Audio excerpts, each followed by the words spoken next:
Hello guys, welcome to the channel. Today we are talking about what if Luffy and Zoro went back in time part 3. Luffy and Zoro awaken in two different parts of East Blue, both with the same thing on their mind. Protect the crew. There would be no failures this time around, Captain's orders. As bits and pieces of the unknown past that the two comrades share are gradually revealed, the rest of the crew can only speculate. For all their absolute resolve, they're hiding something.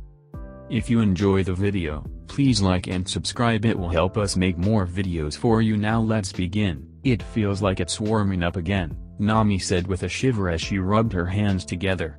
Walking through the desert at night had not been any more pleasant than doing during the day. The atmosphere dropped below freezing temperatures not long after sunset. Apparently, even Vivi wasn't used to these harsh conditions, as most Alabastans to avoid being outside in the desert at night. So this time, the only ones completely unaffected were the reindeer-human hybrid, the marine mammal with a passion for martial arts, and the bio-regulating rubber man. The only logic in all this is that they all defy logic, Nami thought enviously as she snuck a glance at the last of the three, who was strangely looking around for something. "You lose something, Luffy?" she asked, trying to distract herself from her discomfort. The rubber man pouted. "I've been looking for a stick, but there are no trees in the desert," he said sulkily. Nami looked at him oddly. "Why do you need a stick?" Usopp on the other hand, gave Luffy a sympathetic look and clapped him on the back in an attempt to console him. Of what, most of the crew could only guess. Chopper and Seal looked up at the two curiously while Nami felt her brow twitch. "Am I missing something here?" she asked. This time, she was on the receiving end of an odd look from Usopp. "Isn't it obvious?" he asked, as Luffy continued sulking. Nami's answer was to glare at him in annoyance, and he sighed. "Luffy has been looking for a walking stick since we started our journey to Alubarna, but as he said, there are no trees in the desert.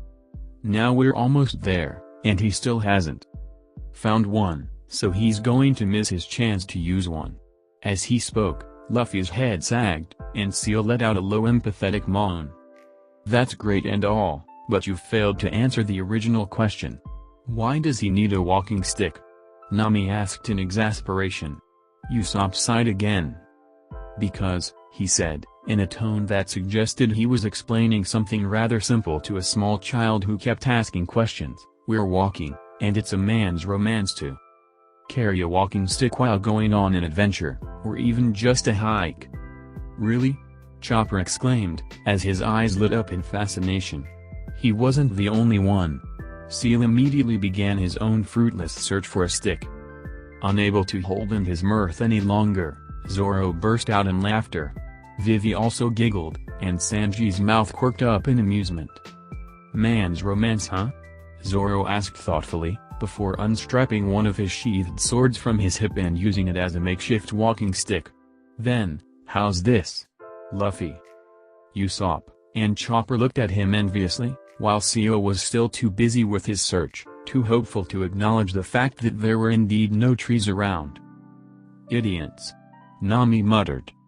The Straw Hats were brought out of their antics when Vivi pointed at the horizon, and they all looked ahead to see the city of Alubarna off in the distance. "We're almost there," she whispered. "Your Majesty, I realize how severe the situation is, but what you're suggesting—" "I have no choice in the matter," King Cobra said gravely, cutting Chalka off. "If negotiations are not to occur, our only choice is to move in against Crocodile. I will not raise arms against the people of Alabasta, however misled they may be in their assumptions. With all due respect," Bell began, "if we were to attempt to apprehend Crocodile now, we would merely be adding fuel to the fire. It is a long distance between here and Rain Base.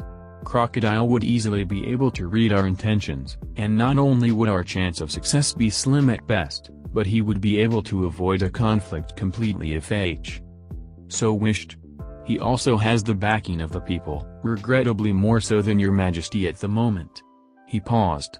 "Right now, the rebel army's actions are unpredictable. If We were to move our troops to Rain Base now. What would happen? The king interrupted. Would we lose more face? Would the people denounce us? Would the rebel army take the palace? Is that what you're so worried about? Well, Chaka, I've told you many times. A country is its people. Even if the royal army were to fall, so long as Crocodile is defeated, Alabasta will be rebuilt. But if we were to take up arms against our own people and walk right into that madman's hands, the only one celebrating in the end would be Baroque works. It matters not whether we still have the means to suppress the rebel army afterwards. They are not the enemy. My only target is Crocodile. He paused for a moment. Perhaps my rule may very well come to an end when all this is over. If that were to happen, it would be a small price to pay. Chaka's eyes widened. Your Majesty. I underestimated his resolve. What sheer force of will. Bell, however, did not look so convinced, which did not escape the king's notice. Is there something else I should consider? He asked suddenly. Chaka and Pell were his most trusted advisors, and despite all his experience, he couldn't account for everything. Your plan is flawless, Pell began, so long as we can detain Crocodile. Chaka looked toward his longtime friend in curiosity, while the king's stony features remained blank. Go on. Pell looked him directly in the eye. Our enemy is one of the 7 royal warlords. We all know the kind of power such an individual possesses, even alone. To be perfectly honest, I don't think even the entirety of our forces could take him on. The king contemplated this for a moment.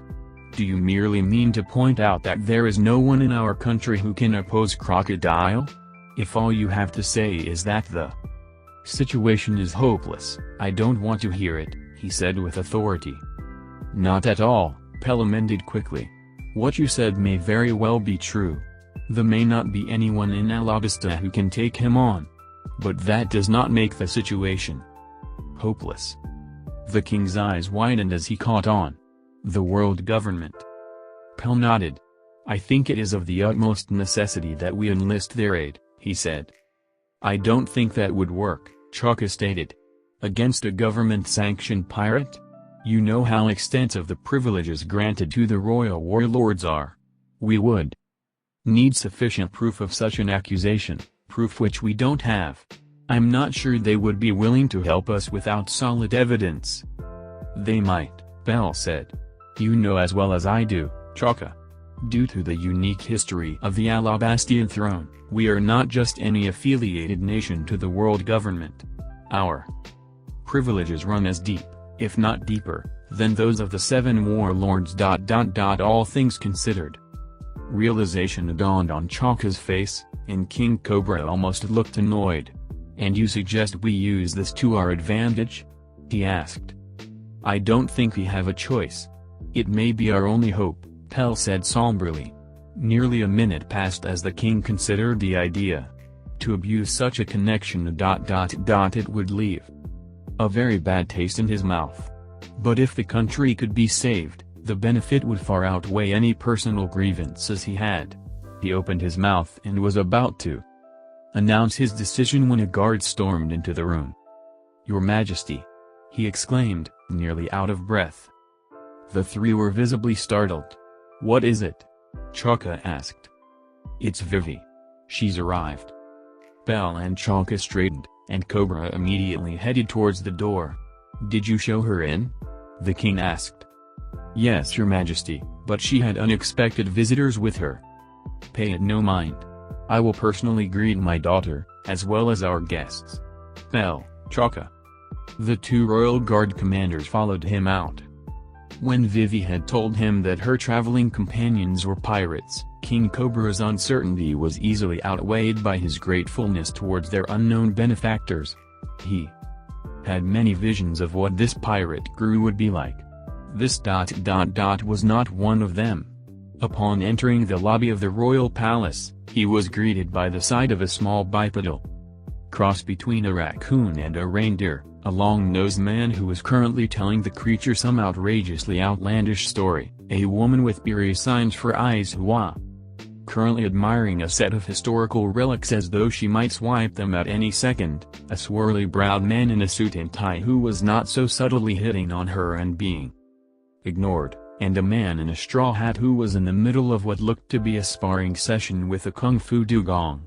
The only level-headed member of their group seemed to be a man with 3 swords strapped to his hip, who was leaning against the wall with a bored countenance. If not for his vibrant and unusual hair color, one might think he was the only normal one among them. That is, if you didn't count Vivi. The king shouted as he dashed up to his daughter whom he hadn't seen in over 2 years. She wrapped his arms around him, reassuring him that she was okay. As much as he wanted to catch up, he knew there were more important matters to attend to, which Vivi wasted no time in addressing. "Father, where is Kaza? Did he leave already? How did the negotiations go?" The room suddenly fell silent, and Vivi started to get worried. "Father?" "Vivi," Pell spoke up, "Kaza never came." The princess went still, as if she couldn't believe what she was hearing.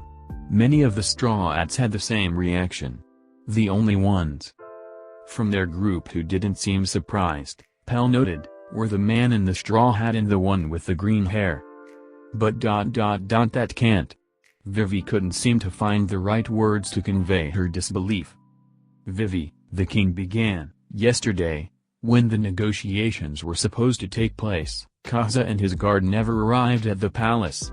After some time, we discreetly sent out search party.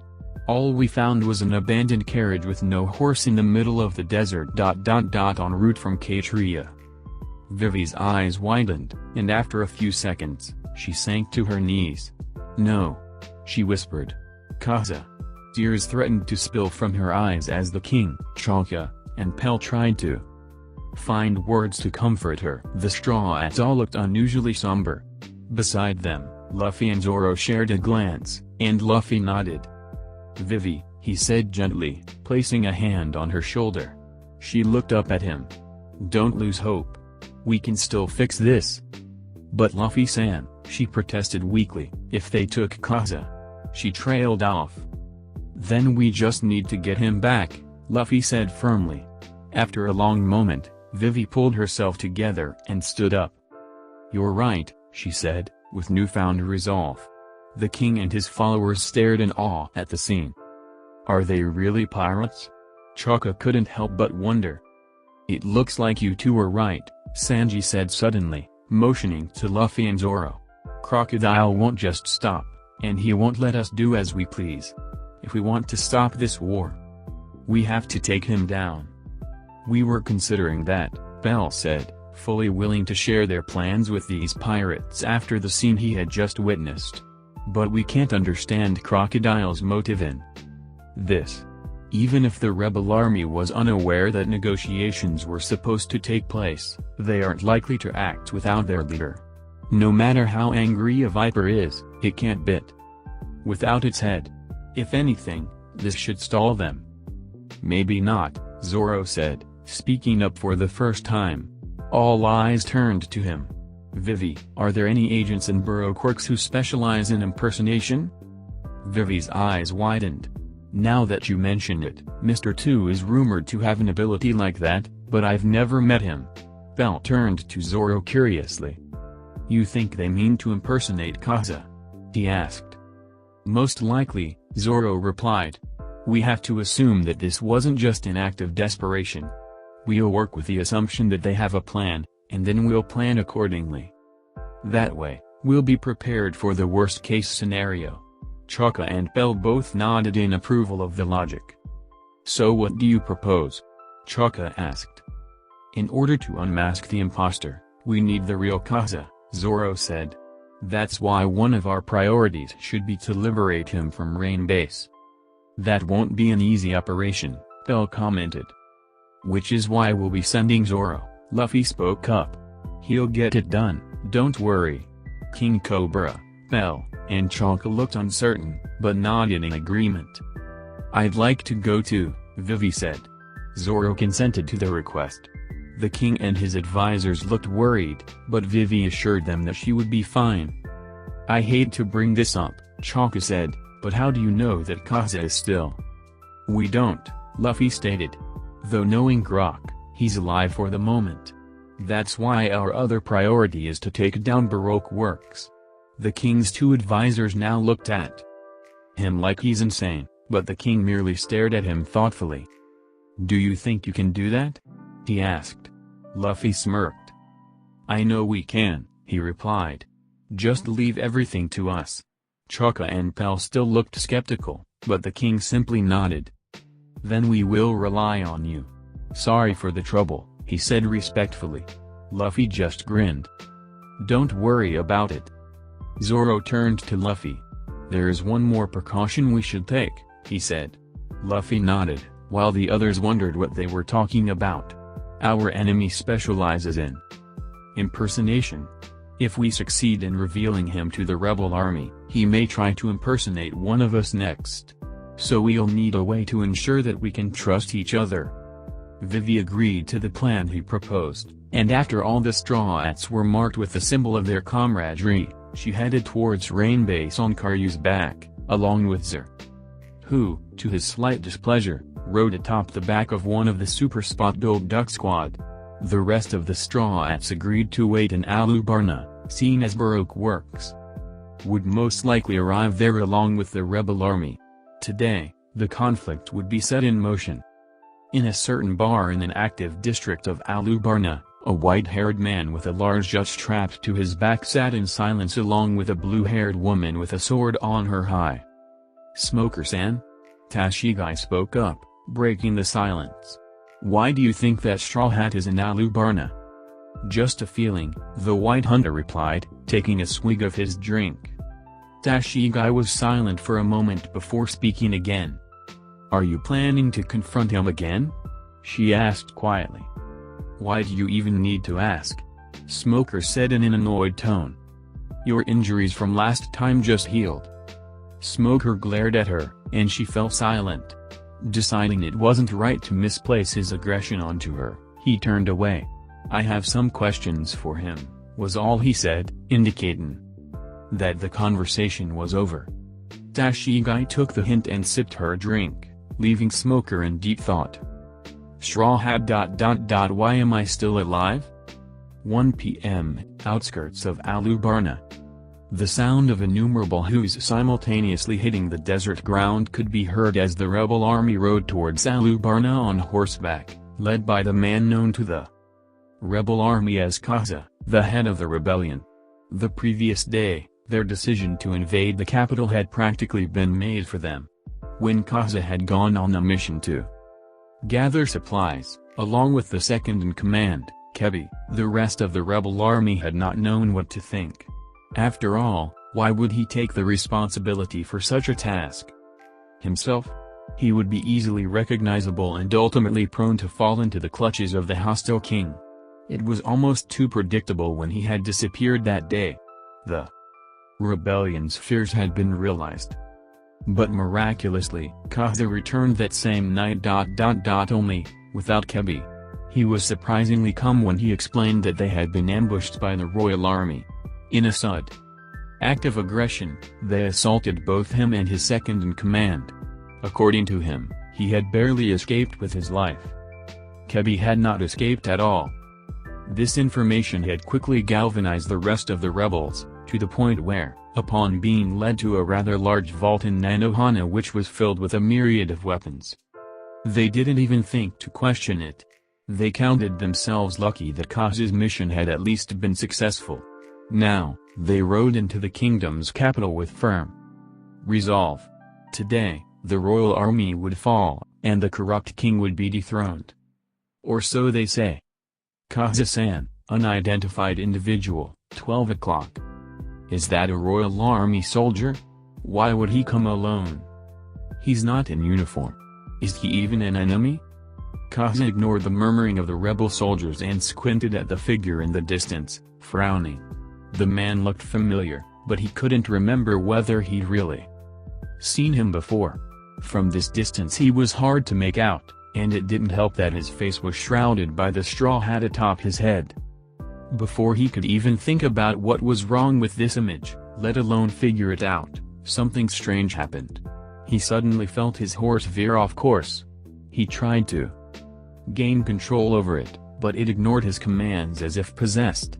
For a split second he thought of jumping off to avoid getting trampled, but a quick look back at the rest of the troops revealed that they were having the exact same problem. The sight of thousands of soldiers struggling and failing to regain their bearings may be comical to him at any other time. Unfortunately, right now, his mission was to lead them into Alubarna. And this complicated things. Was happening? The horses seemed to be dispersing, spreading out thinly and coming to a stop. It was as if they were all having the same exact thought. It almost looked like a planned maneuver, however ridiculous that sounded. Of course, another explanation was that they were possessed. In seconds, they had all come to a stop and started looking in the same direction towards Alubarna. Mr. Two's eyes suddenly widened comically as he slowly turned around and saw the same man he had seen before standing right in front of him. His face was still obscured by that damn straw hat. Who did this guy think he was, acting all badass while wearing a straw hat of all things? He was acting like he just did something completely awesome, like stop an army. Suddenly, he felt a wave of power wash over the area. That was the only way he could describe it. It was as if the desert air had suddenly been filled with an aura of raw strength that was not to be trifled with. He felt his hair stand on end, and was slightly horrified to note that thousands of rebel soldiers behind him were falling off halted horses, completely unconscious. He started sweating, not just from the awe-inspiring sight, but also from an unexplainable urge to get the hell away from this guy. Nevertheless, he stood his ground. Hey, who the hell do you think you are, you straw hat bastard?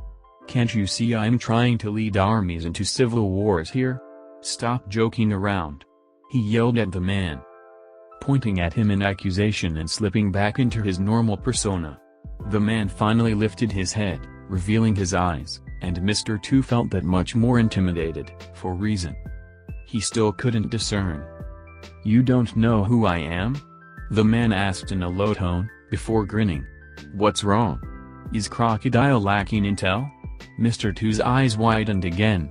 This guy not only knew who W was, but also who he was working for. There was a moment of silence, then Stoop Jukinaru und. Who are you? You already know who I am, the man said quietly, face expressionless. They call me. He paused. Mr. Two leaned forward, full attention on the one who claimed to know him. Straw hat bastard, he finished. Mr. Two face faulted, horrified by the complete waste of build-up. He quickly got up and growled. I thought I told you ... to stop joking around. He shouted as he attempted a jump kick on the stranger, who moved his head out of the way with practiced ease. But I'm not joking. Everyone calls me that. It's so annoying. He complained. Faced with the drastic change in demeanor, Mr. Two's jaw dropped. This guy just went from intimidating, to mocking, to whiny in less than 30 seconds. Suddenly, Mr. Two remembered where he'd seen the man's face before. It was on a bounty poster, of a wanted pirate whose head was worth almost as much as Mr. One's. That pirate just happened to be the same guy who had thrown a wrench into Mr. Zero's plans. You apostrophe read ... Straw Hat Luffy, he gasped. Luffy cocked his head to the side. Took you long enough, he said. Mr. Two got into a defensive stance. How'd you know it was me? He asked, eyes narrowed. I know a lot of things, Luffy said, smirking. Mr. Two matched his smirk challengingly. Oh? Then I guess I'll just have to kill you. Luffy hummed in thought. Or you could betray Crocodile. Mr. Two raised an eyebrow. And why would I do that? He asked suspiciously. I'll be your friend, Luffy offered. Mr. Two frowns. So that's it? A promise of friendship extended to an enemy? He found himself getting slightly emotional despite himself. Actually, Luffy continued, I'm not really sure why you joined Baroqueworks in the first place. But hey, I guess everyone's gotta put meat on the table. Rather than correcting the misspoken idiom, Mr. 2 focused on the first part. Well, he had a point. Joining Baroqueworks had been a spur-of-the-moment decision for him. To be honest, he only did it because he was bored and being a secret agent sounded cool at the time. Interesting proposition, he said after a moment. But I won't be swayed by a few choice words. Once an Akama has chosen his allegiance, he won't defect so easily. Luffy hummed and thought. Okay, then, how about this? We fight it out. If you win, you can steal my identity and use it against my crew. If I win, you have to help us fight Baroque. Works. I'm going to kick Croc's ass anyway. Mr. 2's brow furrowed. That's a win-win the way I see it, he admitted. I'd sure like to kick that Mr. 1's ass. But what makes you think I'll uphold my end of the deal? Because we're friends. Mr. 2's jaw dropped. Such trust in someone he just met. I would shame myself as an Akama if I didn't match his resolve. Fine, Straw Hat. I accept your challenge. He shouted He charged at the grinning pirate. 2 p.m., Rain Base.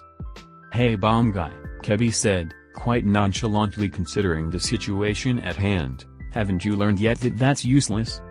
The noise is starting to hurt my ears. Mr. 5 ceased his continuous spattering of the cage bars to glare at the one questioning him. Would you happen to have a better idea? Miss Valentine asked in an annoyed tone. She was constantly keeping pressure on the wound in her abdomen, with limited success. Luckily it wasn't fatal, but that didn't mean she could brush it off. If I did, far be it from me to keep it to myself, Kebby retorted, rubbing his mildly concussed head. That cross-dresser really kicked hard. He's right, Mr. 5, came the voice of Ms. Golden Week. There's a reason why Crocodile left you and Miss Valentine without cuffs. It's because he was confident you couldn't escape from this sea-stone cage. The only one who could really get us out of here is Mr. 3. The only reason I'm cuffed myself is because Mr. Zero probably didn't know the full range of my abilities. Even if you were fully healed and had more room to use your power, you wouldn't make a dent. As it stands, you're just aggravating your own wound and risking blowing us all up. Mr. 5 grunted. So are we just supposed to stand here and wait for our deaths? He asked. No, but possibly making the water flow in faster isn't the solution, she reasoned. Miss Valentine gulped as she took note of the rising water level in the room. If it kept going on like this, they would drown within minutes. She looked toward Mr. 3. He was usually the one who calmly analyzed the situation and came up with a plan, but he looked just as hopeless as the rest of them, and ever more despondent. There wasn't much H could do with those handcuffs on him. It quite simply seemed like there was no way out of this cage. And even if they did somehow get out, the room was crawling with bananadills. There is something we could try, Mr. 3 said suddenly, though his voice was subdued. They all looked at him questioningly, even Kaza, who hadn't spoken a word since regaining consciousness. Mr. 3 gestured toward the giant crocodiles outside the cage. Bananadills are said to be able to chew through iron. Maybe if we can provoke one. Hey! Get over here you goddamn banana! Mr. 5 started shouting. Make yourself useful, you stupid reptile growing out of a phallic-shaped fruit. The others didn't bother to correct him, opting to watch in anticipation as one of the bananadills trudged forward toward the cage, glaring at Mr. 5, opened its jaws and broke all its teeth trying to bite the cage. Their high hopes plummeting, the former Baroqueworks agents and rebel army leaders slumped back in defeat. We're all going to die, aren't we? Miss Valentine bemoaned. As the water continued to flow into the room, Kaza looked down and gritted his teeth. I failed our country. Vivi, I'm sorry. Apology accepted. They all looked toward the source of the sound, startled. The voice had come from outside the cage. They were shocked to see the Alabastian air wading through the water towards them. She wore a relieved smile. "Kaza, Kebi, you're both okay. I'm so glad," she said. "Vivi, how did you find us?" Kebi asked in amazement as Kaza simply stared, as if doubting his own eyes. The agents all gaped at the sight of their former enemy. "Well, I had some help," she admitted, just as another figure came around the cage and appeared next to her. Mr. 5 and Miss Valentine stiffened. "Rora Noah?" the latter questioned, rubbing the ghost of her scar from Whiskey Peak. "What are you doing here?" Mr. 5 growled. Zoro shrugged in apathy. "Saving your lives, evidently. You should save the smart-ass remarks for after you've found a way to open the cage," Mr. 3 drawled. Zoro responded by unstrapping one sheathed sword. "I'm not that good at cutting sea stone at this point," he admitted. "But I think I can manage.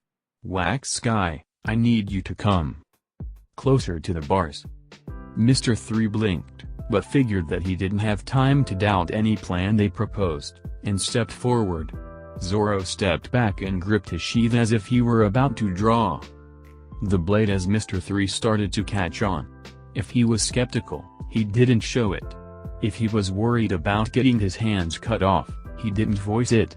Something had changed within him since the encounter with the higher-ups of Baroque Works, something that hadn't gone unnoticed by his partner in the 5 pair.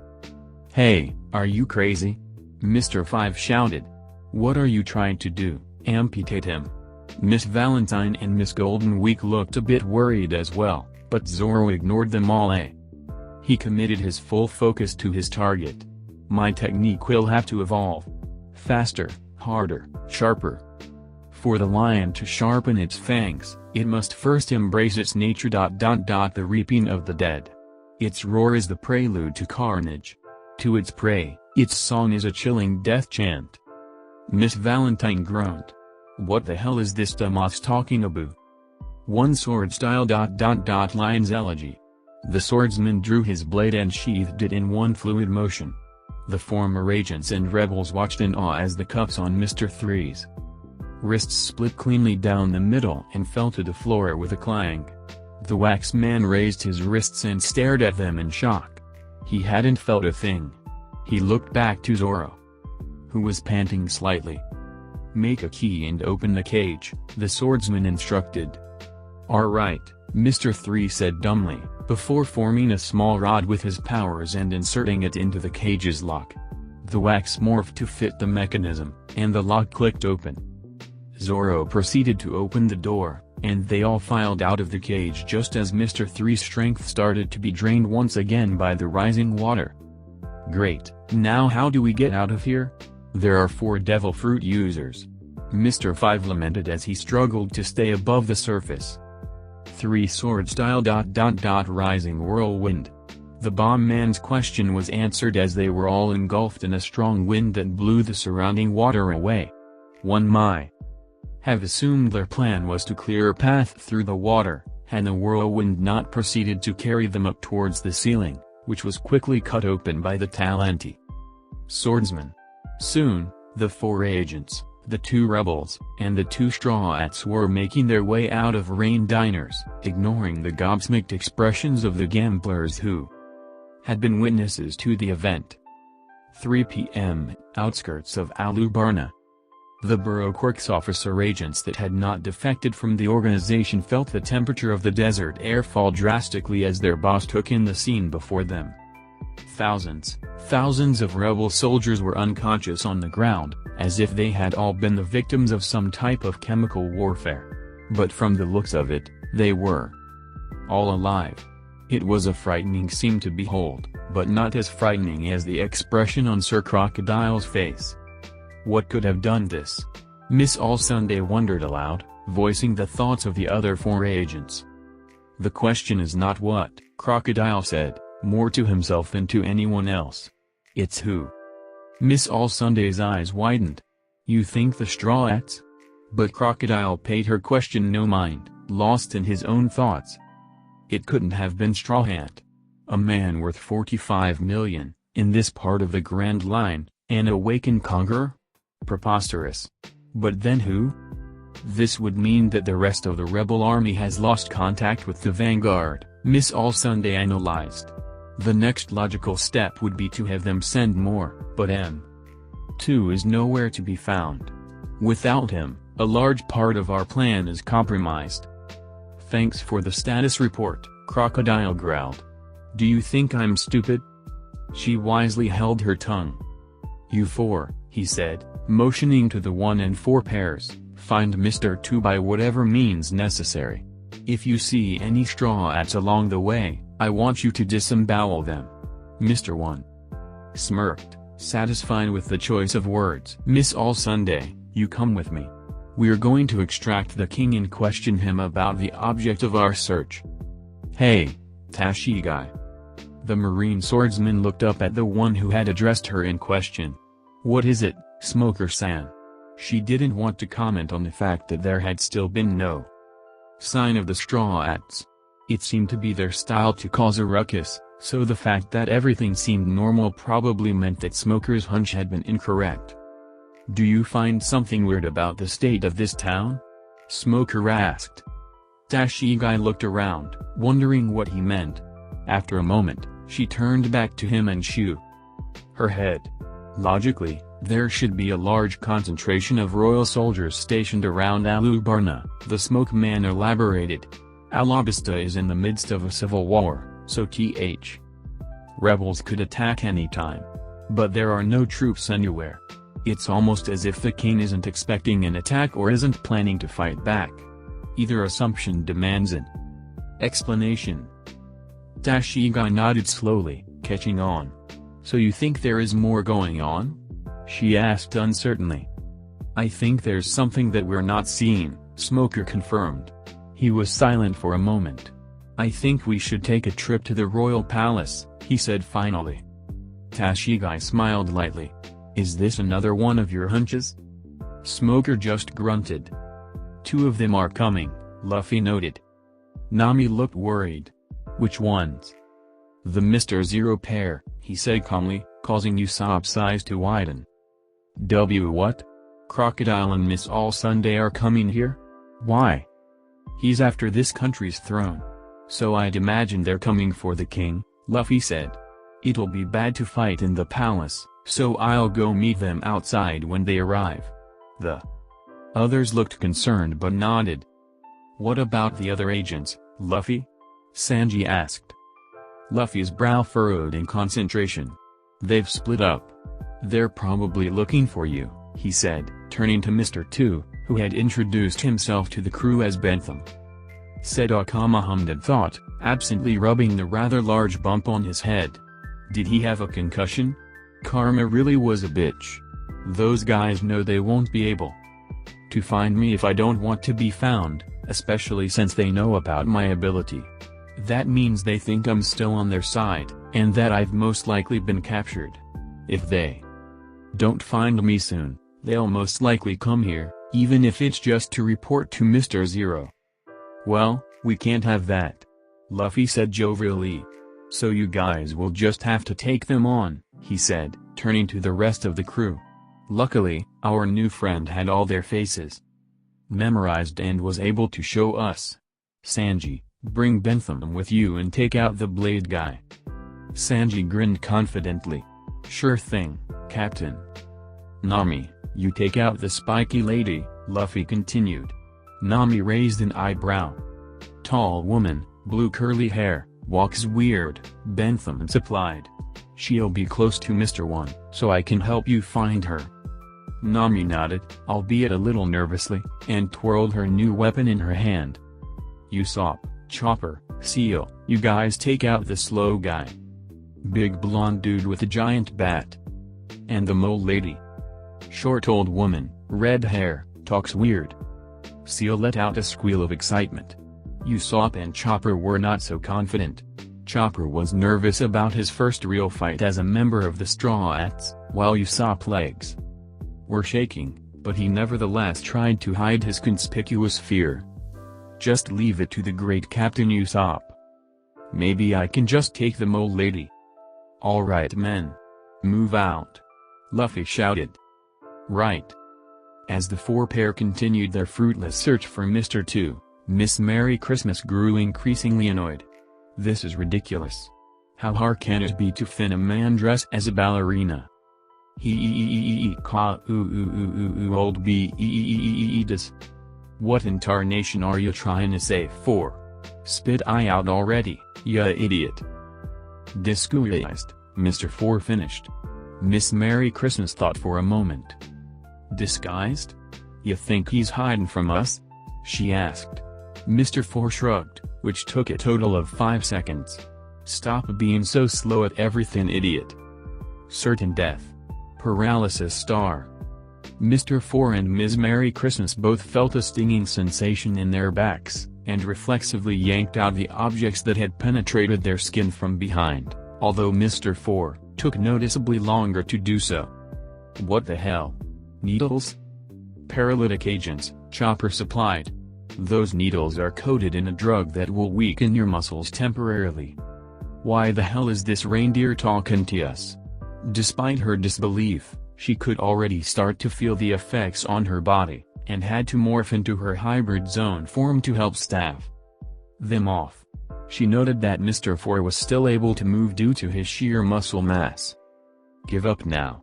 Usopp shouted in what he hoped was an intimidating tone of voice, despite his still shaking legs. Or else my 8 million followers will come and kick your asses.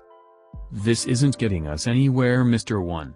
If he wanted to be found, we'd have found him by now, Miss Doublefinger reasoned as they walked down a deserted road. It's as I thought, Mr. 1 said. His partner looked at him questioningly. He hasn't been captured. He's defected. As much as I hate to admit it, he's not pathetic enough to be captured by the enemy while in disguise. To begin with, there's no one that knows about his power other than us. We have to assume that this was his plan. But why would he desert the organization? What's his motive? Miss Doublefinger asked. Hell if I know. Hey, you two! A voice shouted from behind them. They were instantly on guard, but relaxed when they saw the man in a Royal Army uniform. It's dangerous here. There are rumors that the rebel army is going to invade. You should get back to your homes, the man continued as he walked up to them. Miss Doublefinger couldn't help but raise an amused eyebrow. Don't worry about us, Mr. 1 said emotionlessly. We're not civilians. Oh? The soldier asked, his mouth contorting into a familiar-looking grin that instantly put Mr. 1 on guard. Well, that works out perfectly. Because neither am I. Mr. 1 had just enough time to turn his body into steel as the soldier's leg impacted with the side of his face. He was sent crashing into the side of a nearby building. Miss Doublefinger jumped back in shock, but her face morphed into a scowl as she saw a familiar face covered in makeup. Gotcha! Bentham exclaimed as he lowered his hand from his face.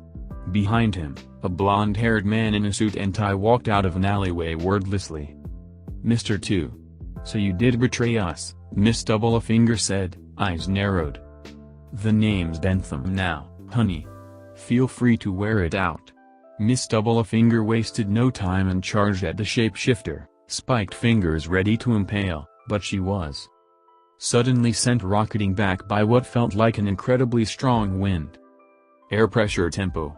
Miss Doublefinger looked around, searching for the source of the disembodied voice, to no avail. What was going on? From the broken wall of the nearby building, Mr. 1 climbed out of the wreckage, exuding a frigid rage. I've been waiting for this, you scum. Now, what's your favorite internal organ? That would be your heart, shithead, Bentham said mockingly. Mr. 1 let out an enraged roar and charged at him. I've been waiting for you, Croc. Crocodile narrowed his eyes. You apostrophe read ... Straw Hat Luffy. Oh, so you know me. That makes things easier. Why don't we skip the formalities and get right to the part where I kick your ass around the block? Crocodile let out a low growl as Miss All Sunday giggled beside him. You're an over-your-head straw hat. I've buried hundreds of rookies like you. You're about to learn how out of your depth you are. Nice speech, Luffy drawled. Is that what Whitebeard told you? Crocodile's vein was clearly visible over his forehead as he sent a large wave of sand in Luffy's direction. The rubber man jumped over it and landed smoothly. I'm going to enjoy impaling you, fool.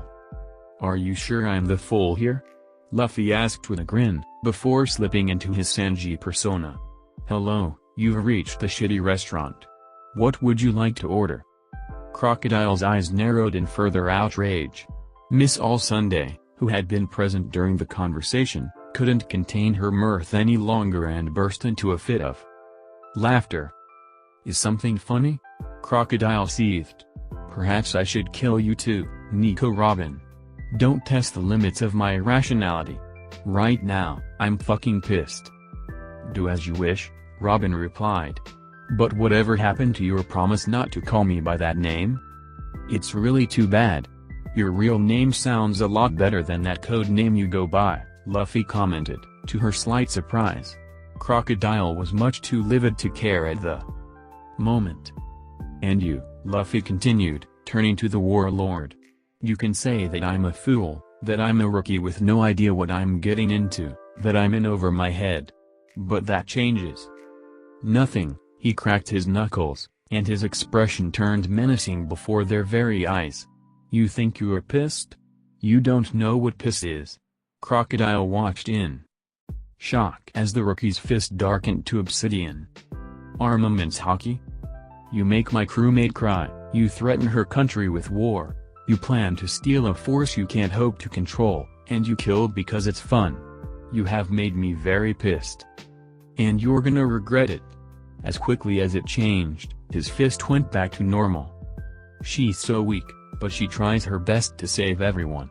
She can't bear the thought of loss, so she's always in pain. She wants this civil war to end without anyone dying. It took Crocodile a moment to realize that he was talking about Princess Vivi. There are many sentimental fools like that, he responded. People like her don't know death.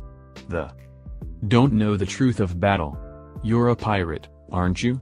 You should agree with me, at the very least. Yay, I do, Luffy replied. But his eyes hardened. I'll let her keep her naivety a little longer. I'll make her desire real. I'm going to save this country, and I'm not going to let anyone get in my way. Crocodile snarled. Whether it's you, the Marines, or even death itself. Straw Hat. A voice shouted. Crocodile and Robin both looked up to see Smoker, the White Hunter, standing on a nearby rooftop, along with a blue-haired woman with a sword strapped to her hip. Crocodile's surprise grew. He knew they were coming. Observation hockey too? Then ... could he have been the one who? His train of thought was interrupted as Smoker leapt down from the roof. So you were here, Straw Hat. I had a feeling. Luffy sighed. You and your feelings, Smokey. How are your injuries healing? Smoker scoffed. Fine, thanks for asking. Now I have some questions for you. Can it wait 10 minutes? I'm kind of in the middle of something. Right, that's my first question. What the hell is Crocodile doing here in Alubarna? Crocodile, meanwhile, was seething again. 10 minutes? Who does this damn brat think he is? His anger seeking an outlet, Crocodile dispersed into sand and flew at Luffy, who parried the swipe of the golden hoop with his hand. It wasn't long before Smoker and Tashigi joined the fray, while Robin stood back passively and watched the battle ensue. Leave me alone, Smokey! Luffy shouted as he dodged yet another jab from the Logia user's jut. He was immediately forced to keep moving as Crocodile's hand reached out. Grab him. Well, this is annoying. If either of these guys land a hit, I'm crippled. He was broken out of his thoughts as Tashigi jumped over his other two opponents and swiped at him with her sword. He quickly caught her sword with his bare hand, a simple hockey coating ensuring that he didn't get cut, and pulled, using the weapon to block Smoker's jut. He then kicked Smoker out of the way, sending him flying across the sand. Seeing Crocodile homing in again, he then deliberately pushed Tashigi toward the Sandman. She yelped in surprise as her sword blackened in her hands, and Crocodile's eyes widened as he swayed back to avoid the armament's hardened blade. Meanwhile, Robin was watching the fight play out curiously. She could tell that the Straw Hat Captain was playing with them, which surprised her. She never thought she'd see Day when she saw a rookie pirate treat a fight with a royal warlord like a joke.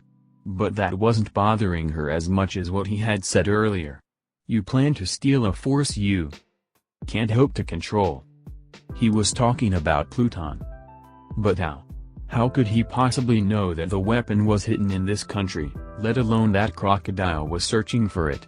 The warlord himself was too angry at the moment to stop and think about the implications of what he had heard. But if there was one thing Robin was good at, it was keeping a clear head. She thought back to her first encounter with Monkey D. Luffy, back in Whiskey Peak. He had known who she was right off the bat, but what he said back then hadn't been a threat so much as a warning. A warning not to underestimate him.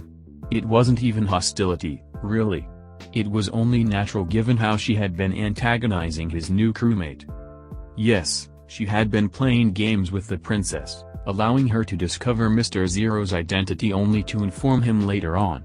She had taken the warning for what it meant. If she was going to play games, she would lose.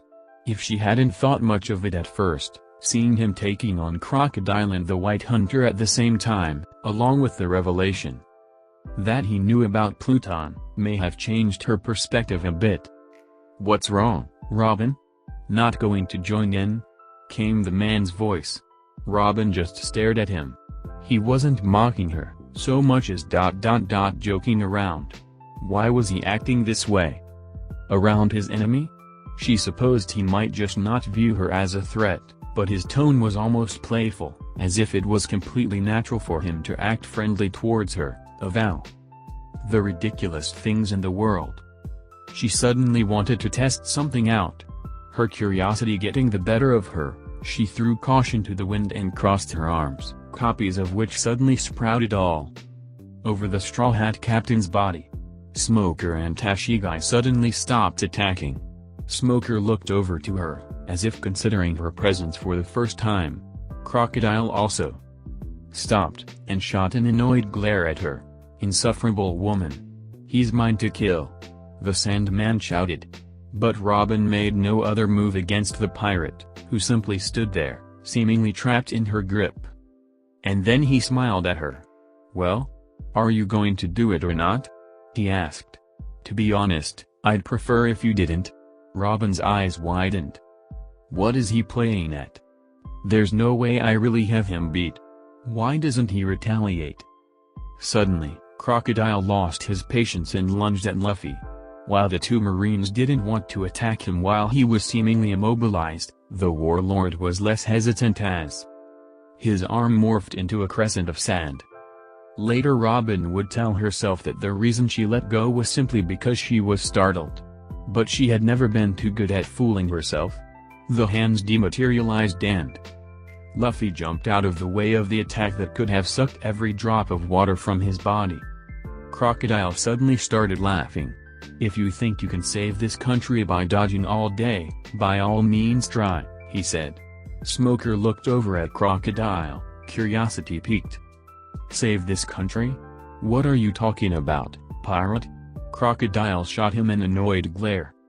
"Stay out of it, marine scum." Smoker's eyes narrowed.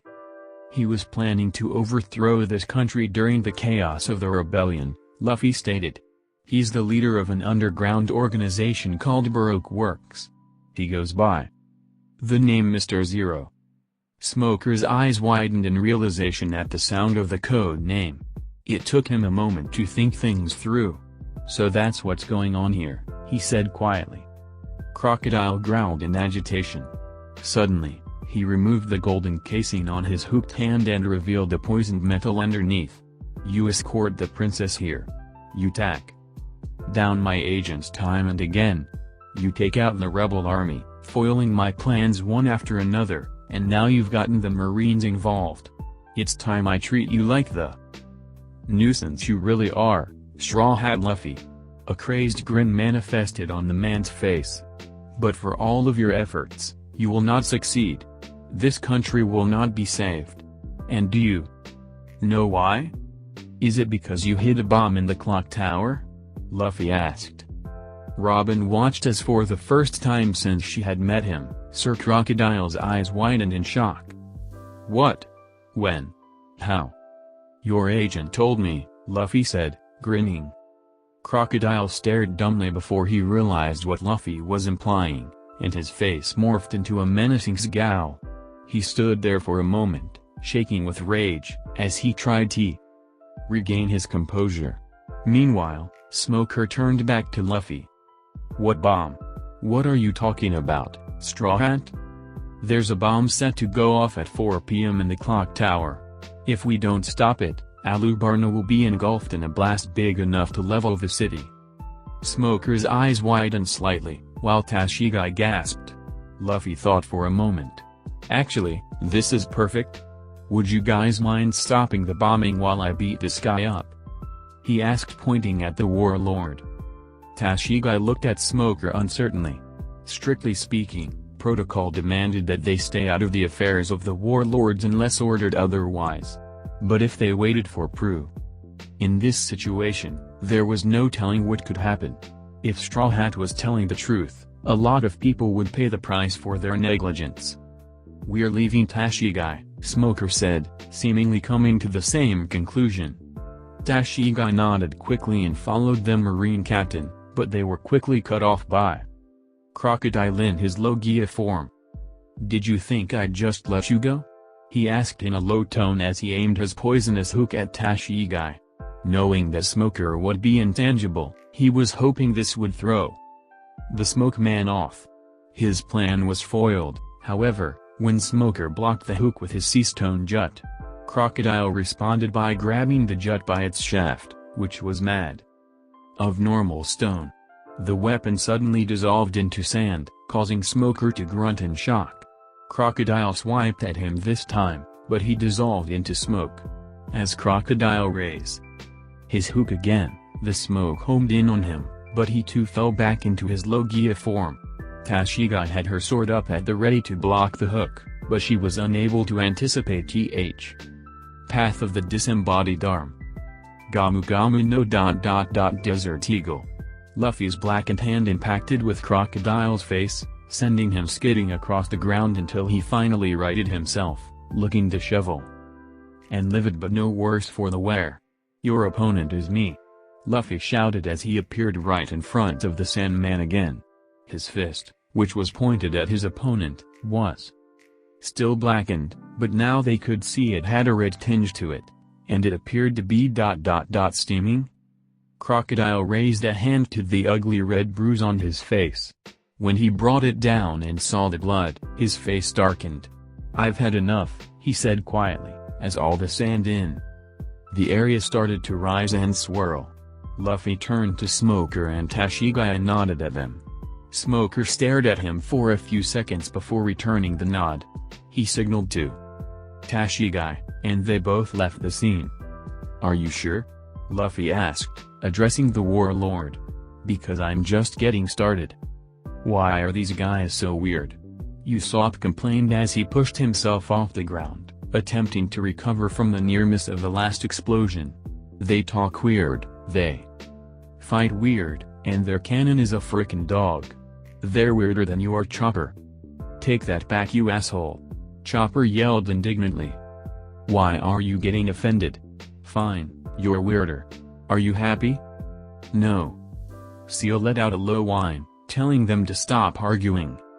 "Seal's right. We have to focus on beating these guys. Usopp, give us some cover." "Okay. The poison should at least slow them down enough for our plan to work." To be honest, every fiber of his being was telling him to run away from this forsaken fight. But he knew he could never look Vivi or any of his other crewmates in the eye if he did that. He was a Straw Hat too, and he needed pull his weight. Soon after they had arrived, the Mr. 4 pair had altered the field to their advantage, and now there were mole holes all over the battlefield. The mole lady was digging around in them, which was part of their plan. When the dog shot another explosive ball at them, Usopp matched it with an explosive star, causing it to explode before it reached them.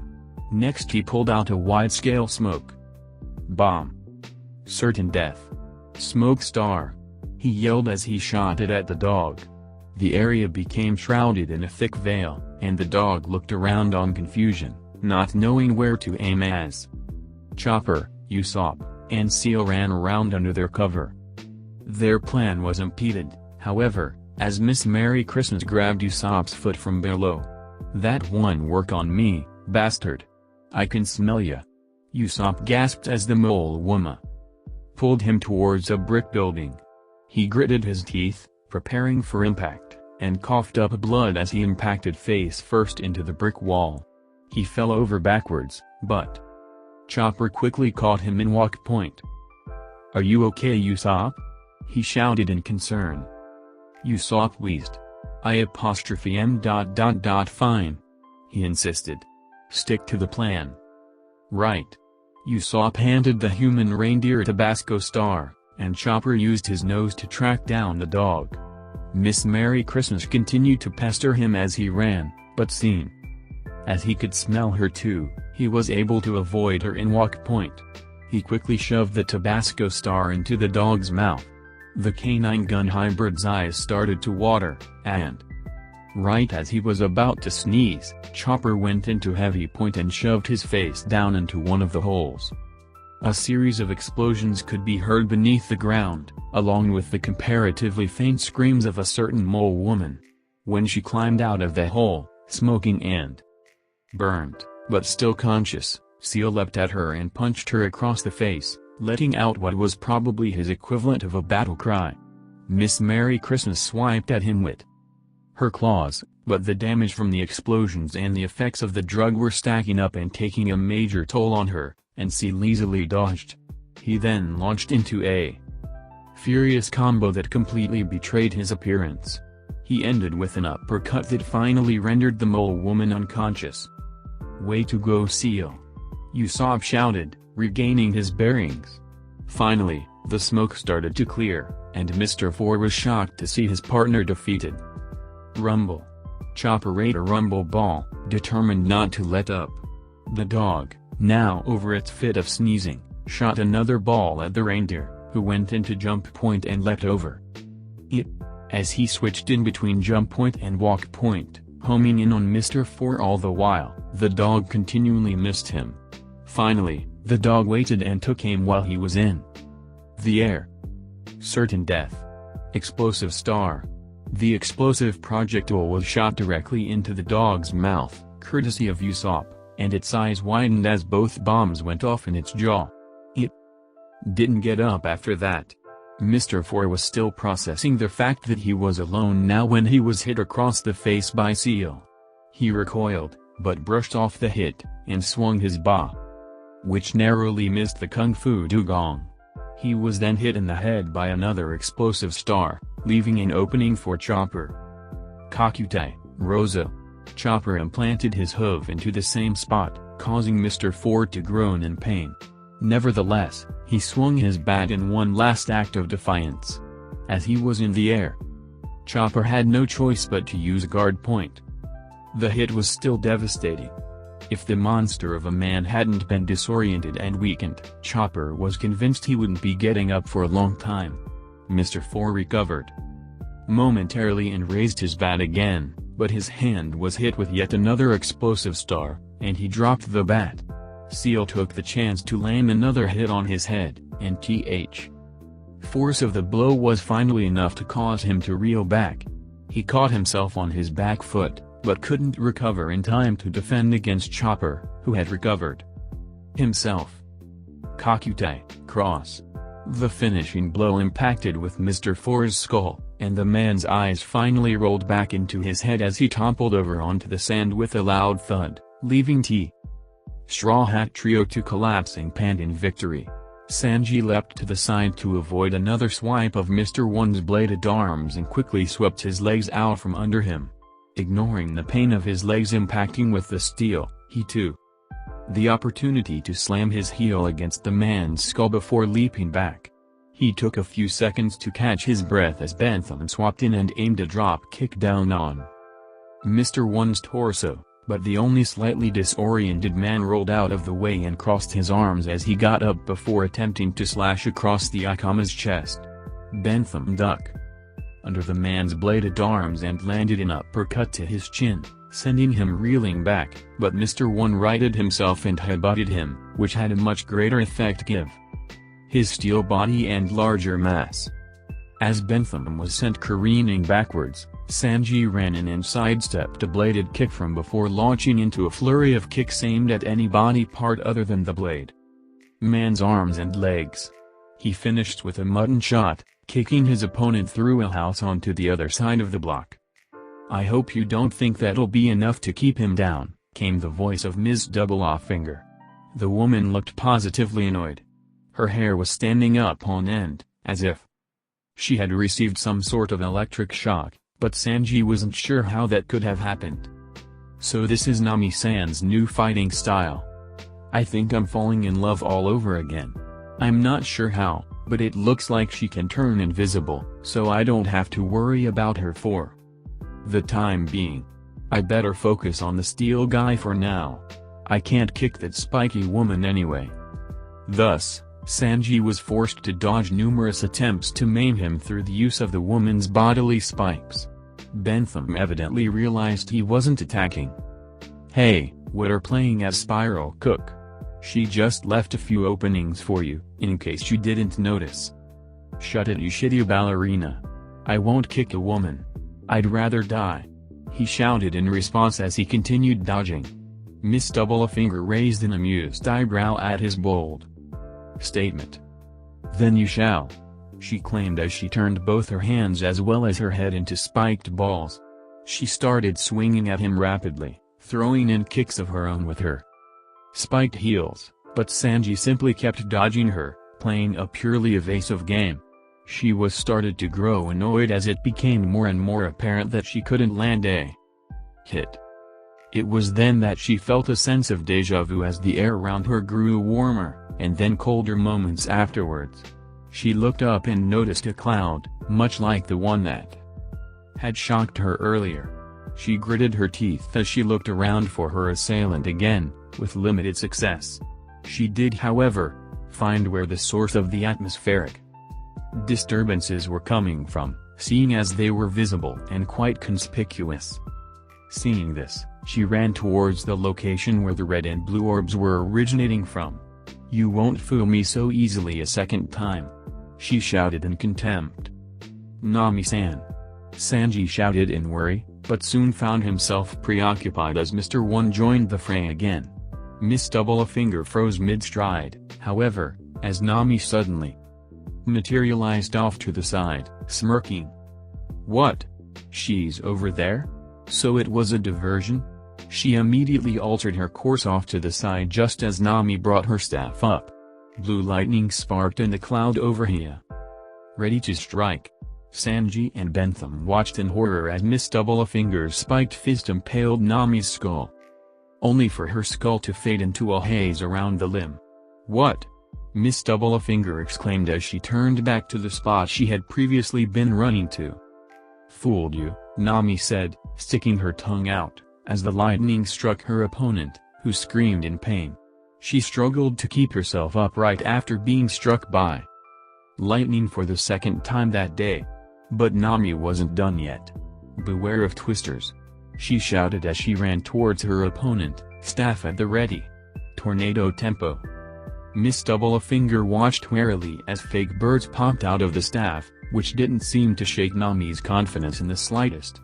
"Is that it?" Miss Finger yelled, getting ready to spear her through. But she was unable to move her arms as the wired birds wrapped around her arms and legs. The end section of the staff started spinning, lifted her off of her feet. She lost all orientation as she spun faster and faster, until suddenly she was launched through a building and came out the other side, much the same way Mr. One had been sent hurtling earlier. Only she lacked the defense that came with his devil fruit and was already on her last ropes. Landed on the other side of the partly demolished house, she didn't rise again.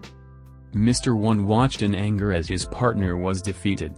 "You bitch," he hissed as he broke away from Sanji, who was panting from his constant hit-and-run tactics with the blade. "Man." Nami's eyes widened as Mr. One ran towards him. "Not good. My time limit for Mirage Tempo is up, Thunderbolt Tempo needs time to charge, and Tornado Tempo is a one-time deal." She could do nothing but raise her attacked in. Poor attempt to ward off his bladed limbs as Sanji struggled to get there in time. She suddenly felt herself being pushed out of the way, however, and she landed roughly on the ground. She looked up to the horrifying sight of Bentham bleeding heavily, having been impaled by Mr. One's arm. She covered her mouth in shock. "I told you, didn't I?" Mr. One said in a low tone. "This was bound to happen, one way or another, Mr. Two." He tossed Mr. Two off of his arm like a rag doll, and the Ikama landed in a heap on the side of the road. "Or whatever you call yourself now." He moved in to land the finishing blow, but his arm was stopped abruptly before it could meet its target. Sanji's leg, raised in a block, bled profusely as he held Mr. One at bay. The officer agent gritted his teeth as he attempted to force Sanji out of the way, but despite the pain he must have been in, Sanji wouldn't budge. He simply glared at his opponent before redirecting his blow to the side and roundhouse kicking him across the street. Nami took the time to look over Bentham. He had managed to avoid a fatal injury, but he was still bleeding heavily. They needed to get him help, and fast. Sanji quickly jumped into the air above Mr. One as the man fell, ignoring the blood seeping from his leg with every movement, and spun in a vertical circle before finally bringing H. Good heel crashing down on the agent's face. Kinkus. He leapt back again as Mr. One got up, slightly unsteadily. The blade man raised one hand to the bridge of his nose and brought it down. Blood. Realizing his nose was broken, he did what no one would expect. He grinned at Sanji. "It's been a while since an enemy has drawn blood from me. I suppose I should thank you for the thrill of a decent fight," he said. Sanji said nothing in response. "I have to finish this. The Ikama needs medical treatment, and this guy is insanely strong. I wouldn't have even made it this far if not the training I've been putting myself through." He braced himself as his opponent's arms morphed into what looked like buzzsaws. He really didn't want to get hit by those. The two charged at each other, and Sanji leapt over him, kicking his head towards the pavement. He landed behind him, and kicked him in the side before he could get up, sending him hurtling down the street before he righted himself, grunting. Sanji followed up, delivering a hail of kicks to the agent's head, neck, and torso. Anywhere that he wouldn't injure himself by kicking once his opponent turned into a blade. He had noticed early on in the fight that his entire body couldn't turn into a blade edge. Blades had two edges and two blunt sides, after all. "Mutton shot!" he shouted as he thrust his leg forward. Mr. One was prepared and took the hit, groaning as he slid back on his feet. Suddenly, they heard another crackle of thunder overhead, causing them both to look up. Another cloud had formed above Mr. One's head, causing Sanji's eyes to widen. "Nami-san, don't!" he shouted. It was too late though. Thunderbolt Tempo. The lightning came crashing down on Mr. One as Sanji shielded his eyes. When it cleared, Mr. One was still standing. Sparks of electricity emanated from his body. He looked downright pissed, but otherwise unaffected. Nami's eyes widened in realization. He's a conductor. Mr. One launched himself towards Nami. Sanji tried to follow after him, but his leg chose that moment to fail him, and he dropped to one knee. Shit. Not now. He thought frantically. Nami's staff was knocked out of her hand, a bladed arm. She ducked to avoid another jab, but fell over onto the ground in the process. She barely had time to move her head to avoid the next attack, but her shoulder was pierced instead, pinning her to the ground and eliciting a high-pitched scream. "This is what happens when you play with toys on the battlefield," Mr. One said emotionlessly. He was about to pierce her skull when he was sent crashing into a house for what Faye. Like the 10th time that day. Only each time it was gradually getting more painful. As he picked himself up out of the rubble, he could see why. The blonde-haired man had seemed to gain an extra surge of adrenaline, and was now walking on towards him effortlessly despite the injury to his leg. The glare Mr. One was faced with threatened to burn a hole through him. "You have spirit, I'll give you that," Mr. One said. "But your kicks aren't enough to stop me. Anyone can see that you're wearing down." Sanji stopped in front of him before responding. "You're right. I haven't been good enough. But..." He bit his cigarette in half. "I'm a bit heated up now." To Mr. One's bewilderment, he started rapidly spinning in a circle with his leg raised, fast enough that he was a complete blur. When he stopped, his previously black leg was glowing orange, as if it had just been dipped into a furnace, except the leg itself didn't seem to be burning. Cooking is a gift from the gods. Spices are a gift from the devil. He lunged towards Mr. One. "Have a taste." The officer agent tried to block the blow by crossing his arms, but Sanji anticipated the move, and his foot connected with his stomach anyway, the pressure from the kick driving a searing heat throughout his conductive body. He moaned in pain and stumbled backwards, clutching his abdomen, which gave Sanji an opening to land another kick across his face. He felt like his skull was aflame. Sanji thought back to his conversation with Zoro prior to their arrival in Alabasta. This technique will help you penetrate some of the toughest defenses, but it will also damage your body greatly until you master it. Try not to use it too much until you toughen up some more. The stress on your legs could cost you the fight if you don't end it quickly. Wasting no time, Sanji ducked under Mr. One's defense and got ready to finish it. Flamber, anti-manner kick course. Mr. One was launched up into the air by Sanji's leg and howled in pain, but Sanji wasn't done yet. He jumped up into the air above Mr. One. Working past the pain, the Blade Man took the chance to launch one last counterattack. Atomic Dicer. 2 large gashes appeared across Sanji's chest as he raised his leg, but he roared with determination and brought it down. Flamber, reception. His leg jutted straight down into Mr. One's already damaged torso, and the Blade Man's defense shattered along with his ribs as he was sent crashing back down to the pavement below. Sanji landed in front of him, panting heavily. His leg shifted back to its normal shade of black as he lit another cigarette. "Guess it was a little too spicy for you," he muttered, before promptly collapsing onto the ground. "Sanji-kun," came Nami's worried voice as she ran towards him. "Nami-san," Sanji crowed weakly. "Did you fall in love with me even more?" Nami sighed. "Sure, why not? Good job out there." She helped him to his feet, which instantly caused his eyes to be replaced by hearts. "But we have to get Bentham out of her. And I'm not sure if I can carry you both," she said. "Do you think you can walk?" Sanji's face was slightly downcast as he trudged over to the Akama. "Right. I'll carry him," he said, causing Nami to look after him worriedly. "Are you sure? Your injuries are worse than mine." But this only caused Sanji to go off on a hopeless rant about how he could never stand by and watch a lady do the heavy lifting as he hoisted Bentham onto his shoulder, careful not to aggravate the wound further. Eventually Nami just sighed and relented, following beside him. 3:55 p.m., Alubarna.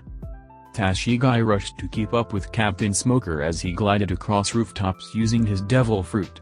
They only had 5 minutes before the bomb was fired. They had to get to the clock tower quickly. As the building came within sight, Tashigai noted that it would take time for her to actually get to the top, but Smoker could simply glide all the way up. "Tashigai," the smoke man yelled. "I'm going to give you a boost." "Right." She consented, before grabbing hold of her superior's hand. Smoker wasted no time and took them both straight to the top just as the clock, which turned out to be a door, opened to reveal 2 eccentrically dressed agents carrying pistols and laughing. Behind them, Tashigai could see the cannon that they were going to use to fire the bomb. They stopped laughing when they caught sight of the two Marines flying towards them, and started shooting. Smoker evaded the shots, but as they drew closer, Tashigai took no of the match in one of the agent's hands. Smoker saw the same thing and threw Tashigai into the clock tower just the fuse was lit. Tashigai quickly drew her sword and incapacitated the two agents before turning to the fuse and severing it. She let out a breath she didn't know she'd been holding, but it caught in her throat as she heard the ticking coming from the bomb. Realizing what was happening immediately, Tashigai turned to Smoker, who had just landed beside her. "Smoker-san, the bomb is timed," she yelled frantically. Smoker froze as he came to the same conclusion. He seemed to think for a moment before he walked toward the opening of the cannon. "Only one thing to do then," he muttered. In an impressive show of strength, he pulled the bomb out of the muzzle and hoisted it over his shoulder. Tashigai's eyes widened. "Smoker-san, what are you?" But Smoker had already jumped out of the tower and was rising into the air, carrying the bomb with him. It was with horror that Tashigai realized what he was going to do. She screamed after him as he flew higher and higher, the bomb ticking away all the while. It was only when Smoker was far too high to hear her desperate shouts any longer that the bomb detonated, and she had to cover her eyes to shield them from the blinding light of the explosion that seemed to block out the sky. When the sky cleared, Tashigai just stared up at it numbly, not believing what had just happened. When it finally sank in, she dropped to her knees, tears flowing down each cheek. Sobs racked her body as she wondered how he could just leave like that, without so much as a farewell. No, how could he leave her at all? What was he thinking? What are you crying about?" a voice asked from behind her. "You call yourself a Marine, you over-emotional klutz of a girl?" Tashigai froze, hardly able to believe what she was hearing. She slowly turned around, towards the source of the all-too-familiar voice, to face Captain Smoker, standing there without a scratch on him. "Captain," she said numbly. "What?" Smoker asked in annoyance. "You do know I'm a Logia, right? What the hell did you expect to happen?" But Tashigai just tackled him in a hug, ignoring his indignant protests and half-hearted threats. "Desert Sword!" Crocodile shouted as a long fissure appeared in the sand below Luffy's feet, prompting him to jump over it to avoid being speared and falling in. He quickly readied his own assault as his blackened fist twisted behind him. Gamu Gamu no ape rifle. The blow was dodged by the Sandman, who dispersed into sand a fraction of a second before it connected. Crocodile reformed in front of Luffy and tried to gut him with his poison hook, but Luffy deflected it with his hockey-imbued hand. He grabbed the Warlord by the arm and swung him over his shoulder into the air. Crocodile barely had enough time to right himself before Luffy was in front of him again, his arms reared back, ready to strike. Gamu Gamu no pan bazooka. His attack high. Dead on this time, sending Crocodile through the air like a rag doll before he rolled to a stop on the sand below. He quickly recovered and stood up. Luffy knew that fighting Crocodile in the desert would be no walk in the park. His victory last time had been due to a combination of luck and overconfidence on the Logia's part. Through sheer circumstance, he had discovered Crocodile's weakness and had been able to exploit it. But it wasn't until he had seen the former warlord in action during the Wa of the Best that he had realized just how effective that weakness had been. Coming into contact with water didn't just prevent Crocodile from turning into sand, it weakened his body significantly. If it hadn't been for that factor, Luffy knew that for all he had gone through in Alabasta, he never would have kept the New World veteran down for long. But every time Luffy had utilized water in his assaults, he had chipped away at Crocodile's endurance and stamina until their encounter in the Royal Tomb, where the Warlord had been fighting at a small fraction of his usual ability.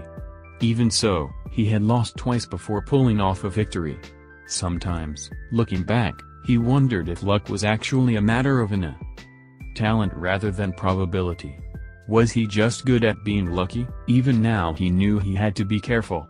His resistance to poison had not reverted back to his younger body as far as he knew, and he wasn't willing to find out the hard way. Then there was that whole dry you up with a single touch thing. Croc's fruit is stupid, he decided. He was broken out of his musings as the sand beneath his feet gave away. Desert sunflower. Crocodile growled as Luffy jumped into the air and used Jehu to escape the range of the sinkhole. Not just Haki, but Rokushiki too? Who is this rookie? His body dissolved into sand again as he attempted to intercept the rubber man in midair. Desert crescent. Luffy ducked under the crescent-shaped blade of sand and aimed a kick at Crocodile. The Sandman grunted as he blocked with his forearm before dematerializing and reforming behind Luffy. Sables, he said as he caught the rookie in a miniature sandstorm. Luffy was blown back into the sinkhole that Crocodile had made and landed in, but as the warlord tried to bury him, Luffy escaped with his air-walking technique again. Crocodile grimaced, realizing that his home field advantage was neutralized by the rubber man's mobility. He appeared behind him again and tried to impale him through the back, but Luffy twisted around the moment he materialized and redirected the jab. Gamu Gamu no. Crocodile's eyes widened as Luffy's body started to steam again and his obsidian black arms took on a familiar red tinge. Eagle Bazooka. The Sandman was launched back through the air and skidded along the desert sand, unable to right himself this time. He finally rolled to a stop and groaned as he picked himself up. He suddenly hunched over and coughed up a wad of blood. Before he could even recover, his opponent was in front of him again. Hawk rifle. The punch impacted with his face, and he was sent hurtling across the sand again. He struggled to get up, and for a split second, the world around him turned hazy before his vision cleared. No, he growled. Unacceptable. I will not be defeated, especially not by some run-of-the-mill rookie pirate. Luffy smirked at the statement and spread his arms out in open invitation. Crocodile almost charged again, but controlled himself. Instead, he channeled his focus into the environment, into the surrounding desert. The sand around them began to stir, and Luffy's eyes widened imperceptibly. Suddenly, the desert seemed to rise, as if awoken from its slumber. Waves of sand rose to incredible heights as the ground itself surrounded the two pirates before it came crashing down on them. Desert tsunami. Crocodile shouted with a dangerous grin on his face. Luffy did the one thing that would make sense in the situation, which was to use Jehu to ascend straight upwards, avoiding the tidal waves of sand. But Crocodile flew into the air after him, and the colossal waves followed behind as they took the fight to the sky. He never used this last time, Luffy thought. Then again, they had only fought in the desert once, and during that time Crocodile had controlled the fight with ease, to the point where he probably had no need to. Suddenly, Luffy paled, having realized that he'd forgotten about Robin. In his haste to end the fight, Crocodile had done the same. Luffy quickly locked onto her with his observation haki. He sighed in relief as he noted that she had managed to take refuge on top of one of the buildings, but the sand was still rising and would reach her soon. In fact, if this kept up, the civilians in Alubarna could be in danger as well. He had to end this quickly. As Crocodile ascended towards him, Luffy used Jehu to speed up his own descent. His haki-imbued arms stretched out behind him, taking on red tinge and then erupting into flame. Gamu Gamu no. Crocodile ignored this new development as he readied his own assault. The widespread waves of sand surrounding him took on the shape of giant blades as they were launched up at Luffy. Desert Rapier. Crocodile shouted just as Luffy brought his arms down. Red Hawk Cannon.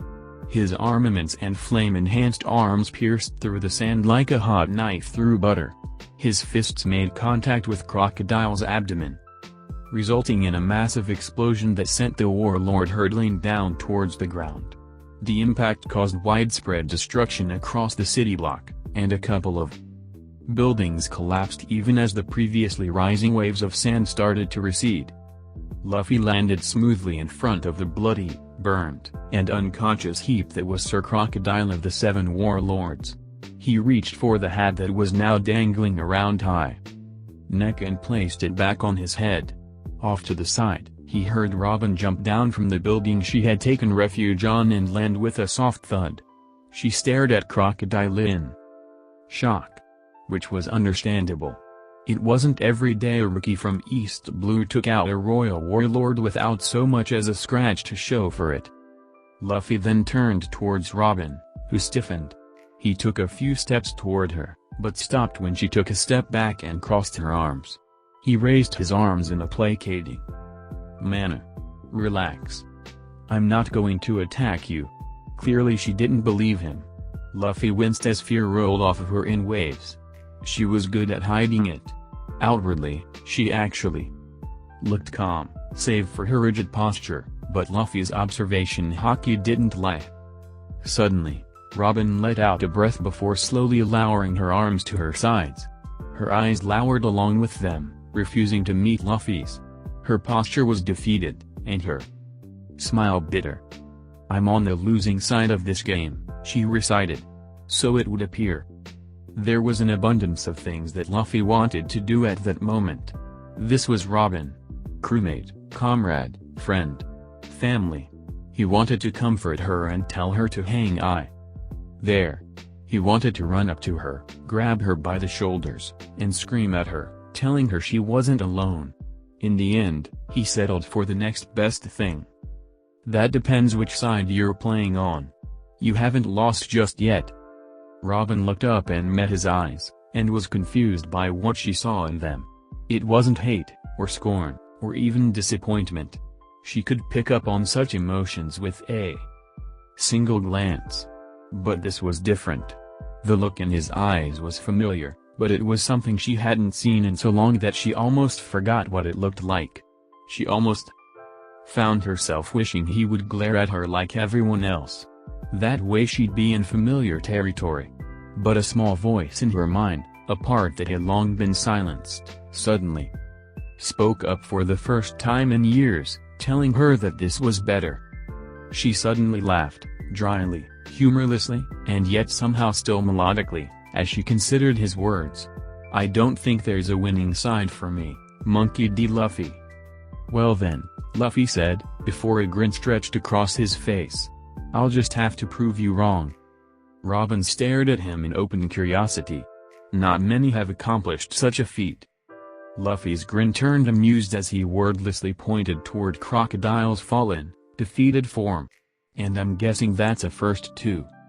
Robin blinked, and a small, amused chuckle escaped her lips despite her efforts to contain it, which caused Luffy's grin to widen. See? That's much better, he said cryptically. Robin stiffened, having caught herself, and her mask fell back in place. Luffy pouted internally. What's better? Robin asked in slight confusion. Your real laugh. I like it. It's much better than that fake smile you put on. Robin was silent for a moment. Someone once told me that a fake laugh is better than no laugh at all, she finally said. Well crap, Luffy thought. Robin had told him the story of Jaguar D. Saul once. He had listened very intently to every detail, and this was paraphrasing at its finest. Then I'll just have to make you laugh for real from now on, he replied. Don't worry, I'll be able to tell the difference. Robin's eyes widened, but then narrowed. What are you planning, Monkey D. Luffy? She asked in suspicion. At that moment, it was all Luffy could do to keep the hurt from entering his features. He quickly recovered. That's a tough question, he answered. I'm not really a planner, you see. But to give you the quick rundown, I'm planning to hand Croc over to Smokey and meet up with the rest of the crew.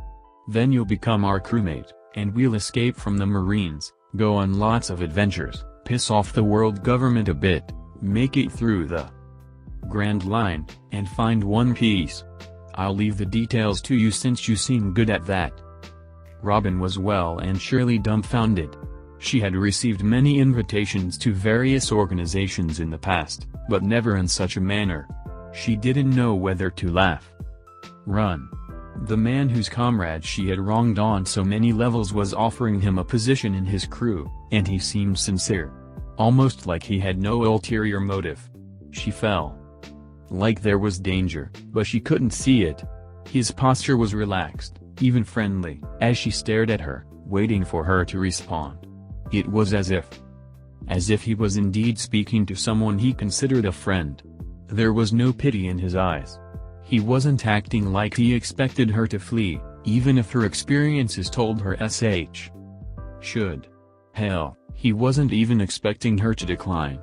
He just kept looking at her with a childish, and yet somehow charismatic, her mind duly noted, smile of his, like she was already one of his crewmates, and he was having a casual conversation with a friend. Her mind screamed at her to rethink that, but that was exactly what it seemed like. This man ... he had no hostile intentions whatsoever. All these thoughts passed in the span of 5 seconds, and Luffy waited patiently as she took another 5 to consider his offer. Robin's life was a cycle of betrayals, each of which led her to the next betrayer. Such a life was tiring, but that life had taken her far, and had ultimately led her here, to Crocodile, who would have been next in line. Would have been. If not for this strange pirate who claimed he could break the cycle. But if her experiences were right, and they always were, then he would be a part of it, no matter what his intentions were right now. So why was she so tempted to accept? Have to think about this plan of yours, she whispered finally, taking a chance. Luffy shrugged. Suit yourself. Take all the time you need. It was ridiculous. It would never work. Eventually the darkness of her existence would come to shadow him and his little crew, and she would have to either betray him or be betrayed. But would they be so bad? Even Alabasta's poneglyph was a hopeless dream now. Her life ... it no longer had any purpose. She had seen with her own eyes the carefree nature of the Straw Hat Pirates.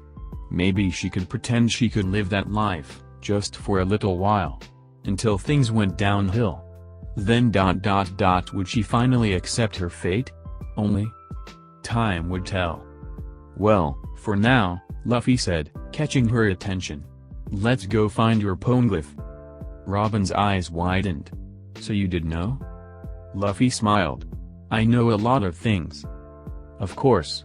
He knew who I was ever since Whiskey Peak, and he knows about Pluton as well. That means he knows what I'm looking for. You don't seem like someone who would be interested in the poneglyphs, she said carefully. Your interests are mine, he said simply. Seeing her puzzled look, he elaborated. Now that I've invited you to the crew, I can't just disregard your goals, can I? It wasn't quite that she couldn't figure him out. It was just that she could barely believe he was real. You know what I'm after and you're willing to help me? She asked numbly. Well, I'm not exactly doing this for a history lesson ... although it would be cool to know what happened. Robin felt a bead of sweat roll down her forehead as she let his words sink in. Could this really be happening? Could she still have a chance? Luffy's face suddenly turned solemn. But don't put all your hopes into this.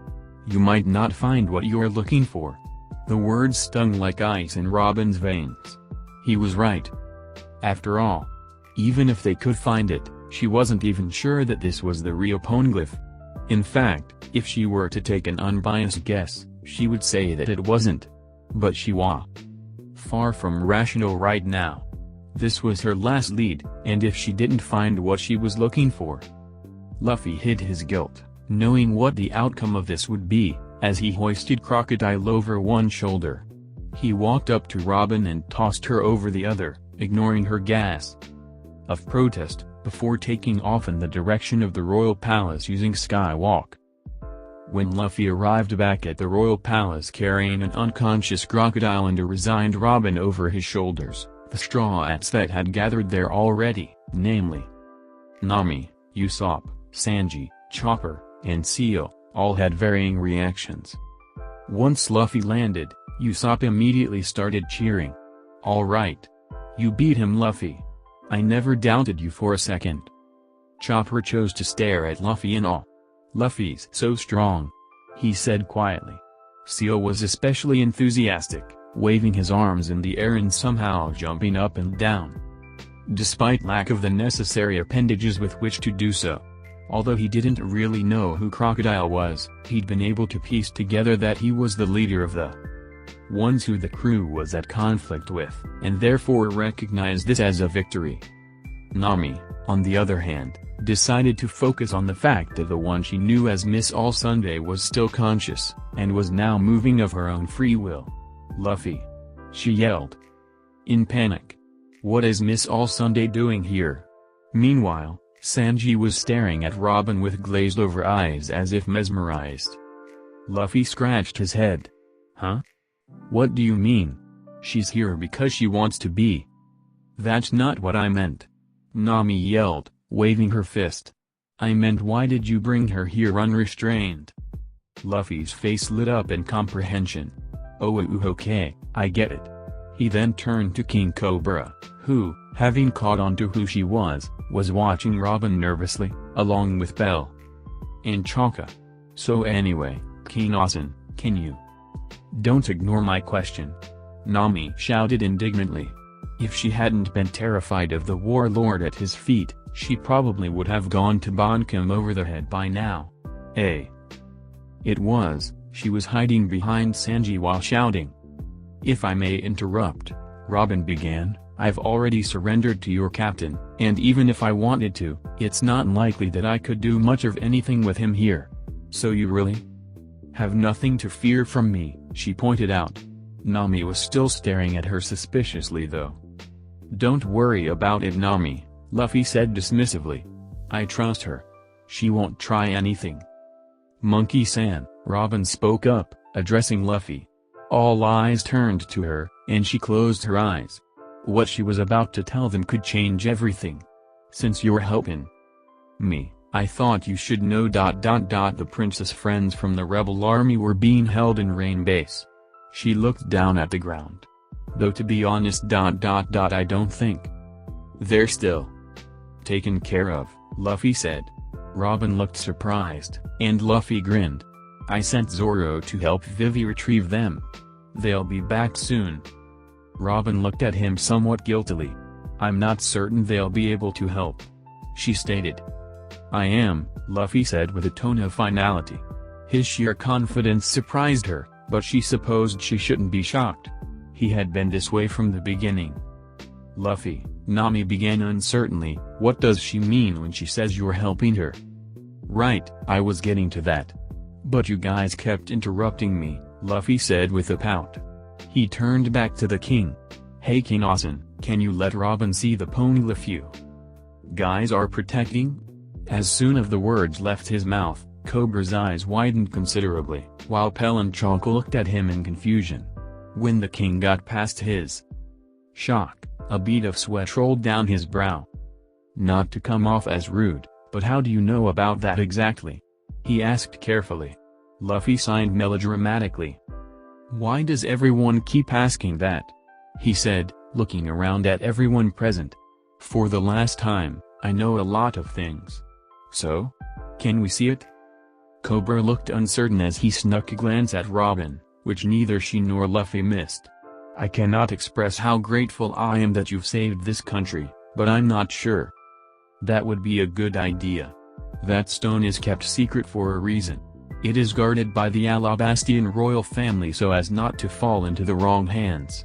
As he spoke, Robin tensed up.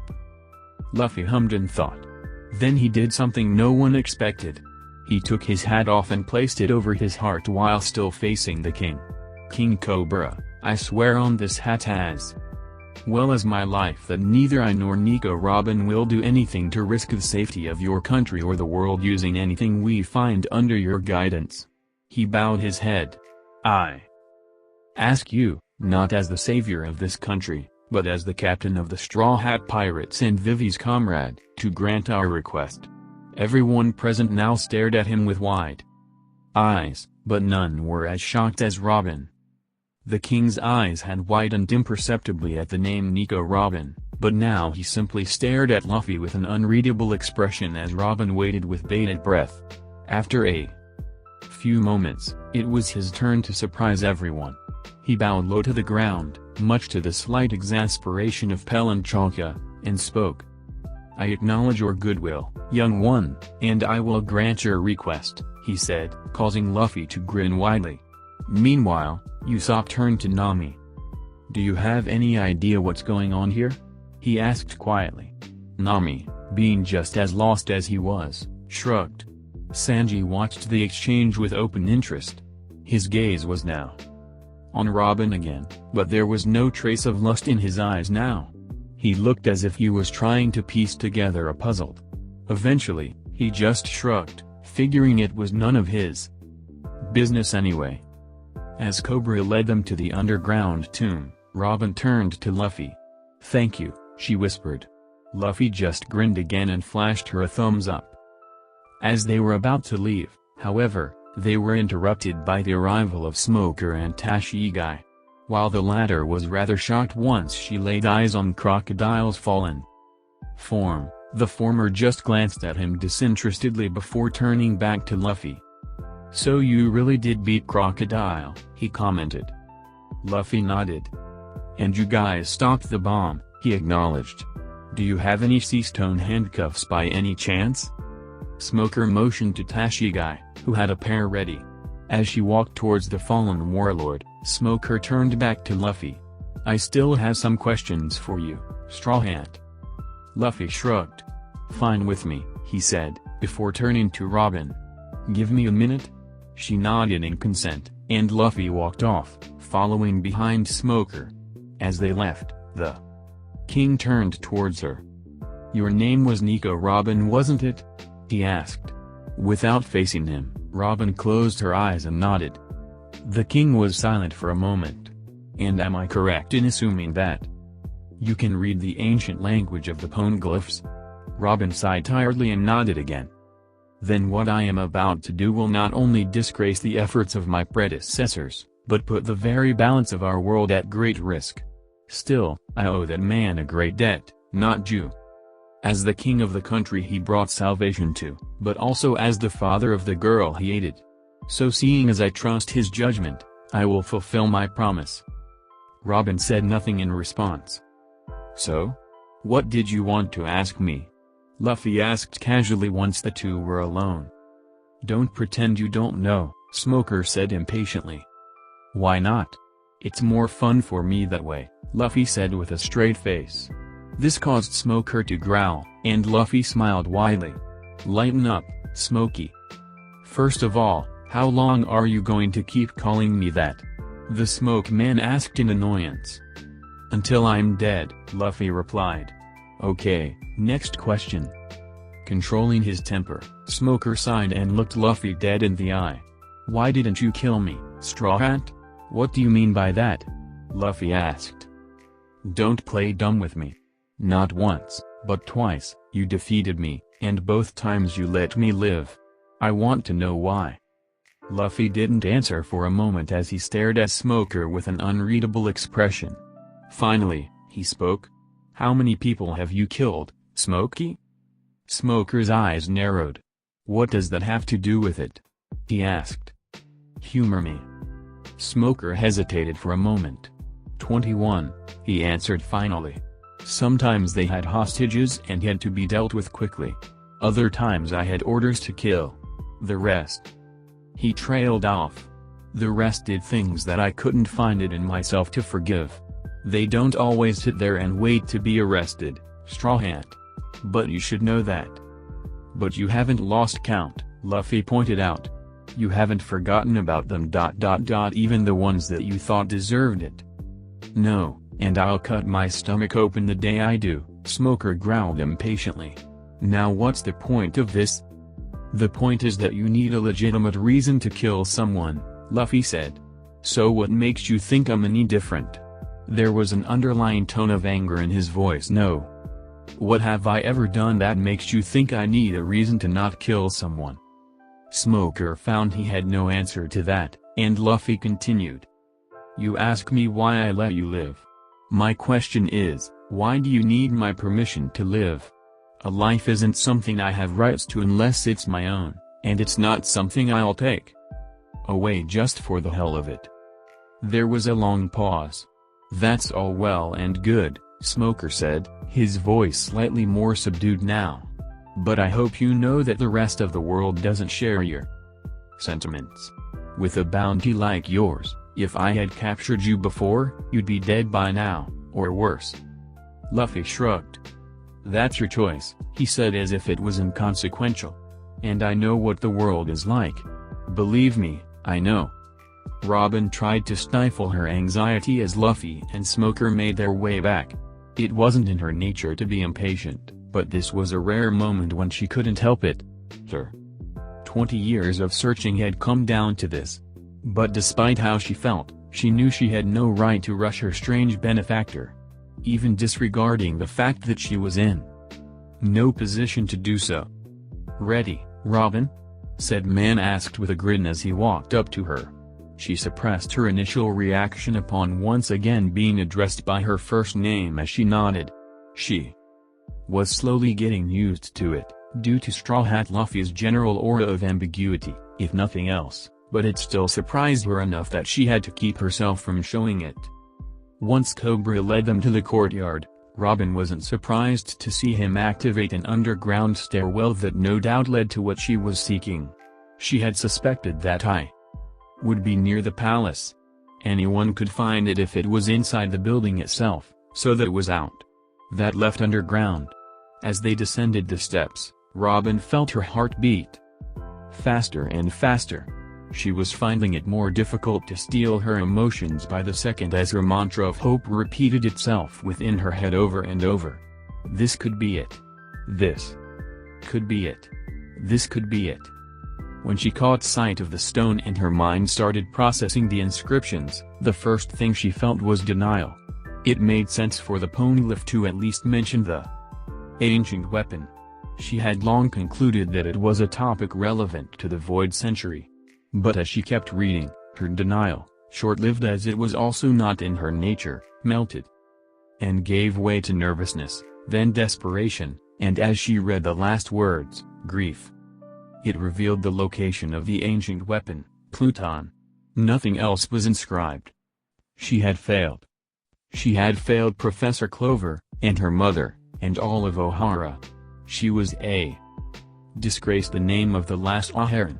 Tears flowed down her cheeks as her long-lived shell of protective indifference came crashing down. She paid no heed to the bewilderment on King Cobra's face as he watched her shameful display. It didn't matter anymore. She suddenly felt a hand grasp her shoulder, and she turned to face the sad eyes of Monkey D. Luffy. "Why are you crying, Robin?" he asked gently. It was strange, she reflected. A barrier 20 years in development, and it'd been shattered so easily.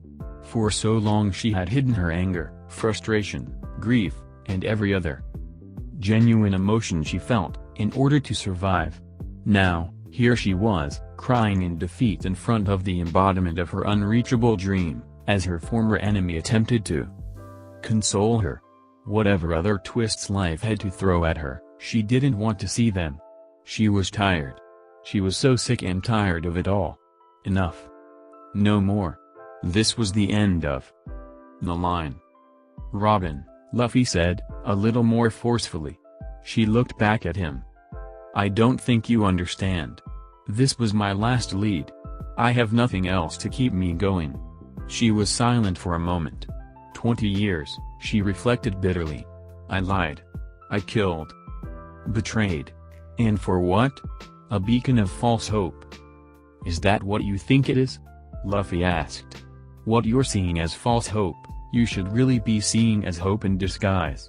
You let doubt sway you, convincing yourself that this was your last chance, when you really should be asking yourself where you need to go from here. Tell yourself that you have to work harder than you ever have before, but don't ever tell yourself that it's over. Accept that it's not going to be easy, but don't ever give up. If you keep going like that, one day, you'll find what you're seeking. That, and More than you could ever hope for. Robin covered her eyes with her hand. You don't get it. I can't keep going like this. Maybe not, Luffy agreed. Not alone. Robin looked up at him, and was once again taken aback by the endless conviction in his eyes. Why was he so committed to her cause? Excuse me, Cobra interrupted. But is this not what you were looking for? He asked. No, Luffy answered. This one tells the location of an ancient weapon. Cobra nodded. That knowledge has been passed down through the Alabastian royal family, but even we don't know the location. No one in the world did, until now. Luffy didn't really see the point in correcting him, so he said nothing. But then, what is she searching for? Cobra asked, motioning to Robin. The Rio Poneglyph, she answered. The one that tells the true history of the Void Century 800 years ago. Cobra's eyes widened. Are you saying that the threads of that ancient history can be woven together? But then a bounty of 79 million ... Why was such a large price placed on your head? It was my understanding that you intended to reawaken those weapons, yet your goal is the pursuit of knowledge? The world government doesn't care what her intentions are, Luffy responded. As long as she can read the ancient language, they view her as a threat. In fact, I'd appreciate if you kept this meeting a secret. It would be bad if they found out she knows the location of Pluton. Cobra nodded without hesitation as he looked at Robin in a new light. Said. Woman was still staring at Luffy. She seemed like she was struggling to come to a decision about something. She opened her mouth momentarily, and then closed it. It still stands, he said knowingly. My offer for you to join us. She was silent for a long while. I don't have anywhere else to go, she finally admitted. I have no home. He stared at her intently. Let's change that. The rebel army had been pacified. Upon waking up, they had all assumed that they had fallen under attack and resumed the invasion of Alubarna. But before they had arrived at the palace, they had been confronted by Kaza, who had briefly gone missing again. But that wasn't the surprising part. He was being accompanied by 3 people. One was a mysterious stranger with green hair and 3 swords. One was Princess Vivi, who had been missing for 2 years. The last one was Kebi, who Kaza previously claimed he had seen die. This had demanded an explanation. And did they ever get one? Kaza and Vivi had explained everything right then and there. From what had really happened with the dance powder 2 years ago, to how Kaza had been impersonated by a devil fruit user, and finally who was behind it all. After that, Kaza had personally ordered them to drop their weapons and surrender to the royal army.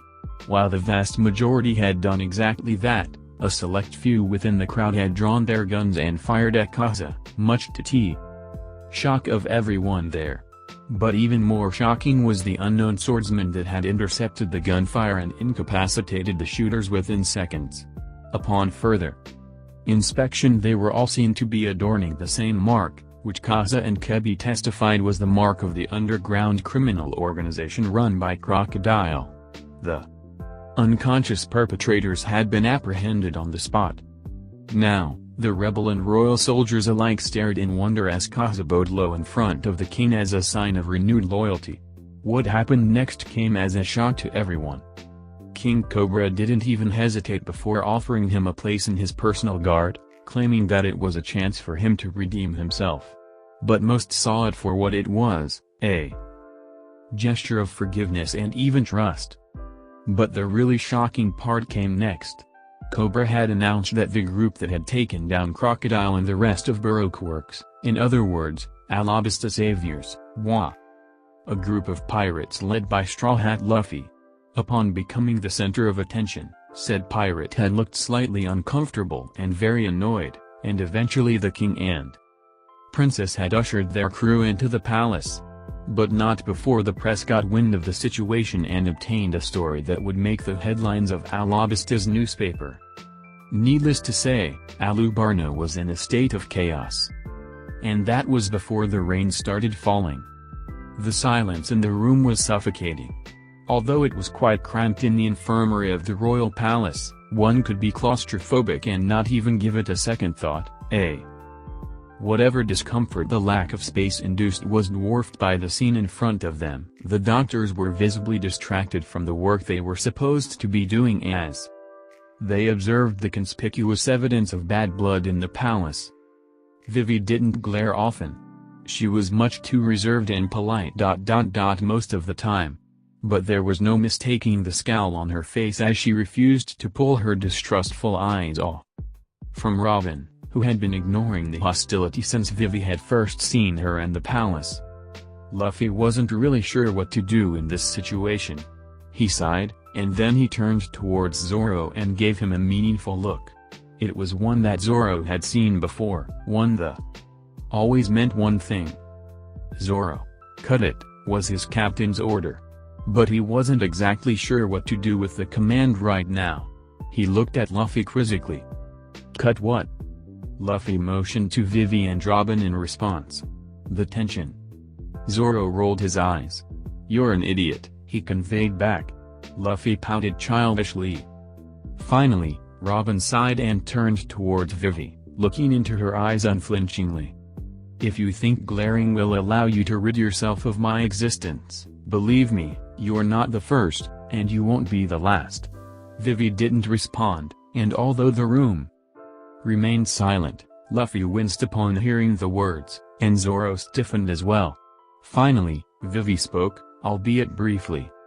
Where's Igaram? She asked quietly. Robin looked like she just wanted the day to be over, but she answered the question. I set up the bombs so that the explosions wouldn't reach him, she explained. I left him. Log pose, so he should make it back soon. But I can only guess when. Vivi's eyes were narrowed, but she turned away from Robin to face Luffy. Luffy-san, why is she still here? She asked simply. Many people put in the same position would have hesitated to answer. But Luffy was not one of them. She's going to join our crew, he replied. The crew's reactions varied.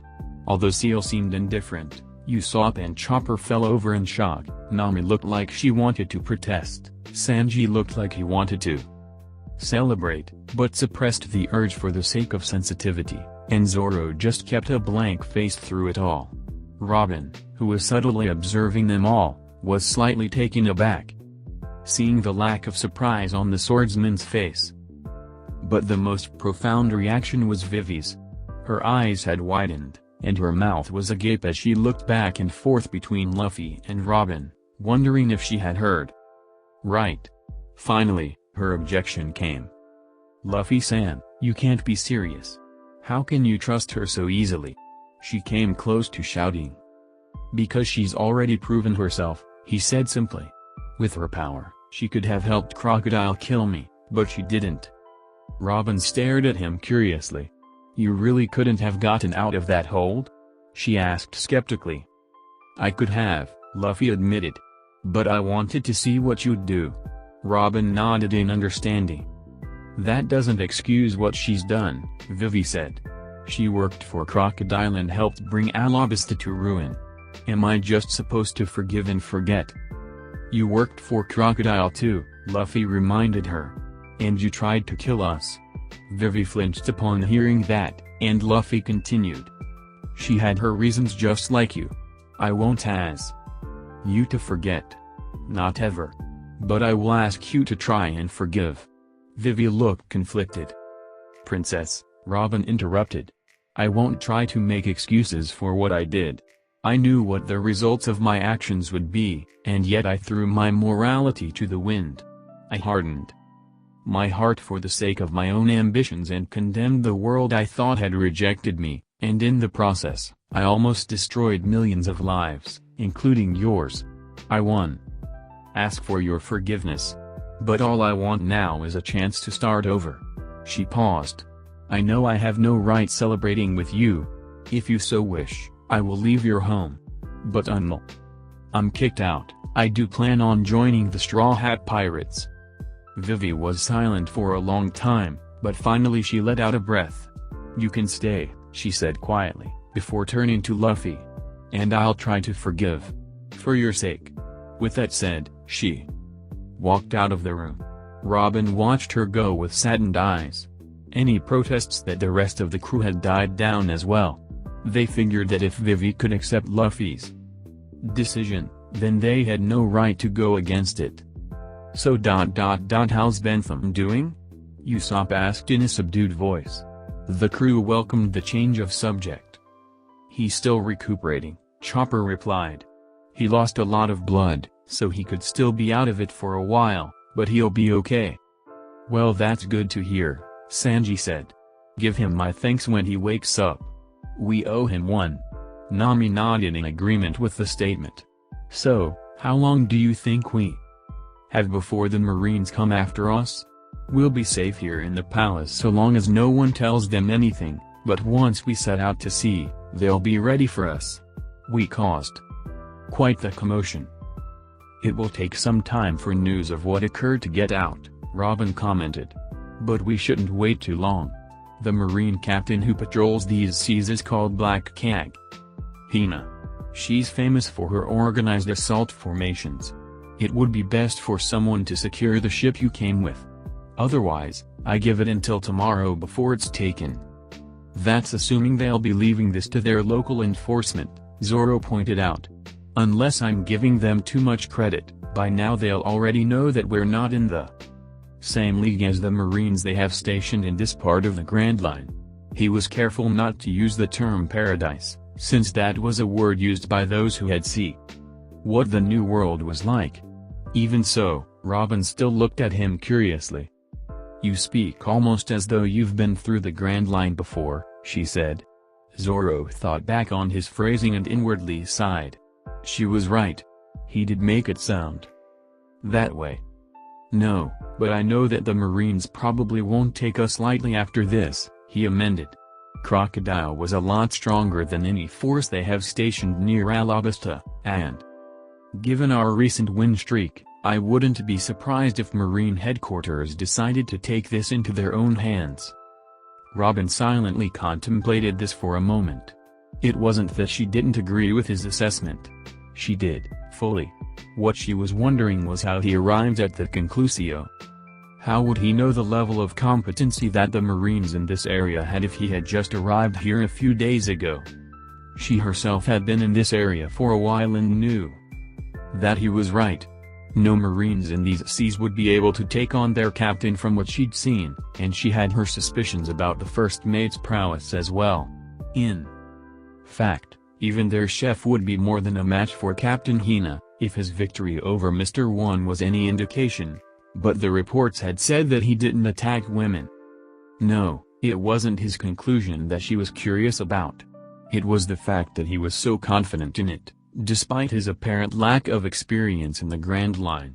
She suddenly fell an urge to question him about it, but circumstances led her to hold her tongue. Perhaps another time. She had questions for her new captain too, after all. "So then you think they'll most likely send a greater force to apprehend us," she said. She almost missed the nigh invisible relaxing of his posture once her short silence ended. "Almost? Yay. I can't be sure, but we should be prepared for anything," he answered. She nodded. "Well, we can worry about that later," Luffy said. "For now." Robin looked at him in question, and he grinned widely. "Let's get this party started." After Bentham finally woke up, the celebrations began. The royal feast went as expected. At least from the perspective of the Straw Hats. The king and royal guards, however, were quite taken aback by their manner of consumption. While the king, to his credit, kept calm through it all, the royal guards had a hard time hiding their disgust. But as the feast continued, with the Straw Hat captain stealing food off of every single plate, including those of the king and princess, they noted, they couldn't help but become amused by the show, and they inevitably started laughing uncontrollably at the sight of the man who had defeated Sir Crocodile and saved the entire nation acting so down to earth. He certainly wasn't one for formalities, even in a palace of all places.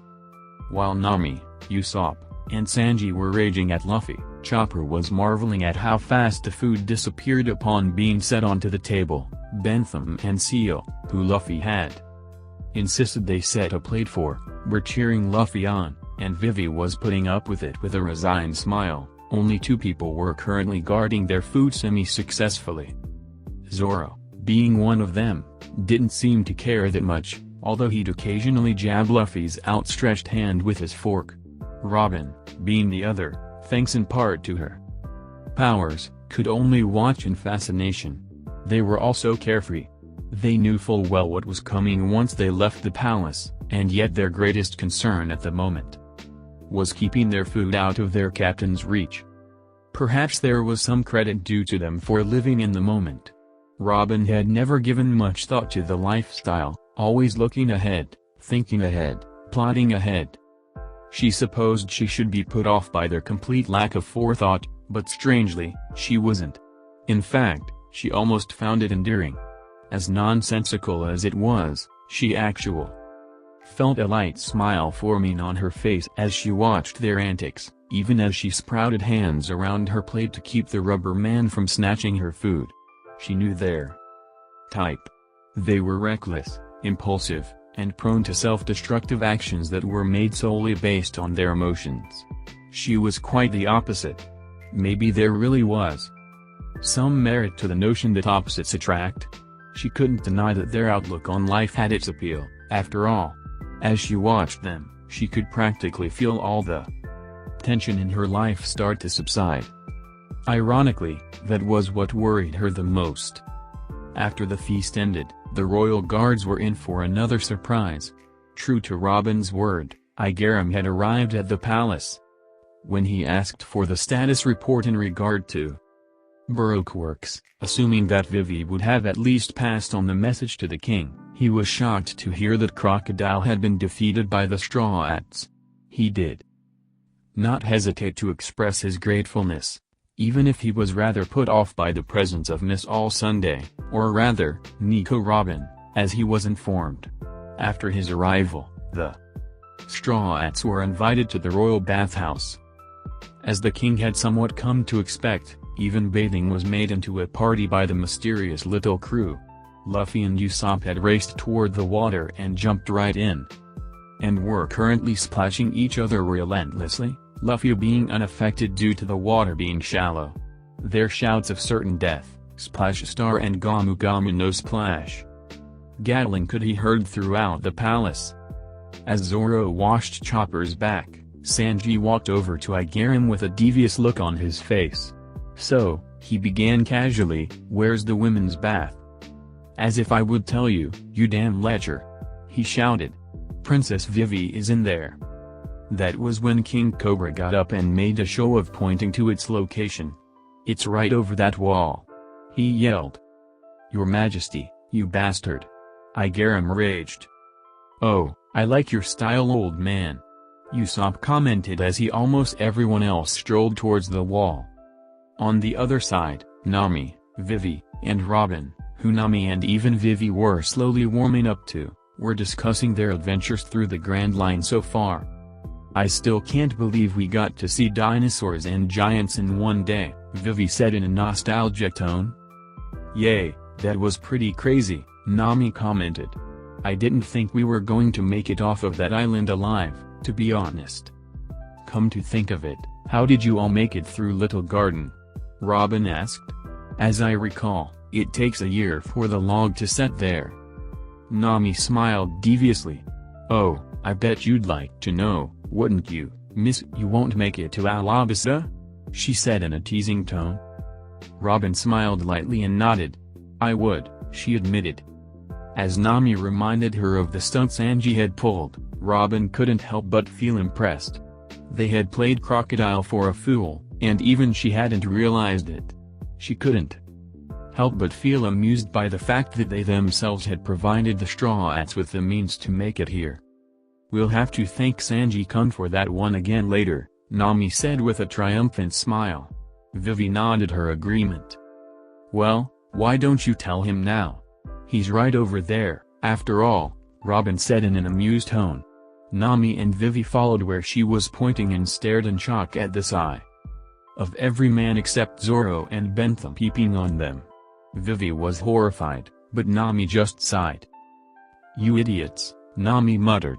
"All right, it'll be 10,000 biri each," she shouted, before pulling off her robe, much to Vivi's continued horror and Robin's continued amusement. The reaction was instantaneous. They all fell off the wall that they had scaled in a mixture of shock and contentment. The only ones who didn't fall off were Chopper and Seal, who had went along with what everyone else was doing and now looked on in confusion, and Luffy, who burst out laughing. "Just put it on my tab, Nami," the pirate captain shouted before jumping down, being followed shortly by Chopper and Seal. "Idiots," Zoro grumbled, before turning to Bentham. "Well, at least you held yourself back," he complimented. Bentham quirked an eyebrow. "Oh, didn't you know? I'm gay. I'm fine right where I am." Ha ha ha. Zoro started scooting away from him as he continued laughing. Igaram cleared his throat as he wiped away his nosebleed. "How unsightly," he admonished. "Wow," Luffy said. "Our Sanji may be a pervert, but at least he's not in the closet about it." "Hypocrisy at its finest," Usopp agreed. "Shut up you damn brats. I only went to stop you all," Igaram yelled unconvincingly. "And a liar too," Sanji added. "At least Usopp is kind of good at it when he wants to be." "Thank you," King Cobra said, as blood dripped from his nose as well. "Dirty old man," the Straw Hats all said in unison. "Not for that," he yelled, before lowering his head to the ground. "Thank you for saving the country I love," he said. Zoro grinned. "Is it okay for a king to be doing that?" he asked, although unlike Igaram, who voiced the same concern, he had no problem with it. "Rank and status is worn on one's clothing," the king recited. "There is no such thing as a naked king. So as a father, and a citizen of this country, I would like to express my gratitude. Thank you, from the bottom of my heart." Luffy grinned widely. "Anytime." Smoker sighed tiredly as Tashigi walked towards him with the transponder snail. He really didn't feel like having this conversation. "Smoker-san, it's Captain Hina," the sergeant major reported dutifully. Smoker nodded in acknowledgement and took the transponder snail. "It's been a long time, Hina. To what do I owe the displeasure?" "You're as charming as ever, Smoker. That is to say, not at all. How I sympathize with Tashigi's troubles." Hina sympathizes. "Did you call to make small talk?" Smoker asked lazily. "Hurry up and get to the point before our call gets intercepted by pirates." Hina was silent on the other line. They both knew that pirates intercepting marine calls was exceedingly rare, as not many had the knowledge and resources to successfully attempt it. Smoker was either paranoid or had a annoying sense of humor. Hina knew very well that both statements were true. "Fine. I thought I should tell you that your report on the events that occurred in Alabasta wasn't exactly received well by HQ. Let me mention that Straw Hat Luffy was being considered for the position of Royal Warlord to replace Crocodile." Smoker grunted. That made sense. If they couldn't cover up the events, one way to save face was to make an ally out of the one who had toppled one of the 7 warlords. Not that he thought Straw Hat would have ever accepted. "Was?" he asked. "Does that mean they decided against it? If so, they'll be short one warlord." "They didn't have much of a choice," Hina said. "The decision had practically been made to offer him the position at first, until the most recent outrage occurred." "Most recent outrage? What are you talking about?" Smoker asked, feeling out of the loop. "Oh, you haven't heard? You might want to pick up a global newspaper when you get the chance. I'd hate to spoil the surprise, after all." Smoker sighed. "Fine. Anything else I should know?" "Actually, yes. I've been given some shocking orders." "You mean you're going after the Straw Hats?" "Godspeed," Smoker commented. "As much as I'm flattered by your lack of faith in me, that isn't the case. I was fully ready to go after them, but it seems my authority in this area has been overridden. As you can imagine, I'm rather disappointed." Hina disappointed. Smoker's brow furrowed. They're sending someone from HQ? I've seen you fight before, and you're stronger than most rear admirals. The only reason you're still a captain is because of your supposed lack of experience. Who would they send that can do the job better? Hina blushed slightly. Smoker really could be charming when he wasn't trying to be. Well, that's the thing. They're sending the trio of disciples. Smoker's eyes widened slightly. You mean they're coming to this part of the Grand Line? But that's a huge waste of resources? Hina interrupted. Hina was surprised too. But it seems the higher-ups are convinced that we have to end this now, and so they've committed an excessive force to take them down. My orders are to back them up using my black cage formation, but not to get in their way. In short, Hina has been sidelined. Smoker thought for a moment as he let smoke from his cigar fill his lungs. Such an excessive display of force was unprecedented to go after a rookie in the first half of the Grand Line. But that's not what he was contemplating. The irony of the situation was not lost on him, despite all his experience suggesting that there was no way Straw Hat was getting out of this alive. Something in his very bones was telling him that his experience was wrong this time. Perhaps it was the lingering ache in them. Smoker? Are you still there? I had a feeling that you wouldn't be alright with this, but there's nothing you can do. Alright with what? Smoker asked. Well, with Straw Hat getting captured. I know you were dead set on being the one to bring them in. I figured you'd be miffed that you lost your chance. Smoker was silent for a moment as he blew out a puff of smoke. That's if he gets captured, he finally pointed out. He could hear a slight intake of breath on the other line. You're kidding. Against the students of the admirals? I know you've dealt with them before and know firsthand how strong they are, but are you seriously saying that 3 Vic admirals isn't enough to? Like I said. Godspeed, Hina, Smoker interrupted, before hanging up. He sighed. Whether or not they realized it, the Straw Hats were walking down the road to infamy. And were only a select few places where that road could lead. The morning after their celebrations, the Straw Hats were abruptly ripped from their slumber by Igaram, who burst into the room shouting for them to wake up. Most of them groaned. What is it, curly old man? Luffy asked as he rubbed his eyes and yawned. He noticed the newspaper in the man's hand and had a pretty good guess what his was about, but the moment, he really just wanted to keep sleeping. They had walked all night through the desert without resting, after all. What the hell did you all do? Igaram asked as he panted. You mean the defeating a royal warlord part, or publicly humiliating the world government, or both? Luffy asked sleepily. Robin chuckled at his attitude. No, not that. I'm talking about ... Oh, just look for yourself. He yelled as he threw the newspaper onto the ground. They all looked in curiosity as Nami quite forcefully woke up. Zoro, the only one still asleep. Many of them gasped as they looked at the front page. Contrary to what they thought, Crocodile's defeat and the conspiracy in Alabasta had not made the headlines, although they could see that it was on the second page. What did you do indeed? Robin said, visibly shocked. Nami groaned. How could we have forgotten about that? She asked as she slapped her forehead. The headline, in big bold letters, read, Whitebeard declares Straw Hat Pirates his allies.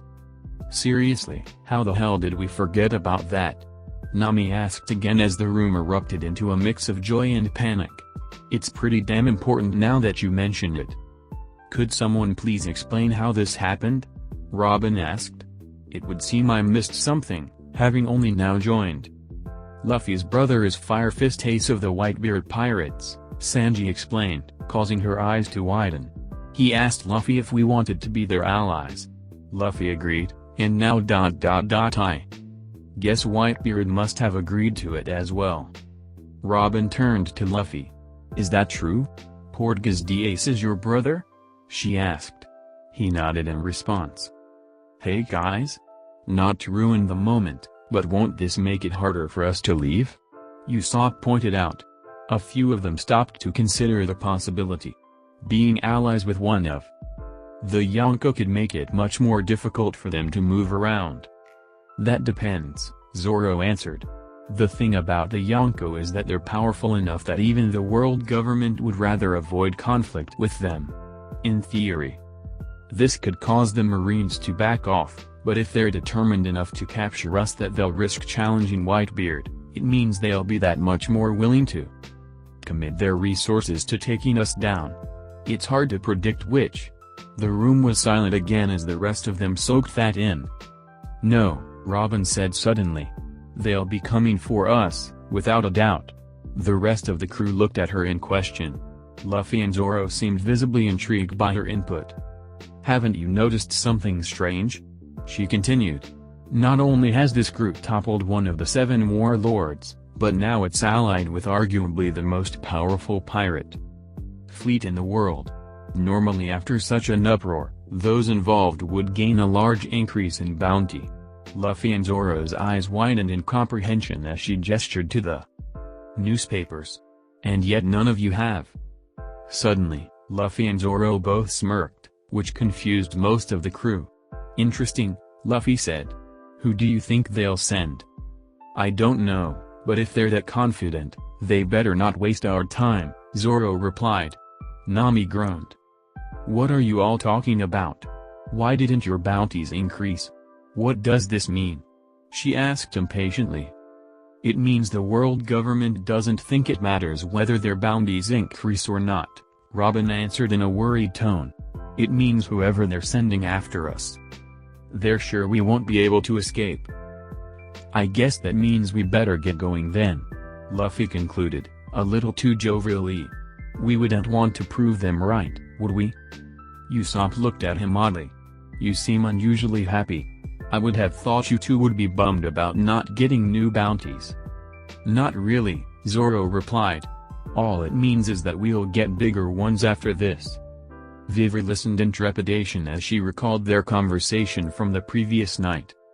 If you asked me, I'd say you should come with us. But something like that isn't my decision. It's ultimately up to you. So we'll give you until noon tomorrow to make your choice.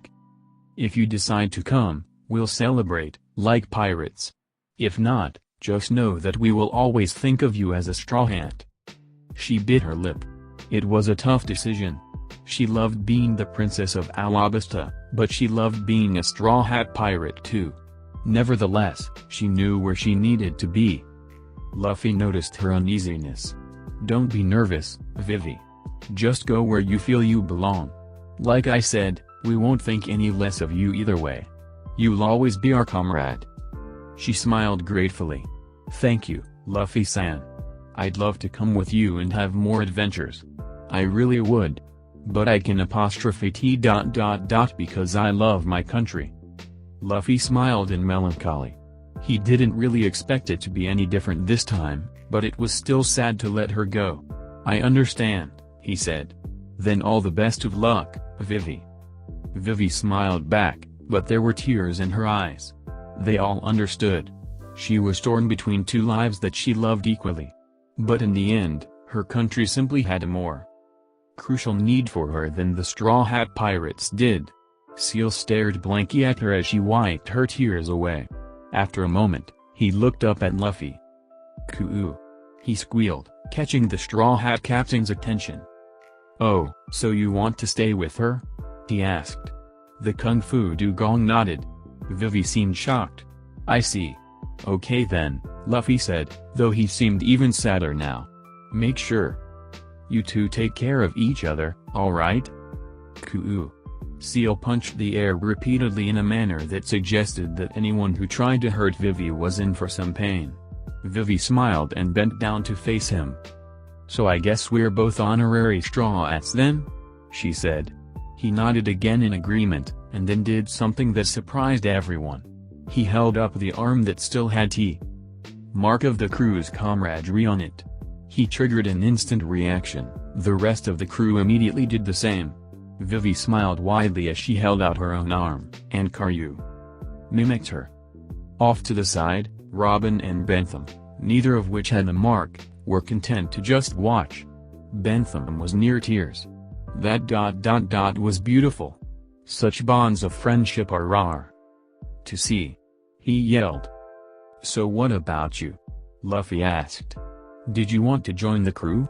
Bentham's jaw dropped in shock. So quick to offer me a place in your family. Straw Hat, I'm touched. But I'm afraid I must decline. You see, I have my own crew, and I cannot simply abandon them. Luffy pouted. Oh. Well, there's nothing that can be done then. Oh well. Robin, who hadn't spoken for a while, still seemed disconcerted about something, until Vivi walked up to her. Robin. I guess you had your reasons for what you did. And I don't want things between us to end on a bad note. We're both Straw Hats after all. So can we call it water under the bridge? Robin seemed surprised, but she smiled. I'd like that, she said. The two shook hands, and Robin looked like a load had been lifted off of her shoulders after that. Zoro raised an eyebrow as he turned to Bentham. Hey, if you have a crew, shouldn't you be getting in contact with them? He asked. The Marines will be after you too since you were a member of Baroque Works. You can't stay here for long. Bentham's eyes widened. Crap, you're right. Stop joking around. Where's the transponder snail? Hina leaned back in her chair as she gazed upon the ship of the Straw Hat Pirates, which was docked at the bay and now swarming with Marines under her command. The ship was anchored, and was flanked by Marine vessels on all sides. The Disciple trio were due to arrive soon, and when they did, the pirates' chances of escaping would be negligible at best. In addition, she had her black cage formation on standby, so even if they somehow got past the blockade at the shore, they would have to face another one at sea. Everything was going smoothly. So then why did Smoker's warning keep repeating itself in her mind? Captain Hina. The soldier on watch yelled. Were we expecting Sir Dracula Mihawk too? Hina turned toward the subordinate in question with a puzzled expression. Of course not. We haven't been able to recruit his help in ages. He just does what he feels like. Then what the hell is that? Hina turned to where he was pointing, and her eyes immediately widened. For a brief fraction of a second, she actually found herself wondering if Mihawk was here as she watched a colossal blade of wind, easily towering over their marine ships, head towards the blockade they had formed on the shore. Even from this distance it looked intimidating. Marine soldiers scrambled to jump out of the way as the attack tore through two ships as if they were wet tissue paper. The marine vessels stood no chance, and the Marines began jumping overboard as they sank. Hina looked on in shock. It was clear that they were under attack, but who could have produced a slash of that magnitude? The transponder snail suddenly started ringing, and Hina immediately answered it. Sergeant, report. Captain, Demon Wind Zoro is attacking us, came the panicked voice from the other line. It took Hina a moment to process that statement. Roronoa Zoro? Filing away the unlikelihood of a rookie swordsman being able to do something like that for now, she gave her order. Sergeant, open fire on the Straw Hats ship. But there was no answer from her underling other than a scream before the line went dead. She watched as another marine vessel was cleaved in two and sank into the water. She squinted as she looked towards the shore again. She grabbed a pair of binoculars and was able to make out a man with a straw hat, surrounded by several other individuals who were boarding the goat-like pirate ship in the chaos. The Straw Hat Pirates had arrived. Usopp cringed as he heard the screams of pain and fear from the nearby ships. Wow, he's not holding back, is he?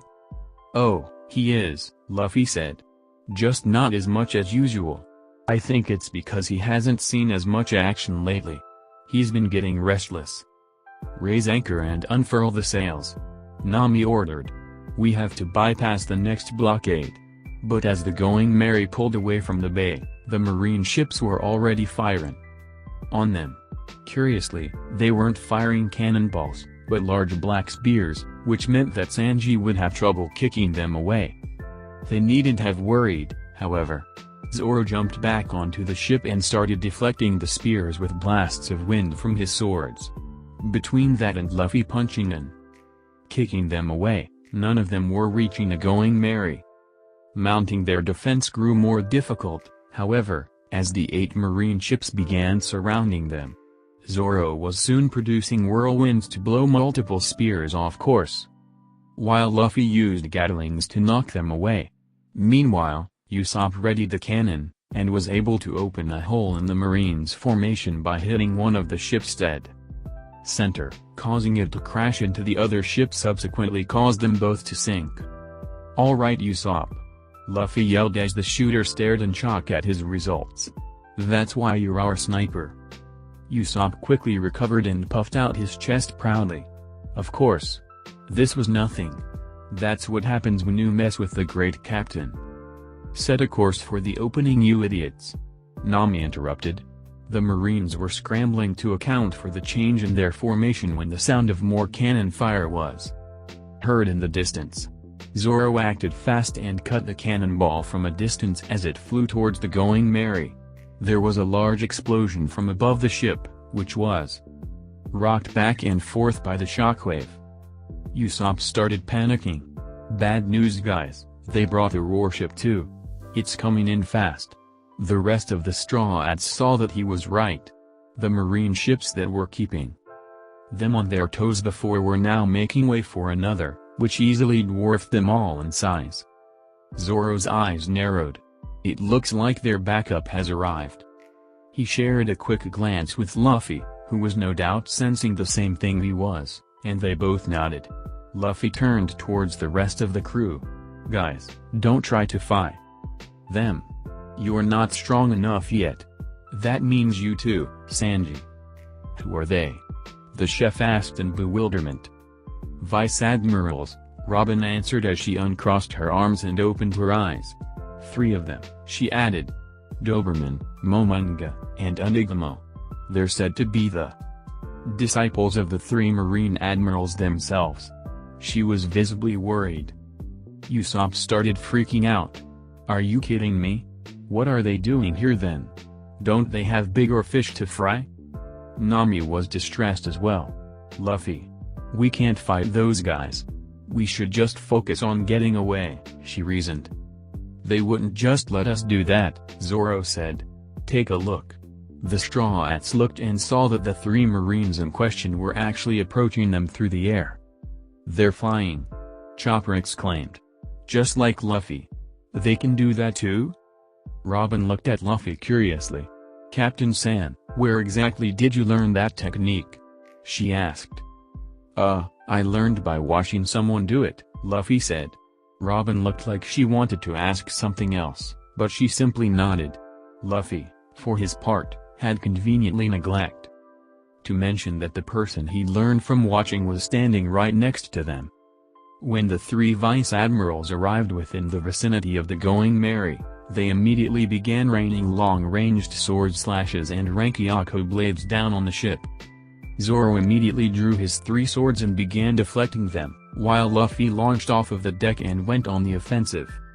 The other Straw Hats could do nothing but watch, and even that was difficult given that their movements were a blur. They could make out that Luffy's arms and legs had blackened as he dished out numerous assaults on the 3 high-ranking Marines. From the deck, Zoro supported him with a hail of fast and deadly long-ranged slashes. The 2 were outnumbered, it seemed as though they actually had the advantage.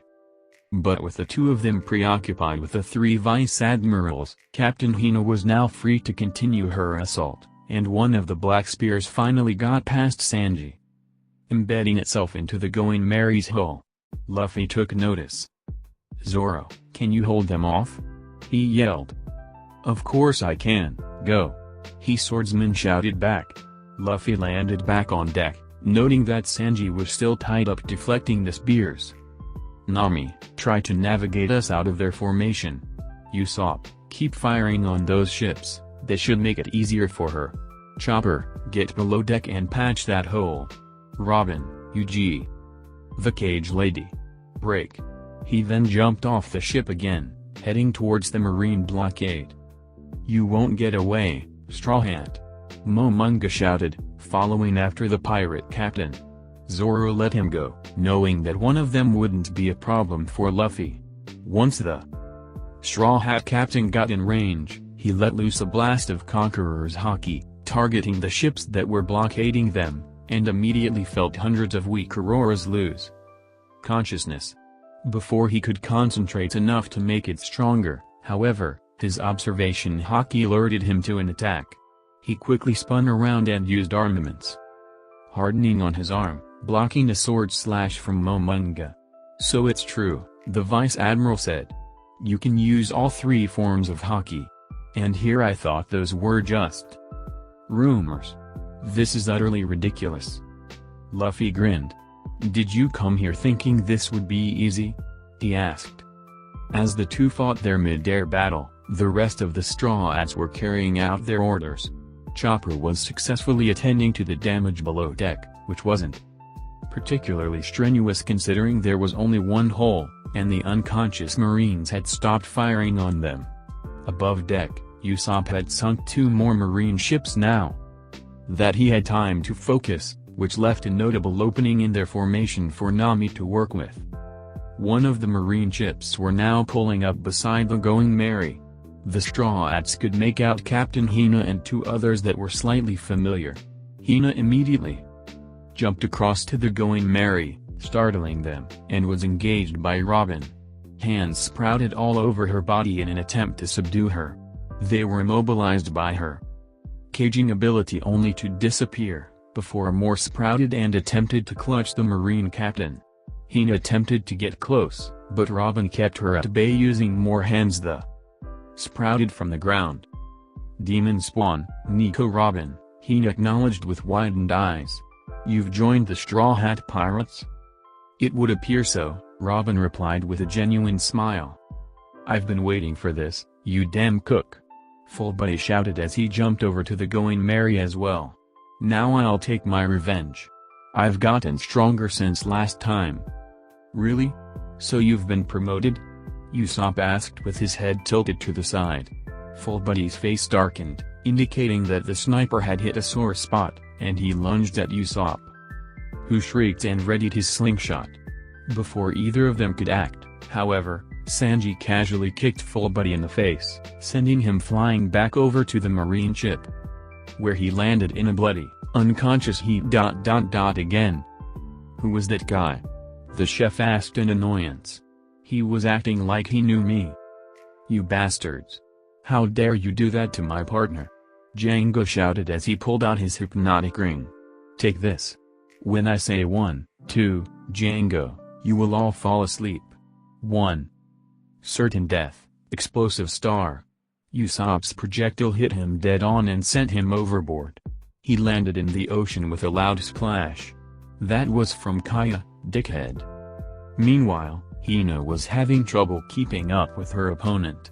The arms that were caught by her cage ability immediately disappeared only for new ones to appear. Robin watched her every move with a well-trained, scrutinizing eye. Hina was under even more pressure as she had to avoid the limbs that grew out of the ship's deck as well. She was a close-quarters combatant that simply couldn't get close. If anything, she was being pushed back. Finally, she slipped up. In her haste to avoid the many hands in front of her, she didn't notice the ones that had sprouted up behind her, and leapt backwards into them. Hands wrapped around her legs and were quickly caged, but didn't disappear this time. More hands grabbed her arms and shoulders, pulling her backwards towards the wall. She caged the hands that were touching her, but could do nothing to stop the ones that piled on top of those, and she was pinned to the wall by a myriad of disembodied limbs. Once she was immobilized, 2 of the hands went for her neck and started choking her. She struggled in vain to escape from the numerous arms holding her arms and legs in place as SH was deprived of oxygen. She sent a glare of defiance towards the heavily wanted woman before her. Hina ... has failed. She groaned before her vision grew blurry and she blacked out. That was ... scary. Usopp commented, as Robin released the Marine captain and carried her back to her own ship. Nami nodded in agreement. They both made mental notes not to get on their new crewmate's bad side. 3 sword style ... 1080-pound cannon. They turned to see Zoro still facing off against Doberman and Onigamo, who both dodged the flying slash in midair.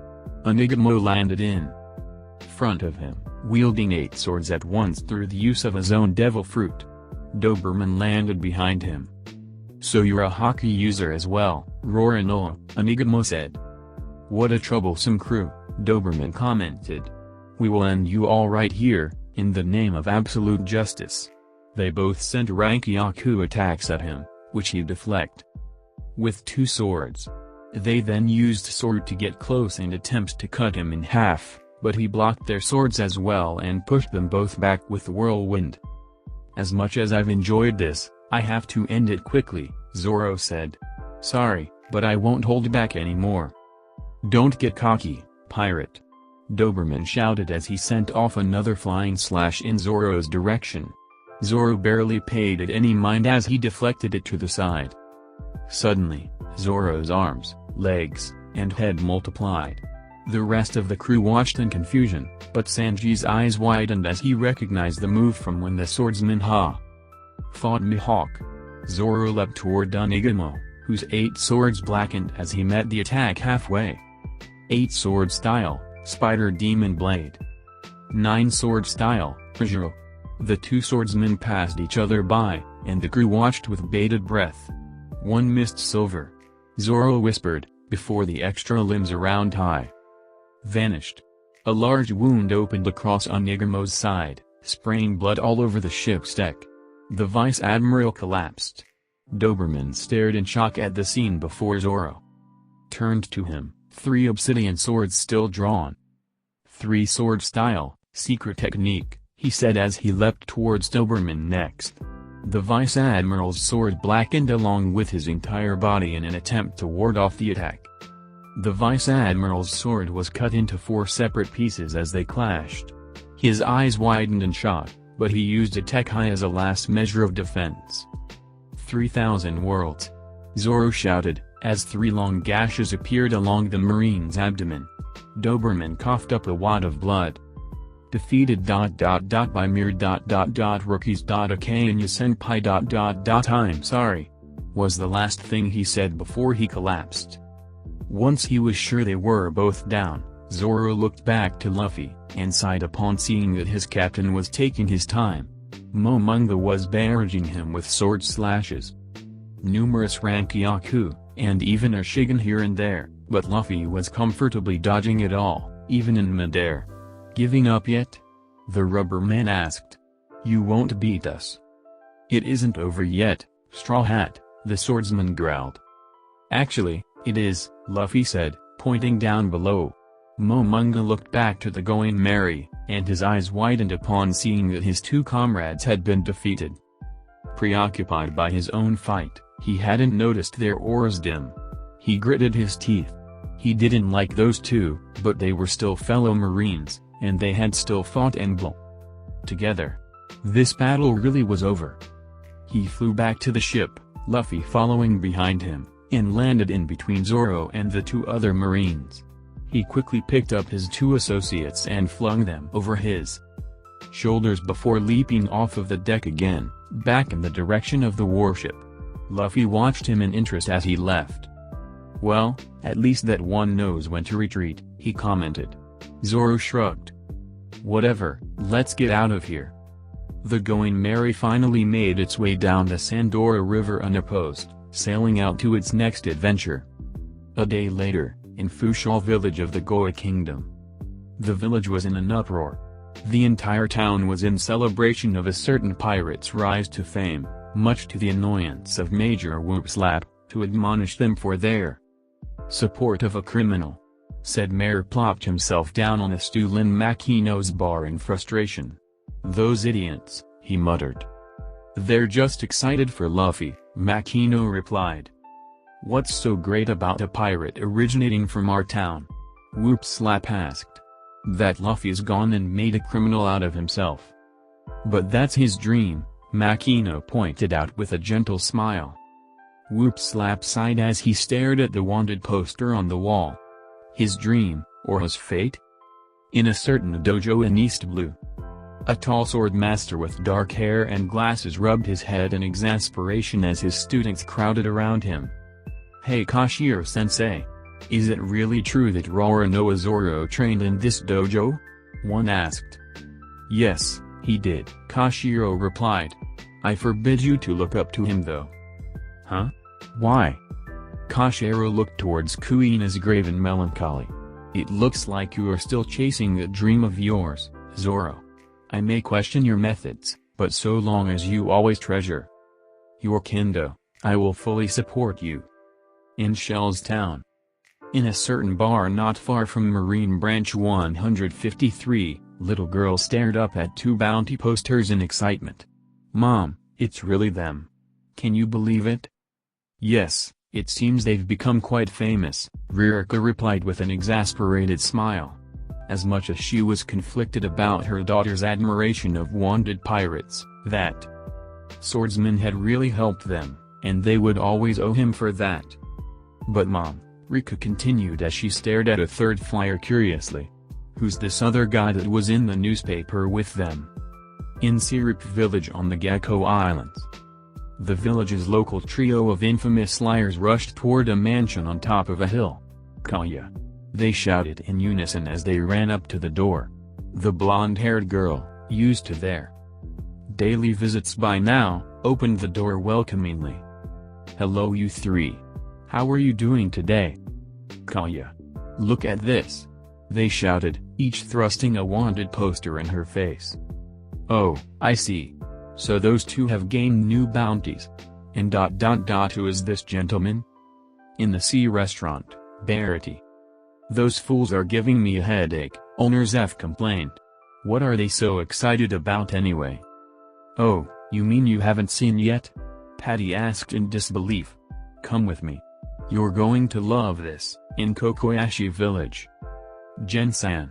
Najiko shouted as she ran up to the village leader. "Have you heard the news yet?" "Yay, I have. That kid has really done it this time. All I can say is, he better keep his promise." "I'm sure he will," Najiko said, grinning. "It's not his style to go back on his word. I could tell." In a castle atop the Drumrockies. "Those brats are really in for it now," Dr. Kira commented as she looked down at the newspaper. "What could they have even done to earn bounties that high?" Dalton asked in wonder. "They must have rattled the government's cage quite a bit," Kira replied. She was silent for a moment. "Hey Dalton, have you ever heard of the Will of D?" she asked. The village chief's brow furrowed. "Will of D? I'm not familiar with the term," he admitted. "It was something said to have been possessed by Goldie Roger himself." "Goldie? You mean Gold Roger? Is that what they're calling him now?" Kira cackled before taking a swig of her sake. "Well, mark my words. That kid will become a legend. There's something about him I just couldn't ignore when he made a ruckus here. Still, if he doesn't keep his promise, I'm going to hunt him down and gut him." In the Holy Land, Mary Ijos. "Garp! Get in here!" Sengoku shouted in fury. It wasn't long before the legendary Vice Admiral came crashing through the door, not bothering himself to open it. "What is it, Sengoku? Are you hungry? I brought rice crackers." "Garp, that blasted grandson of yours is the bane of my existence," Sengoku shouted. "Ah, you too? I know the feeling. Still, he's pretty badass, isn't he? I guess it should be expected. I raised him after all. Ha ha ha. Stop it. Stop being proud this instant," Sengoku yelled. "That brat's a menace.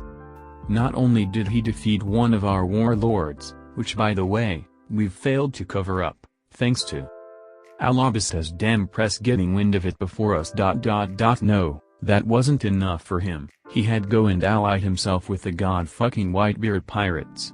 Now we can't even pursue him without risking war with a Yonko. Ha ha ha ha. What did I say? Badass. Garp said, still laughing. Damn it, Garp. Take this seriously. Sengoku shouted. As if all that wasn't enough, he even defeated the disciple trio. 3 vice admirals. What rookie pirate in the first half? Oh. The Grand Line can defeat vice admirals? They've even reported that he was using all haki and Rokushiki fluently. I'm beginning to think you had a hand in this, Garp. Who, me?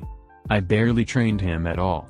You kept stationing me in the New World, so I didn't have time, Garp defended with a huff. Well, someone had to have taught him. Rookie pirates don't just master all 3 forms of haki before they even arrive in the Grand Line. It defies all logic. Ha. That's my grandson. Shut up, Garp. But Garp just kept laughing merrily while chewing on his rice crackers. Gimme those. Sengoku shouted, before snatching the rice crackers away. Hey, you can't hog them all. Garp protested. Sengoku turned away and started chugging the whole bag, much to Garp's horror. As they fought over the bag, they knocked the wanted posters on Sengoku's desk to the floor. On a raft in the middle of the most dangerous sea in the world, a bearded man with piercing eyes stared down at 3 wanted posters with a chilling smirk. They read: Blackleg Sanji, 55 million berry. Demon Wind Zoro, 95 million berry. Straw Hat Luffy, 175 million berry. The Going Merry sailed smoothly through the Grand Line in a rare moment of serenity. It had been over a day since the Straw Hats had escaped the marine blockade, and they were still adapting to the relatively relaxing endeavor of sailing without incident. Looking back, their time since coming to the Grand Line had been wrought with danger, and while their adventure-happy captain and adrenaline junkie first mate had no problems with it, the rest of them were enjoying the sudden lack of tension. Hey Usopp!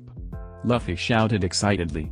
The sniper turned from where he was working on his weapon designs to face said captain, and saw with much mirth that he had hands growing out of his head, which closely resembled horns. Look, I'm a tanuki. Chopper, who was watching the scene, immediately took offense. You mean a reindeer? Tanuki don't have antlers. Luffy and Usopp fell over laughing at Chopper's expense, which only made the doctor angrier. Luffy controlled his laughter and addressed Chopper's objection. Of course they do, Chopper. I mean, why else would you have antlers? He asked. Chopper easily rose to the bait. Because I'm a reindeer. He shouted indignantly. This time, Luffy looked at him like he was an idiot. Are you stupid, Chopper? Reindeers don't walk on 2 legs, Luffy replied. Chopper's jaw dropped upon hearing the logical fallacy. Neither do tanuki. He shouted, too gullible to realize that Luffy was doing this intentionally. Usopp, who had just gotten up, fell over laughing again, while Robin let out a laugh of her own as she watched in amusement. Luffy paused to consider Chopper's argument. You're right, he acknowledged. I guess you must be half human, half tanuki then. I'm half reindeer. Chopper yelled, waving his arms up and down as if he was throwing a tantrum. Luffy's eyes lit up in comprehension. Oh ooh. So you're half reindeer, half tanuki, half who? Luffy was cut off from his calculated taunting as a hand bloomed out of his shoulder and covered his mouth. Luffy turned to Robin and pouted. She smiled innocently. Sorry, Captain San. But Long-Nose-kun is going to pass out from lack of oxygen soon, she said as the hand disappeared. Luffy turned to Usopp, who was gasping for air, and smiled sheepishly. It was then that Sanji announced that he had snacks ready. Usopp rushed toward the kitchen, Chopper following behind him. Luffy, surprisingly, didn't go. He stared toward the kitchen longingly but instead turned to Robin, who looked back at him curiously. There's something you've wanted to ask me since we left Alabasta, he said, not beating around the bush. Robin blinked, surprised by both his directness and his observation skills. She liked to think she was good at concealing things like that from the attention of others. It was one of the skills she had developed over the years. And yet in the brief encounters she had had with her new captain so far, He had always managed to read her somehow. If any of her previous superiors had ever shown that capability, it would have been a cause for concern. Crocodile had been good, but not as good. She would have been dead long ago if the warlord could tell what she was thinking this easily. And yet, for some reason it didn't really bother her that Luffy could see more than what she generally allowed people to see. The scary part was that she knew it should. There is, she responded. A few things, actually. Luffy smiled good-naturedly. Well, you can ask whenever you feel like it. We don't care that much about formalities on this ship. Robin nodded slowly. She had expected as much, but old habits died hard. Captain San, I don't want you to take this the wrong way, but I was wondering why you invited me to your crew, she said carefully. Are you happy here? Was Luffy's immediate response. Robin didn't even hesitate before nodding. I haven't been with you all along, but yes. Happier than I've been in a long time, she answered. Well, that's why, Luffy said simply. As much as Robin's heart wanted to accept the answer, her brain urged her to probe for more information. But why would you go to such a length for me? She asked insistently. Luffy smiled at her again. Robin, you're always trying to see past the outer layer of everything. I'll admit that's an important thing to do, but in this case you're looking for hidden meaning that isn't there. I know that you're a good person who was dealt a bad hand, and that it drove you to do things you regret. I wanted to make you happy for a change. That's really all there is to it. Robin stared at him wide-eyed. As far as she could tell, he wasn't deceiving her. He meant every word. The idea of someone striving to make her happy without any ulterior motive was so utterly foreign to her that she wasn't sure what to do with it. Thank you, Luffy, she said quietly. She had broken out of her formal habits and addressed him by his first name, immediately causing his grin to widen. So you said you wanted to ask something else, right? Robin nodded, quickly gathering her wits. I noticed that you seemed to know beforehand what the poneglyph in Alubarna would reveal. Is there a reason for that? Luffy paused for a moment, thinking about how to something like that to Robin. He wasn't going to lie, but he wasn't going to tell her the full truth either. Not yet. Captain San? She asked after he was silent for a long moment. He rubbed his head sheepishly. Sorry, it's just that that's a bit complicated. And I'm not that good at explaining things, he said. So I'll just give you an explanation that someone once gave me. The first thing you should know is that everything in the world gives off a certain evidence of its presence, one that transcends the perception of the five senses we humans use to interact with our surroundings. At this point Robin could tell that he was indeed repeating this explanation from another source, seeing as he didn't normally speak like this. Nevertheless, SH eagerly listened, despite wondering where this was going. Some people refer to this as a voice.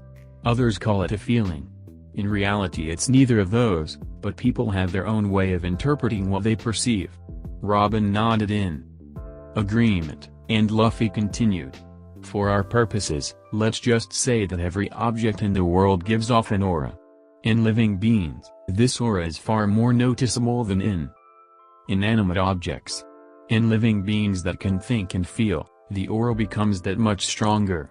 Beyond that, the aura gets even stronger depending on the strength of one's mind.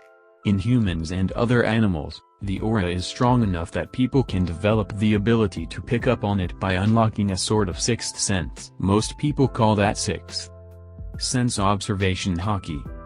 Observation haki? Robin repeated. She was visibly intrigued by this explanation, and decided to forget about her original question until they got to it. Luffy nodded. Observation haki is an ability that any sentient being can learn. It may be worth mentioning that Zoro and I can both use this ability. The best observation haki users can sense the presence of any living being if they focus hard enough. But sensing the presence of an inanimate object is an ability that's unreachable to most. Still, there are a select few who are born with an advanced perception and can do it. There's a special name for that ability. And that is? Robin asked. The power to hear the voice of all things. Robin went through the explanation again in her head. It all seemed a bit far-fetched. She wasn't one to think she had seen everything the world had to offer, however, and she saw no reason for the captain to lie about such a thing. Do you know anyone who has that ability? She asked suddenly. Luffy grinned. Well, for starters, me, he replied. Robin simply stared at him, and Luffy finally addressed her question. Poneglyphs, for some reason, have a really strong presence among inanimate objects. But it's more than that. To me, it almost feels like a human's aura was somehow ingrained in that stone, but it's diminished to the point where normal observation Haki users can't sense it. To a certain extent, I was able to pick up on what it was conveying before I entered the tomb. Robin's eyes widened when she heard this. If what he was saying was in any way accurate, the implications were awe-inspiring. Could the ones who left the messages of the poneglyphs have left more than one form of link to the Void Century, one that was untraceable to the vast majority of the world? She would have to think more about this. Well, if that's all, I'm going to go eat some of those snacks, Luffy said excitedly as he raced towards the kitchen, leaving Robin to her thoughts. After the straw at St. Lunch, Luffy announced that it was time to get back to their hockey training, a statement that was met with resigned acceptance to all but Zoro and Robin, the latter of whom raised an eyebrow. Hockey training? She asked. Oh right, new crew member, Luffy acknowledged, before turning to Zoro. Alright, who has to explain this time? He asked. Zoro responded by holding out his hand in a fist. Luffy looked amused. Really? He asked. Zoro just looked at him expectantly, and Luffy shrugged. The two played rock paper scissors. Zoro chose rock and Luffy chose paper. Zoro looked down at his hand, wondering what he'd done wrong this time, before shrugging and turning to Robin. Nami's eye twitched. Alright. There are 3 types of hockey. Conquerors, armaments, and observation, Zoro began. I've already explained observation to her, Luffy chimed in. Zoro hummed. Alright then, one thing to know is that not many people can use Conqueror's hockey. In fact, only about 1 in a million can. It allows you to overpower the wills of weaker individuals, bending them to your will or even knocking them out. Someone with mastery of this technique can crush armies without lifting a finger. Robin's eyes widened in comprehension. The rebel army in Alubarna, she breathed. Zoro nodded. Luffy has mastered Conqueror's hockey, he said. Robin was dumbstruck. The captain possessed 2 rare abilities of that nature? What star was he born under? But you guys can't use that from what we can tell, Zoro continued, so the last one to explain is armaments hockey, which is basically a weaponized manifestation of your willpower. It allows you to coat yourself or an object in an invisible suit of armor that strengthens both attack and defense. It also lets you bypass some devil fruit defenses, recited from memory. Devil fruit defenses? Robin asked. Zoro decided to elaborate. Crocodile was a Logia. His devil fruit let him turn into sand. If you were able to use armaments hockey, you would be able to bypass his intangibility and attack him anyway, Zoro explained. So that's how you were able to hit him, Robin said to Luffy. I always wondered if there was a way to counteract those abilities. I guess this would be it. That's not all it can do, Luffy said. Robin, try using your power on Zoro. Robin looked stunned by the suggestion, but Luffy just grinned. Go ahead, don't hold back. Pretend you're trying to put him out of commission. Robin looked hesitant but complied. She crossed her arms and hands grew out of Zoro's body in an attempt to clutch him. Immediately the sprouted hands were blackened to obsidian, and much to Robin's shock, she couldn't move them. Upon further inspection she realized that her real arms were also blackened and completely immobilized. What is this? She asked. That's armaments hardening, Zoro said. It's an advanced form of armaments hockey that can be applied to solid objects. When your arms came in contact with me, I used it on them. Since my armaments hockey is a physical manifestation of my will, it overrode your control of your limbs, he explained. Against someone who doesn't know any armament hockey, doing that is fairly simple. If you could use it to an extent, it would be harder, and if your armaments hockey was equal to or stronger than mine, I wouldn't be able to do it all. This seems like an extremely useful ability, Robin commented. All three types are, Zoro replied. But most people have a natural disposition towards one of the types. Luffy's is conquerors, and mine is armaments. If I had to guess, I'd say yours is observation. How would you know that? Robin asked. Your aura, your personality, and your fighting style are all big indicators, Zoro responded. Robin nodded in acceptance. After that, Zoro explained the many uses of observatio hockey. When he mentioned that sensing emotions was one of them, Robin's eyes widened slightly. Outwardly she showed no other signs of it, but inwardly she just realized why Luffy could read her so easily. The rest of the day was spent training in armaments and observation hockey. Robin was able to pick up on the fact that they had been doing this for a while but were having no progress. Despite this, Robin found that she wanted to participate. It wasn't so much that she thought she could learn the techniques or even had a deep desire to.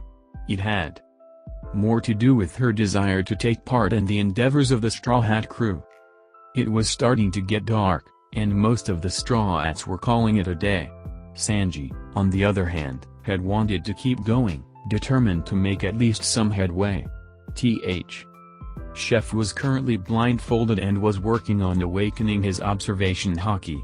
This essentially involved Zoro standing behind him and hitting him over the head with a stick. Robin could tell that he was getting more frustrated after every hit that he failed to dodge. He had been at this for long enough that he had actually figured out a pattern in Zoro's consecutive swings and had started dodging based on that, but the swordsman had quickly caught on to what he was doing and switched up his pattern.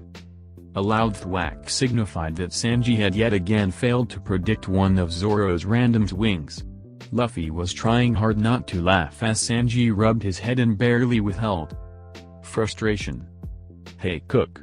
You need to dodge or else you'll get hit by the stick," Zoro said unnecessarily. Despite not being able to see him, Sanji turned to him in outrage. "No shit, dick with a stick," he shouted, causing Luffy to burst out laughing and Zoro to hit him again for good measure. Sanji was grumbling something about shitty swordsmen and their sticks when Zoro swung again. Only this time Sanji moved his head out of the way. Luffy stopped laughing and looked at Sanji with widened eyes while Robin looked on curiously. He was still blindfolded, and Zoro's attack had not followed any particular pattern. It really had seemed like some form of precognition. Zoro smirked. "Hey Cook, why'd you dodge?" he asked. The question seemed to infuriate Sanji, who spun around again. "Because I didn't want to get hit, you shitty moss head." Luffy started laughing again, and Zoro seemed annoyed at the return of the nickname he hadn't heard since his previous life. He stifled his annoyance though. "What I meant was, how did you know you were going to get hit?" Zoro asked. "Because you were." Sanji stopped mid-sentence and thought about what he was about to say. "Because you were thinking about swinging." Although he was blindfolded, no. His observers missed the comprehension that dawned on his features, followed shortly by the look of triumph. Sanji had awakened observation hockey. The next morning, the Straw Hats awoke to the revelation that Sanji had awakened his hockey. Usopp got excited and immediately suggested that they help him refine it by having him dodge some attacks. Nami pointed out that he was still new at it and asked if he should take it slow, but Sanji politely assured her that he'd be fine. Luffy, Zoro, and Robin knew that Sanji was even more excited than Usopp even if he didn't show it. He had stayed up all night after his first breakthrough, content and simply getting a feel for all of the straw at Zora's. He found that suddenly having a way to reassure himself of their presence was gratifying. He was, after all, one of the stronger members of the crew, and to it upon himself to protect the others, even if he didn't admit it when it came to the male members. So being able to reach out with his senses and find them, something which H was able to do more and more successfully as the night had progressed, was something he appreciated. Luffy and Zoro had understood perfectly and had left him so he could practice. Now Usopp suggested that he try to dodge some of Chopper's punches with his eyes closed. Sanji consented.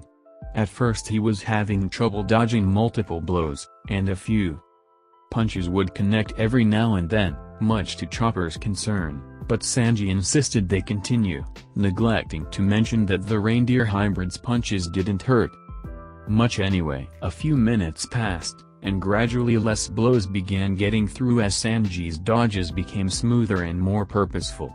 He was starting to know what to look for in Chopper's aura in order to anticipate his movements. From the intent that drove his body to move, to the rise of his arm, to the area that he was targeting with his punch, Sanji knew what Chopper was going to do a split second after he decided to do it. While he was a novice in training to the eyes of Luffy and Zoro, the rest of the crew watched with fascination and awe as Sanji danced around all of Chopper's blows without ever opening his eyes. Once Sanji lasted a solid minute without taking any hits, they stopped. "That was awesome, Sanji!" Usopp yelled. "What should we try next?" "Why don't you try hitting him with your slingshot?" Luffy suggested. "Just use normal pellets." Usopp nodded and put some distance between himself and the chef before pulling out his slingshot.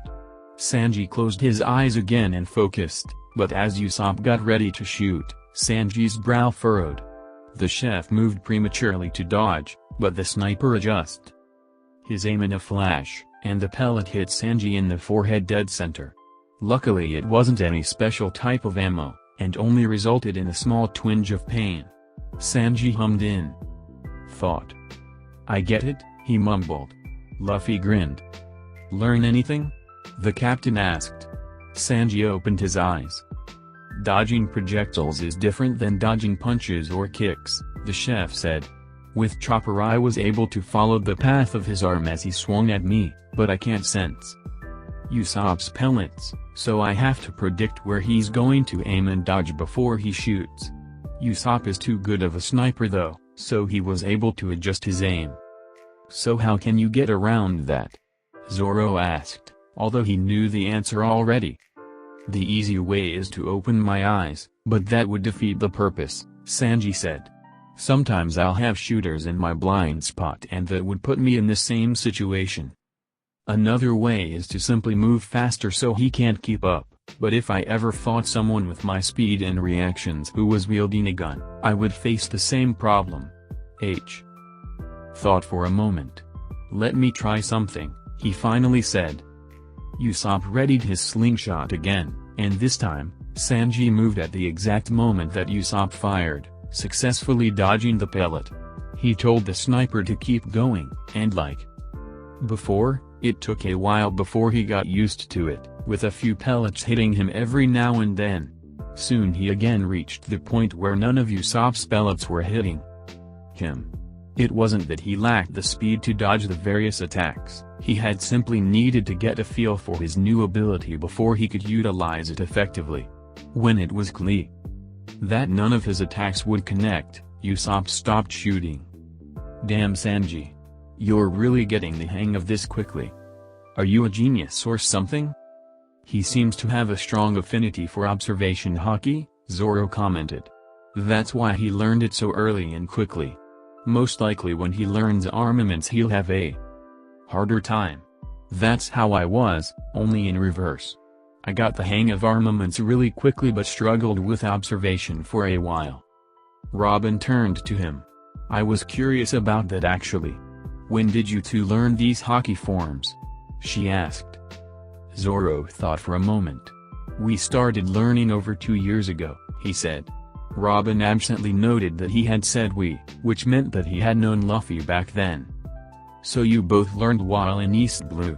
She inquired. Zoro inwardly sighed as he nodded. Unlike Luffy, he could lie just fine, but he still didn't like deceiving his crewmates. He'd have to have a talk with Luffy later about when they could come clean about all this. Although he had a pretty good idea of what the captain had in mind, and if he was right, then they'd have to put up with this for a while longer. You said it was over 2 years ago, Nami said. That was after you two met, wasn't it? Does that mean you learned it together? Luffy raised an eyebrow. How'd you know when we met? He asked. Zoro told me. I was curious and asked, and he said you met over 2.5 years ago, she answered. Luffy tried his best to suppress his laughter at the irony, something which didn't escape the crew's attention. Oh, he told you that? He asked, with a hint of mirth. Well, we didn't train together or anything, but we learned it at the same time, and I knew he was going to be learning it. I assume it was the same for him. Zoro nodded in confirmation. Actually, he's the one who told me to learn it, the swordsman said, providing extra information so as not to seem like he was being withdrawn with it. Luffy scratched his head. Yay, in a sense. The crew seemed to accept this easily enough. So guys, guess what?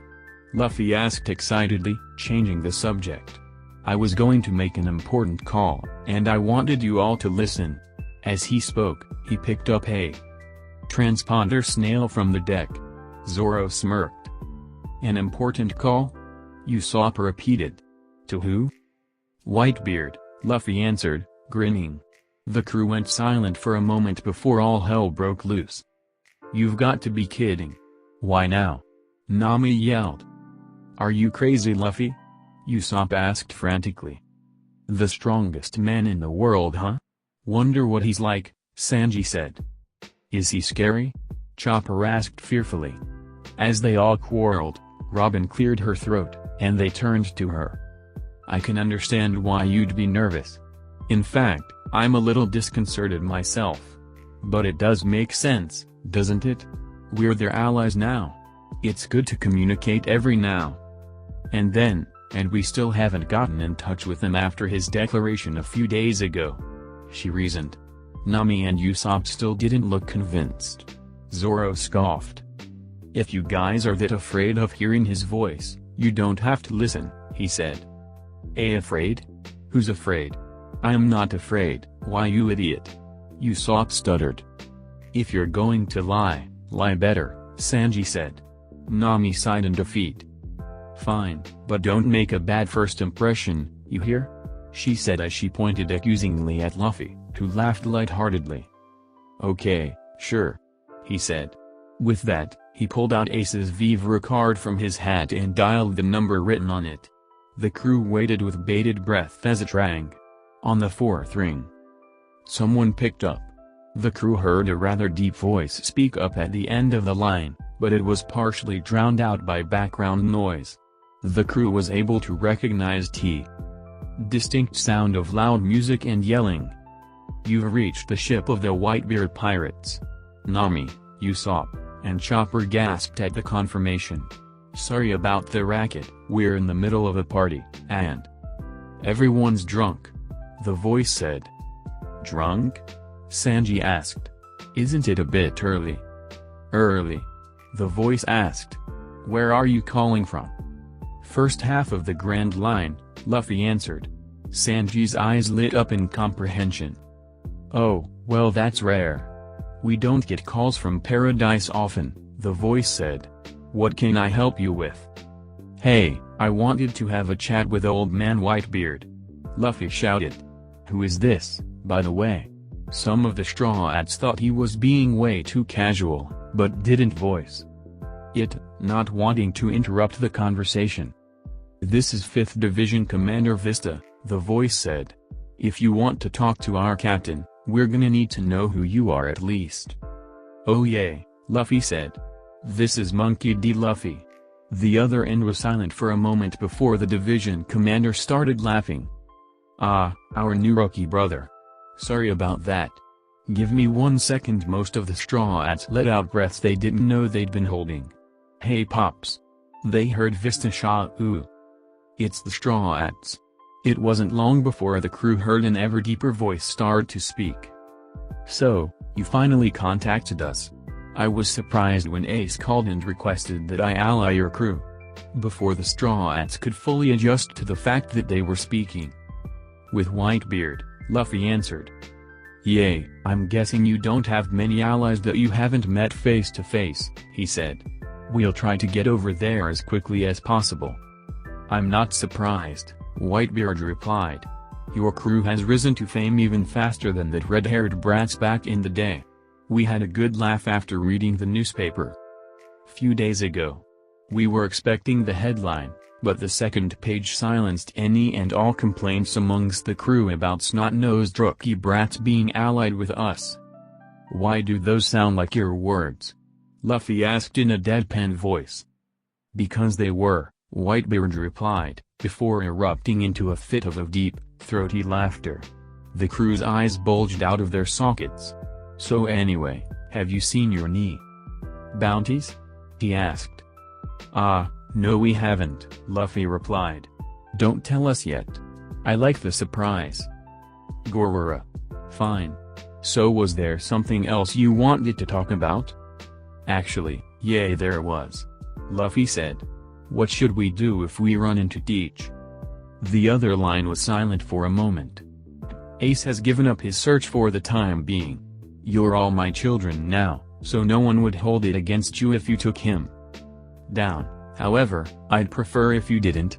Ace feels largely responsible for Thatch's death, despite what we've told him, and I think he needs the closure. But if that conniving little brat attacks you, then by all means, give him hell. Okay, got it, Luffy said. In that case, I'll let you get back to being drunk. Whitebeard scoffed. I don't get drunk, brat. Shishishi. You're just like Zoro, Luffy replied. Oh, by the way, I'm gonna become the Pirate King. That okay with you? Well, I don't want the title, Whitebeard responded.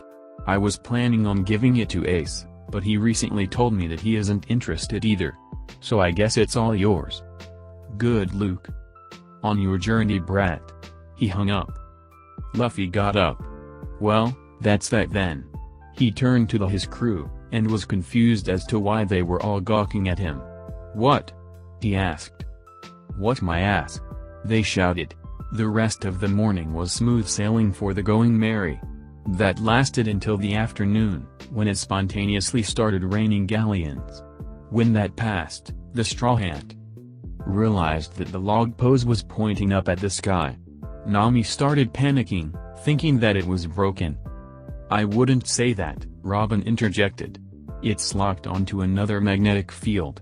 It must be a sky island. Sky Island? Nami asked, clearly not believing it. Come on Robin. There's no way something like that could exist, even on the Grand Line. That's where your way of thought falls short, Navigator-san. Common logic can't be applied to this sea. The only thing you can trust is the way the needle points. If it's pointing at the sky, then there's an island up there. Although, to be accurate, what's floating up there is a sea of clouds, not just an island. Nami sighed. Okay, but that still doesn't help us. The fact remains that we have no way to navigate to the next island while the log is pointing at the sky. Alright, here's what we do. Luffy interrupted. I'm the captain, and I say we're setting our course for Sky Island.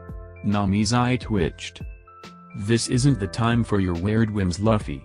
We don't even know how to get there. She reasoned.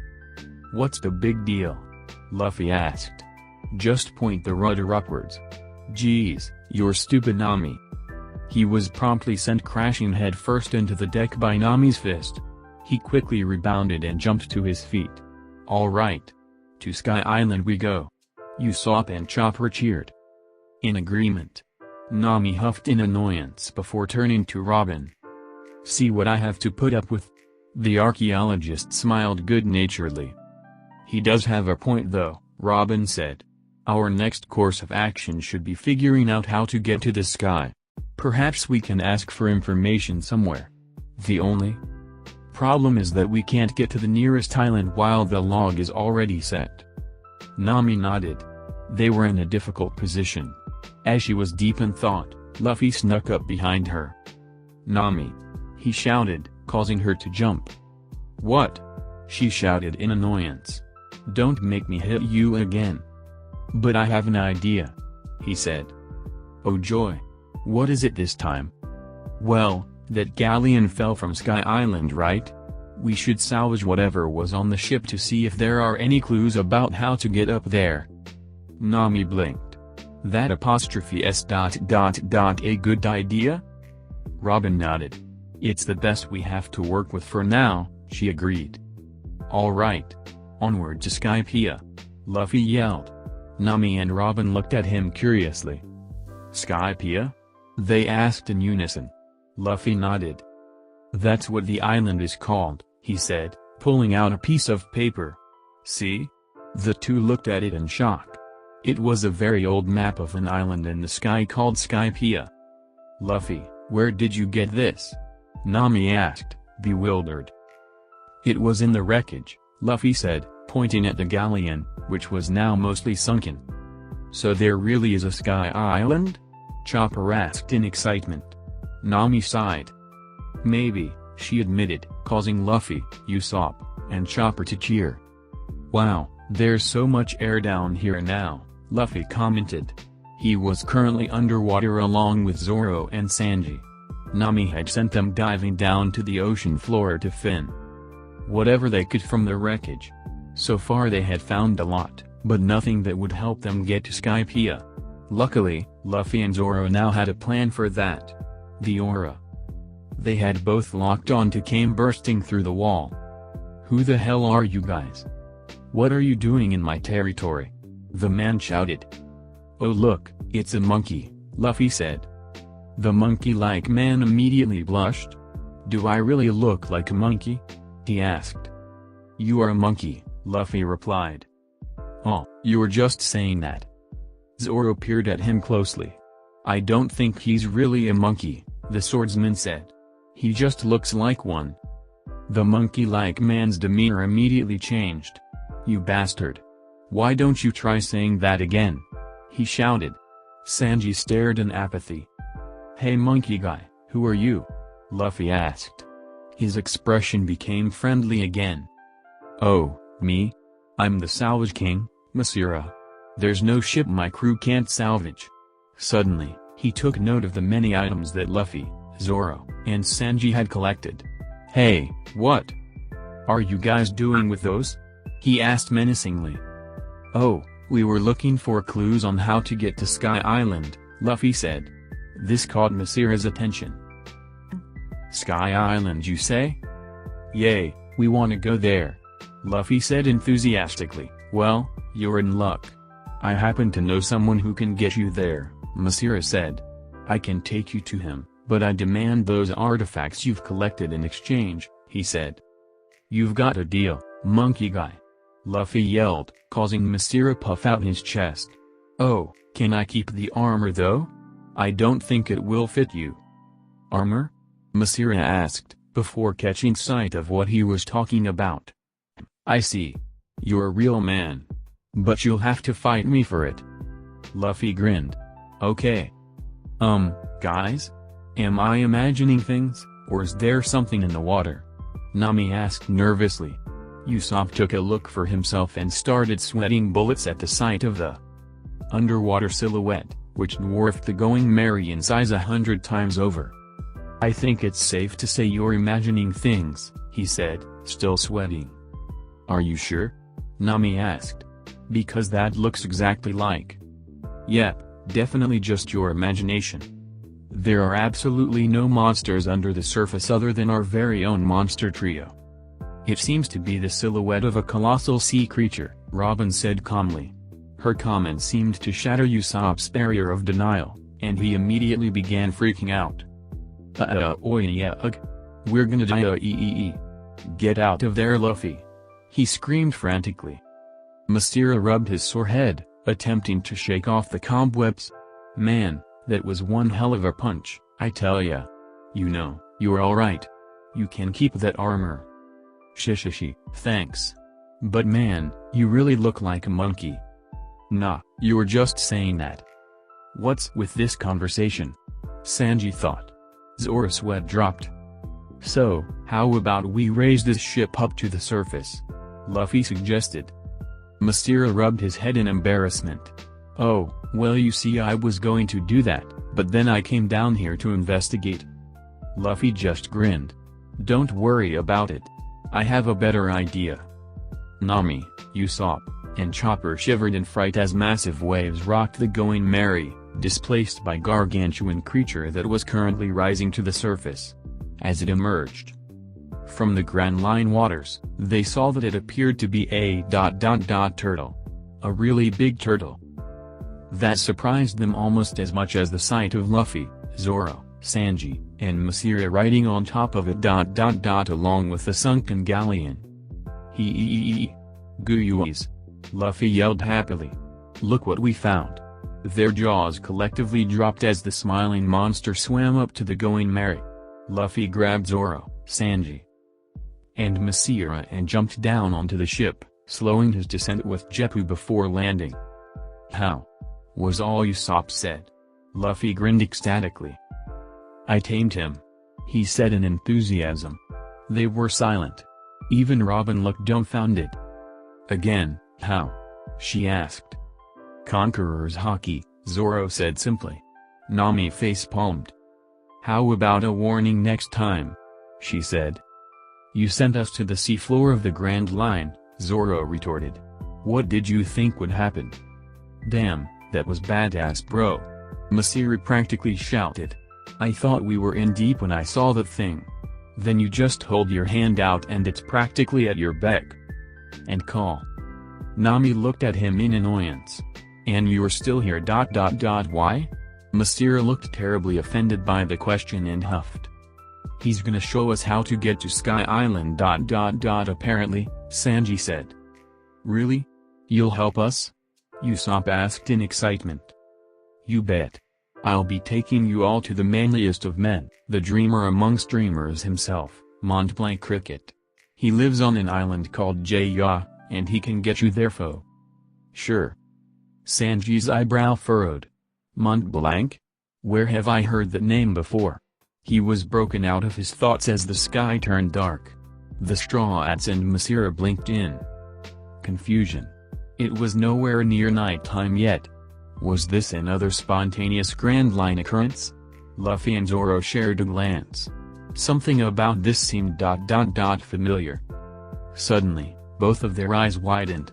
Slowly, they turned their heads toward the fog in the distance, and soon everyone else followed suit. Their blood ran cold.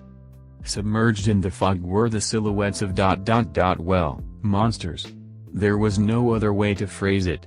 They were shaped like humans, but they were kilometers tall, easily dwarfing Luffy's newest pet in size. The silence lasted all of 5 seconds before all hell broke loose. Hey, wait a minute! Luffy yelled as chaos ensued on the Going Merry. Most of the crew were scrambling to get the hell out of there.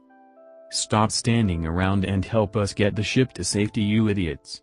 Nami shouted at Luffy and Zoro, who were standing still. If you would just wait 1 second. Zoro began before getting cut off by Nami's shouting. Why the hell should we wait? We're gonna die if we stay here. I don't think so. Luffy said uncertainly. Everyone calm down. Captain's orders. The Straw Hats grudgingly stopped scrambling around, wondering what Luffy could possibly be thinking, ordering them to stay here of all places. Luffy turned to his first mate. Zoro, do you notice something weird about those things? He asked. The monsters were currently standing still, towering above the clouds, but immobile. Zoro nodded. They don't have auras, he replied. The Straw Hats stared at the two in confusion. What do you mean? Usopp asked. He means they're not real, Robin breathed in realization. Luffy nodded slowly, as if he had just now come to the same conclusion.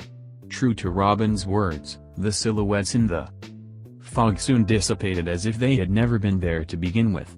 Luffy erupted into laughter as everyone collapsed onto the deck in relief. Zoro scoffed. "Did you really think something that huge could sneak up on us?" the swordsman asked.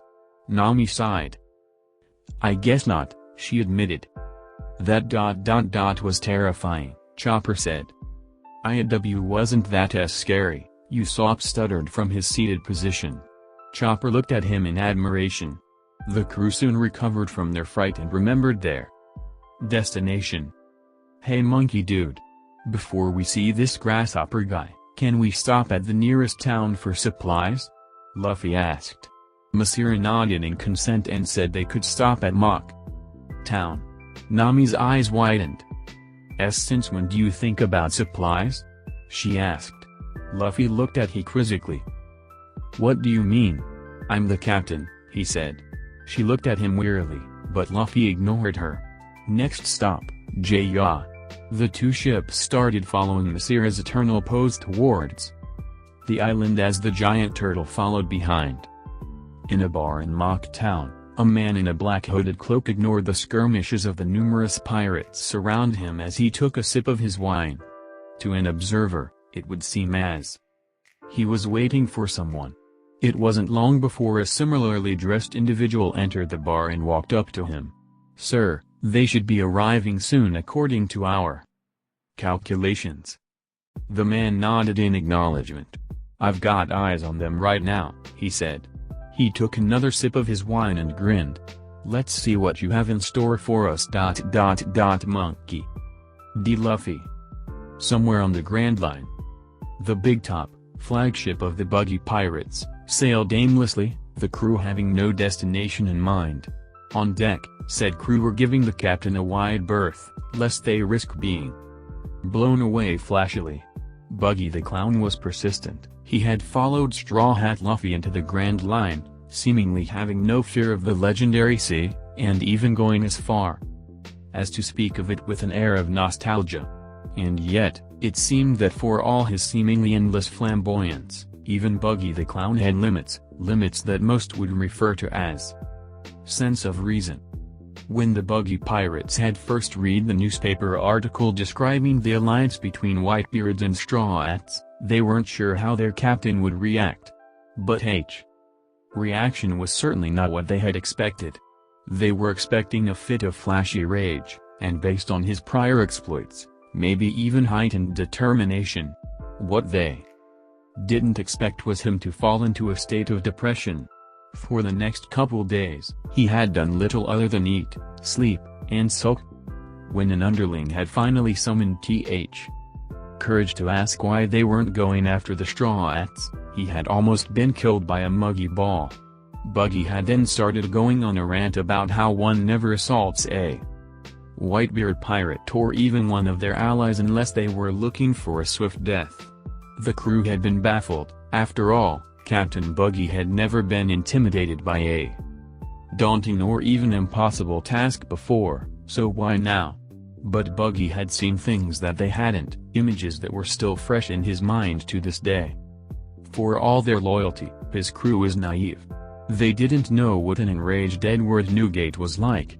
No, even Buggy the Clown could be rational at times, and that was his greatest shame. "He needs to get over it," Alvida said as she leaned back in her chair. "Either risk defying Whitebeard or pick a new target. I don't care which. Anything's better than sitting around doing nothing." Kabaji said nothing. Although he agreed with her, he had to sympathize with his captain's predicament. He had had his sights dead set on Straw Hat Luffy and Roronoa Zoro, and now he was being forced to give it up. Perhaps the rest of the crew was optimistic, but Kabaji had no delusions of invoking Whitebeard's wrath and surviving. He sighed. "We'll just have to wait for him to pull himself together. If I know him, he'll find some treasure to preoccupy himself with, and then he'll bounce right back. As much as I hate to admit it, going after Straw Hat is suicide." Alvida looked up at the sky. "Too bad. I was pretty interested in him too. I wonder if we'll ever see that annoying brat again." She smiled. "He packs one hell of a punch." "He really does, doesn't he?" came an unfamiliar voice. But you should have seen him when he was a kid.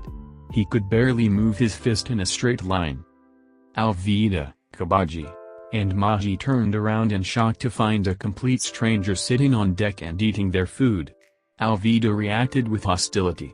"Who the hell are you, bastard? What are you doing on our ship?" "Ah, forgive me. I should have introduced myself earlier. My name is Portgas Ace. I was investigating a lead when I was lured here by the wonderful smell of your feast." "Nice to meet you," he said with a formal bow. Alvida was taken aback by his politeness. Pleasure's all mine. I guess." Kabaji, on the other hand, was turning pale. Portgas. Ace. He repeated slowly. "Whitebeard's 2nd Division Commander?" Alvida's eyes widened. Ace grinned widely. "Oh, so you know me? I'm flattered." That was when the surrounding buggy pirates started screaming in fear and generally creating chaos on board the ship. Ace looked at them with a raised eyebrow. "What's with them? You'd think the circus was in town." He looked back at Kabaji. "Then again, maybe it is. So? Where's the clown?" Kabaji gulped. He apostrophe s. Unavailable. At the moment. "Ah, really?" Ace asked. "Too bad. Marco once told me something interesting about the captain of the buggy pirates, and I wanted to ask if it was true." Before Kabaji could inquire what he meant, the door to the cabin burst open. "What's with all the commotion, you flashy bastards? Can't I sulk in peace?" Upon catching sight, Ace, more specifically, the mark of the Whitebeard pirates on his back, Buggy's expression went from outrage to shock, and then back to outrage as he came to the wrong conclusion. "Oh, you've gotta be kidding me!" he yelled as he lunged at Ace. "I haven't even touched that straw hat bastard."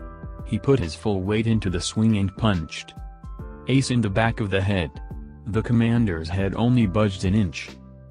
Maji and Kabaji's jaws dropped as the rest of the crew went deathly silent and Alvida looked on with interest. Ace's face was expressionless, his eyes shadowed over.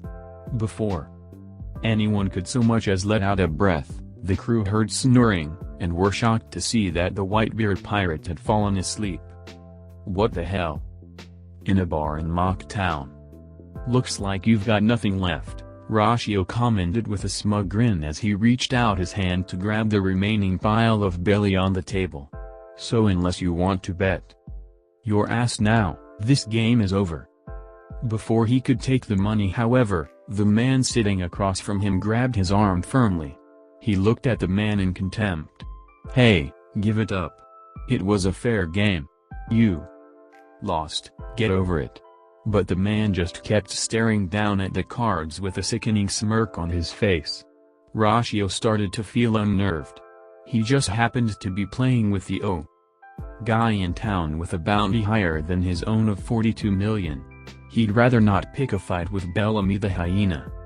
"I think you cheated, friend," Bellamy said quietly. Rashio's eyes narrowed. "Don't try to cause trouble.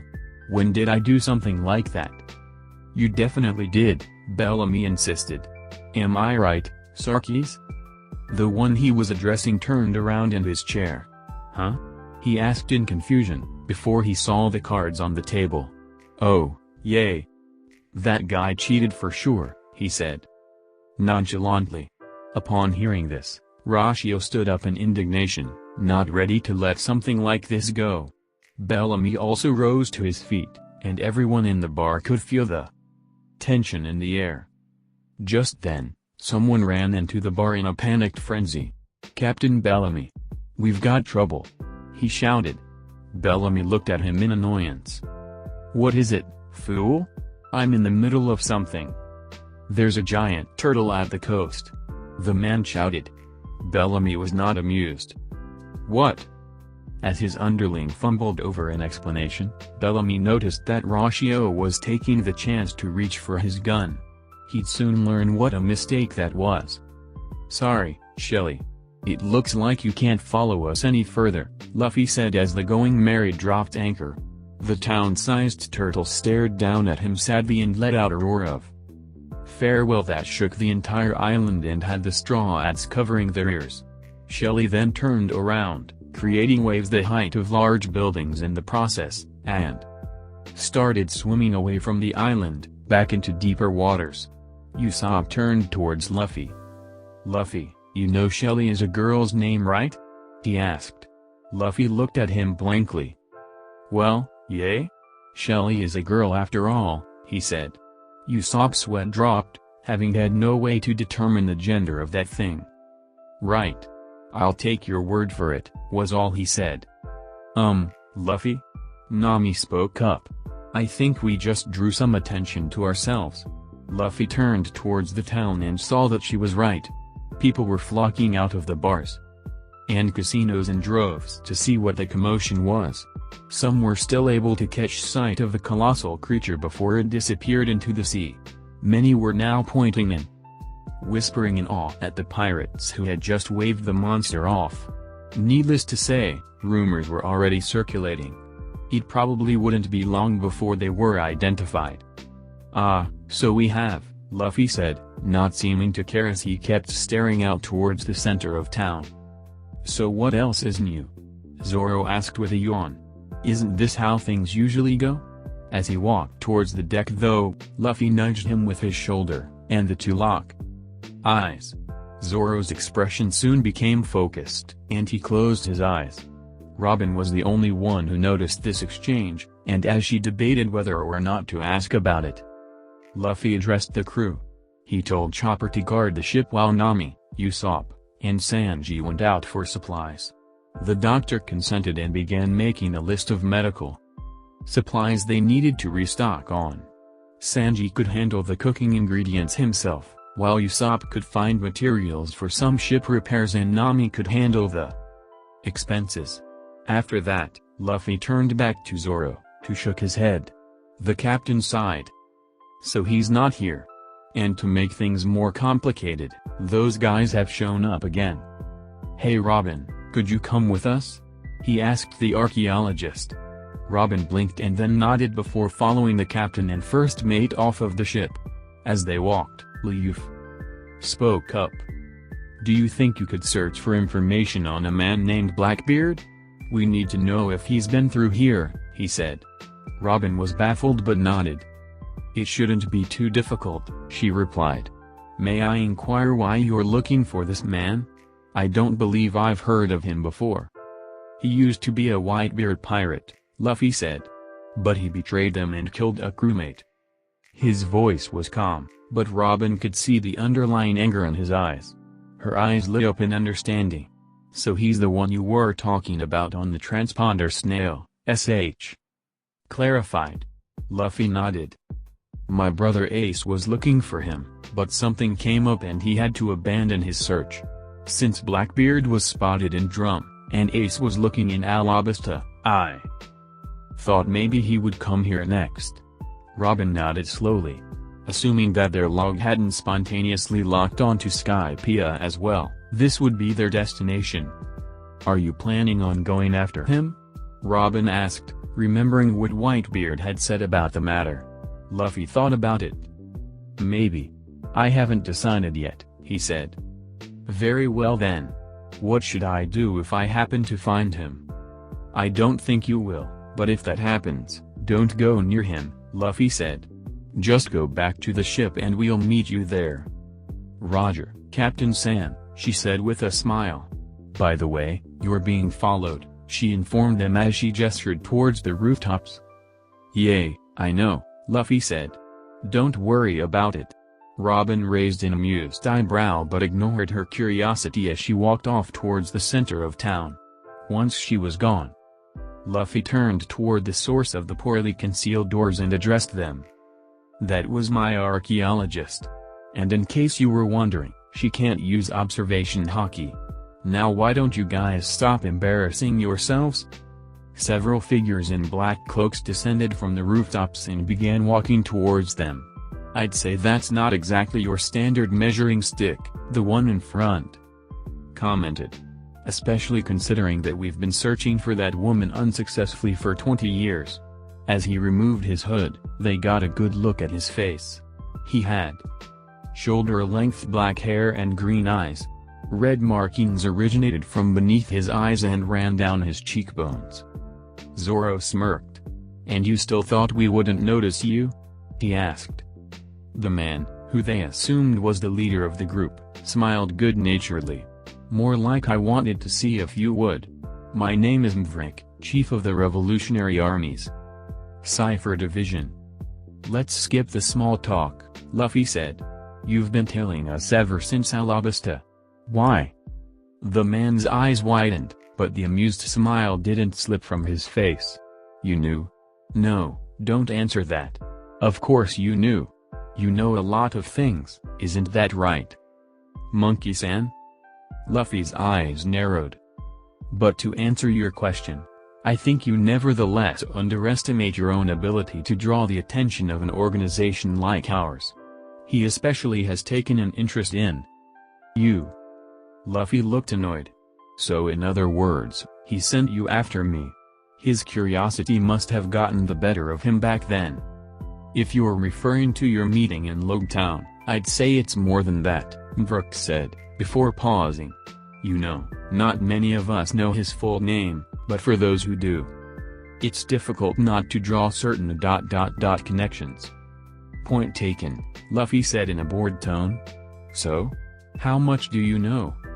"Well, not much, if you consider how much we still don't know. But we have picked up on a few things. Such as the fact that you've mastered all 3 forms of Haki. You knew far more about Crocodile's plans in Alabasta than we did, and you know about the poneglyphs, as well as Nico Robin's ability to read them." He paused. "This next one is a stretch, and more my personal hunch than anything, but I'm also inclined to believe that you're most likely aware of one of the ancient weapons' location, something that we ourselves are in the dark about."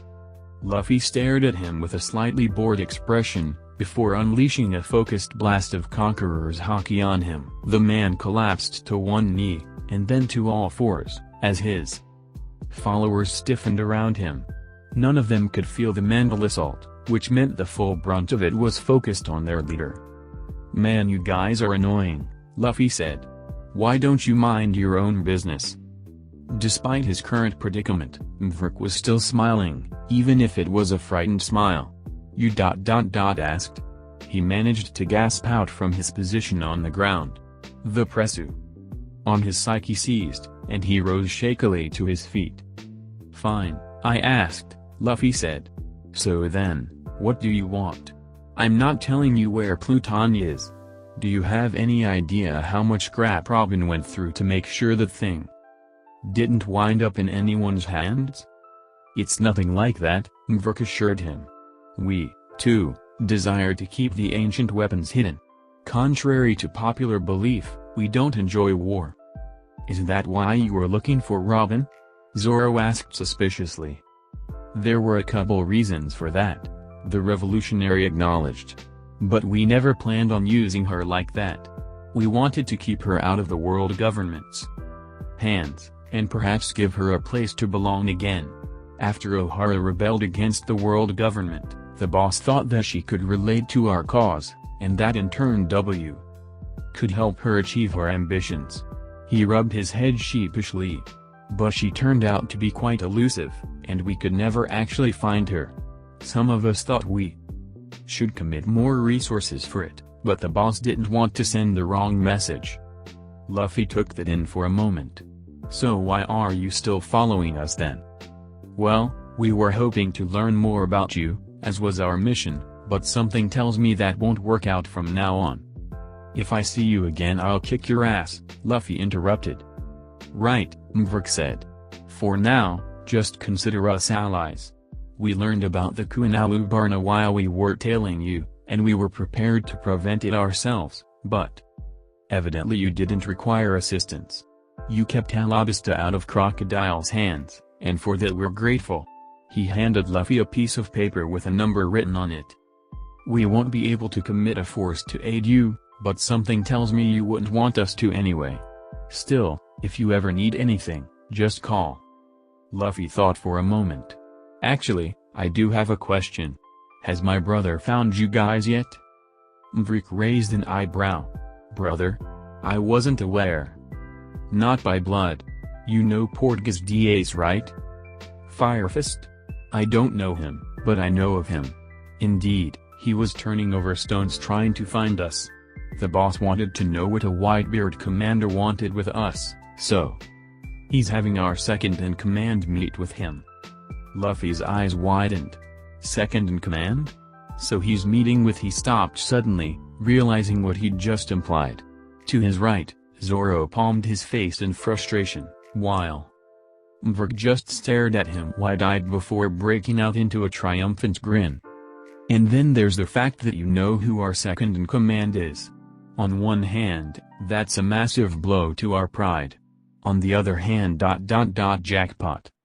Luffy glared at him, and he fell to his knees again. In a local restaurant, most of the customers in the establishment were losing their appetites as they watched a girl with pink hair and purple eyes stuff her face, emptying out the restaurant's stock food in the process. Next to her lay the bodies of multiple unconscious men. Damn, is she still eating? One of the waiters asked quietly as he watched the scene in front of him. Yay, and that's the third bounty head she's knocked out, another whispered. Just don't piss her off, whatever you do. Rumor has it that girl has a bounty of 70 million. Hey, are you serious? That's even higher than Bellamy's. Who is she anyway? They call her the Glutton, he began, before getting hit in the head by a thrown plate. Hey, stop whispering about me over there.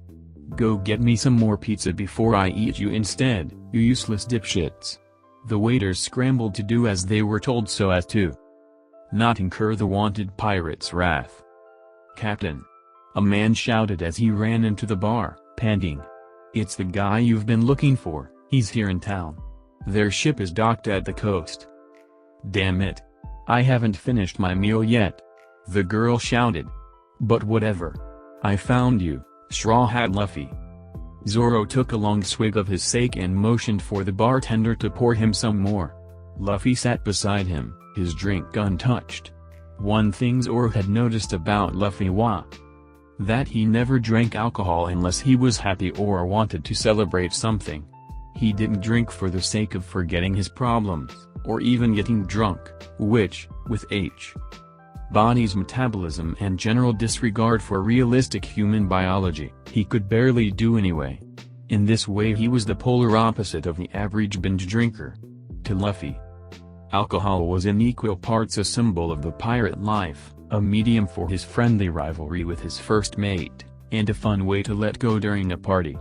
But never was it an escape from his troubles. So when Luffy left his drink untouched, it was hard for Zoro not to miss that he wasn't in the best of moods.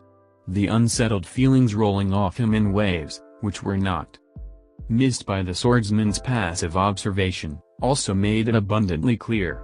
He sighed before turning to his captain. There's no point dwelling on it, you know.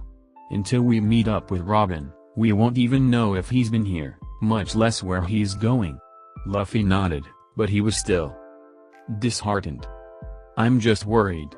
I know things won't turn out like last time, we won't let them, but the fact that the bastard is still out there doesn't help anything. Zoro stared at him curiously. What would you have done if he was here? Provoked him? Luffy shrugged. There would be no need. You know what position he's after. If we were both on the island, he would have aimed for me the first opportunity he got. He clenched his fist. But there goes that plan. Zoro thought for a moment. Still, there aren't that many bounty heads which would guarantee him that position in these seas, and unless Ace confronts him, which he told us wouldn't yet, I doubt he'll be able to make his move at this point. I don't know why he's not here, but most likely, you're still his prime target. Luffy thought about the logic for a moment. He agreed with it, but he still couldn't shake the unfounded apprehension in his gut. He sighed and resolved to stop worrying so much. It wasn't really his style. But even if it doesn't go as planned, Zoro continued, we'll prevent the worst of it. If it somehow escalates to that point, we'll follow him to Marineford if we have to. He looked at Luffy meaningfully. All of us. Luffy couldn't help but smile.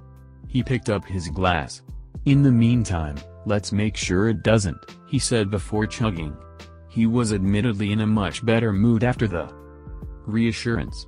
Even if the scars on his body had disappeared once he had come to the past, the scars on his mind would always linger to an extent.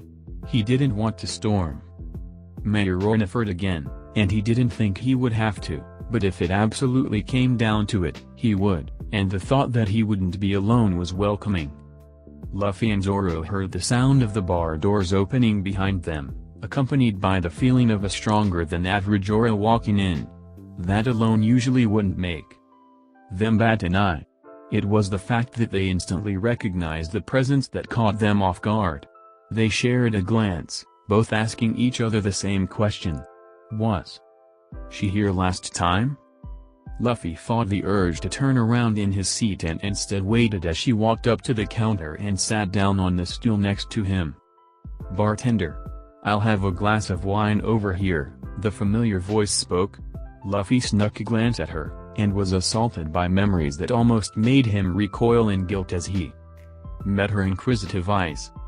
Luffy sat in front of Ace's grave for the first time. He had never gotten a chance to pay him a proper visit, and the fact that he was finally getting the chance when the encounter with his late brother's betrayer was likely days away was fitting in the most twisted of ways. It was the calm before the storm. Beside him, Jewelry Bonnie sat in silence as she paid her own respects.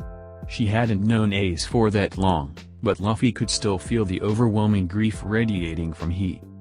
After what seemed like hours, Luffy stood up, and Bonnie slowly did the same as she wiped a few stray tears from her eyes. "We have to go," Luffy said somberly. She simply nodded. "Give that bastard hell, Straw Hat," she said with conviction. Luffy looked at her carefully. "I'm sorry," he said. "I know you wanted to go after him too." Bonnie shrugged nonchalantly, although Luffy could see the disappointment in her eyes. "Can't be helped. Trafalgar's taking heavy heat. One of us has to back him up, and I have no delusions of my crew taking on Blackbeard alone." Her voice was bitter as she said that. She had learned her lesson the last time, and the Yonko crew had gotten far too powerful since then. Still, if Luffy didn't have just as much business with Blackbeard, if not more, than she did, she'd probably be throwing a fit about these arrangements. Still, "I didn't think the remnants of two defeated Yonko crews would band together just to take you down. Big Mom's remaining followers seem relentless." "That's only natural after I killed their captain," Luffy said quietly. Bonnie looked at him in slight annoyance. "Will you stop acting guilty? That bitch killed Jinbe. Did you forget?" "No," Luffy whispered. Jinbe's death was still fresh in his mind, as was their most recent loss. Ace, Jinbe, and now Marco. "I wasn't supposed to let this happen." "You can't be everywhere at once," Bonnie argued. "If you guys hadn't helped us with Big Mom, I'd have bitten the dust. Count your blessings, not your failures." That made Luffy smile. The third member of their alliance had just unwittingly paraphrased the words Jinbe had spoken to him at his darkest tower. "If it enrages you so much, channel the fury and unleash it onto your enemies. I've seen you do it before," she continued. "And I'll do it again," Luffy said. Bonnie looked at him worriedly. Her eyes were uncharacteristically soft. "But keep an eye out, Straw Hat. I have a bad feeling about this one," she said. "I'd be surprised if you didn't." "It's Blackbeard," Luffy replied. Bonnie could only nod. "The balance of power in the world is shifting rapidly. There's no telling what could happen. Just be careful, alright?" she requested. Luffy looked at her and smiled. "I'll be coming back, Bonnie. You just make sure Trafalgar does the same." So many broken promises. Luffy was broken out of his memories as Bonnie spoke. "So you're Straw Hat," she mused. "You know, for some reason I thought you'd be taller. You sure don't look like someone who could beat Crocodile," she muttered. Luffy recovered quickly and smiled in good nature. Looks can be deceiving. Croc learned that the hard way. Around them, murmurings of disbelief were breaking out in the bar. Whispers of the Straw Hat and outrageous Rookie were abundant. Bonnie hummed. If you say so. I still say it was a fluke. Luffy simply smiled wider in response to the obvious taunt. It's hard to fluke your way to victory over a new world veteran, though I'd be the first to admit that it's not impossible. Anyway, you're free to believe whatever you want. Bonnie huffed. Not gonna rise to the bait? I wanted to see if you really earned that huge bounty of yours. Luffy scratched his head. Huge bounty, huh? I still haven't gotten a chance to see the posters, so don't tell me. Bonnie raised an eyebrow before pulling out 3 posters and handing them to Luffy, who took them and looked in interest along with Zoro.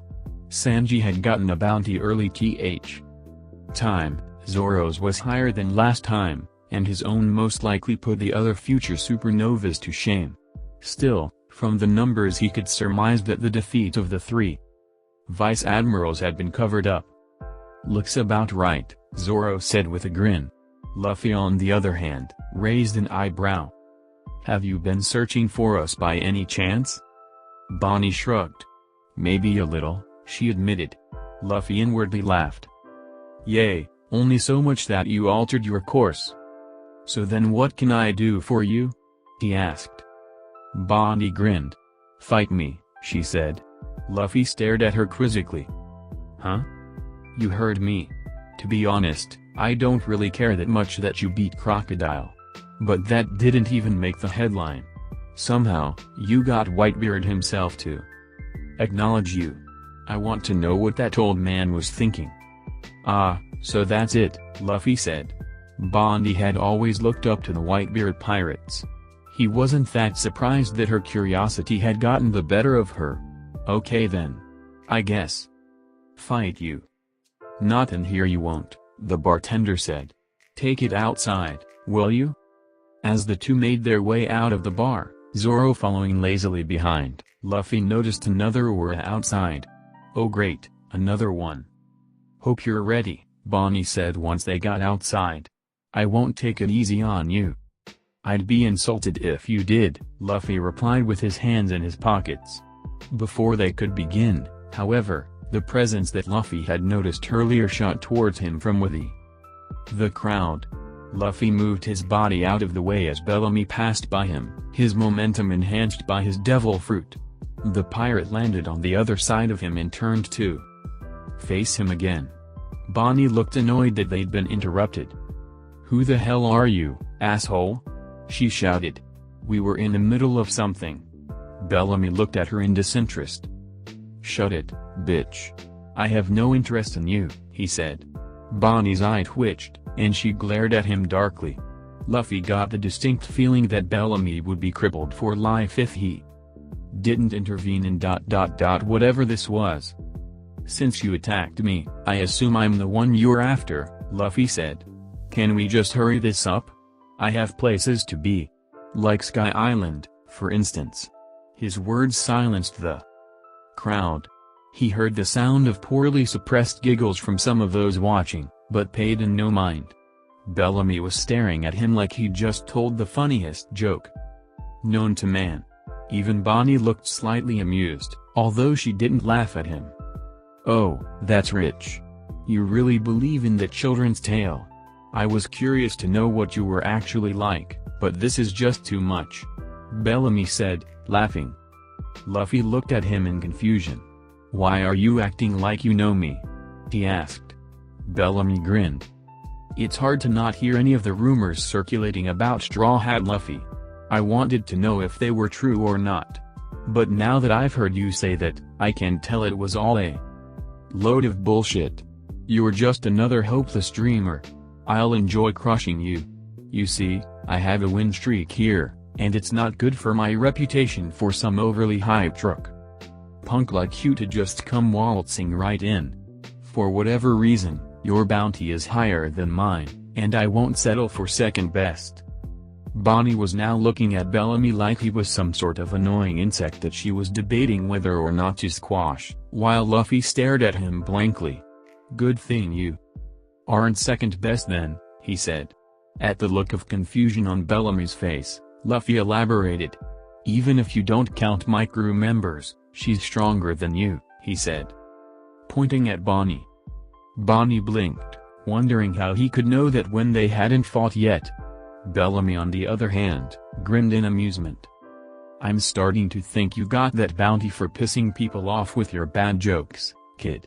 That was the last straw for Bonnie, who promptly sent him skidding across the pavement with a kick to the face. Bellamy picked himself up and touched the side of his face, which was covered in blood. His shock was quickly replaced by rage. "You'll pay for that one, bitch," he shouted, turning his legs into springs. Spring snipe. Bonnie rolled out of the way as he launched by her. This seemed to infuriate him more as he skidded to a stop, before launching himself towards the nearest building, pushing off, and then bounding off the ground again. He was soon bouncing off the walls and ground at every turn, gaining momentum quickly. Realizing what he was about to do, Bonnie just smirked and raised her fist in the air. "Spring Hopper!" he yelled as he rocketed towards her. Faster than either of them could see, Luffy jumped in between the two, catching Bonnie off guard, and planted his fist into Bellamy's face as he came. The Spring Man's body was embedded into the pavement below, and he had a fist-shaped imprint on the side of his face that hadn't already been damaged. "Come back and try again when your ambition is stronger," Luffy said. He hadn't used any haki and had held back immensely so as to not cause any permanent damage, but it was still enough to send Bellamy into unconsciousness after he heard the words. Bonnie stared at him incredulously, surprised by not only his speed but his audacity. "What the hell, moron? I wanted to do that!" she screamed. "You took too long," Luffy replied. "Now where were we?" "I was about to kick your ass," Bonnie growled. "Oh, that's right. You were about to try," Luffy responded. "Whenever you're ready." Bonnie didn't hesitate and aimed a roundhouse kick at Luffy's face, which he didn't bother dodging. She looked slightly dumbfounded as he didn't even budge. As expected, she hit much harder in the future, Luffy thought as he remembered their first encounter in the New World. Bonnie soon recovered from the no-sell and aimed a yaw at his face, which he casually leaned his head out of the way to avoid. That led her to launch into a furious combo of punches and kicks, the speed and power of which could have rivaled Sanji. Nevertheless, his body seemed to flow around the attacks like water. Luffy caught her fist in his hand on the last strike, but soon let go and jumped back upon, feeling a familiar sensation stemming from her arm, as well as the intent of what she was about to do. She stared at him in speculation. "You knew exactly what I was about to do," she stated in an accusing tone. "That's not true," Luffy defended. "Whether you were trying to increase my age or lower it, I can only guess." This caused a tic to develop over her eye. "You knew about me beforehand," she grumbled, as if it was breaking some sort of rule. Luffy couldn't stifle a laugh at the irony. If only she knew. Zoro was grinning in amusement as well as he watched the skirmish, and this only left Bonnie more indignant, causing her to charge recklessly at Luffy. In a flash, he was her. She let out a startled gasp as her arm was pulled behind her back and she was pinned to the ground. "Give up yet?" Luffy asked while she attempted to wriggle free with limited success.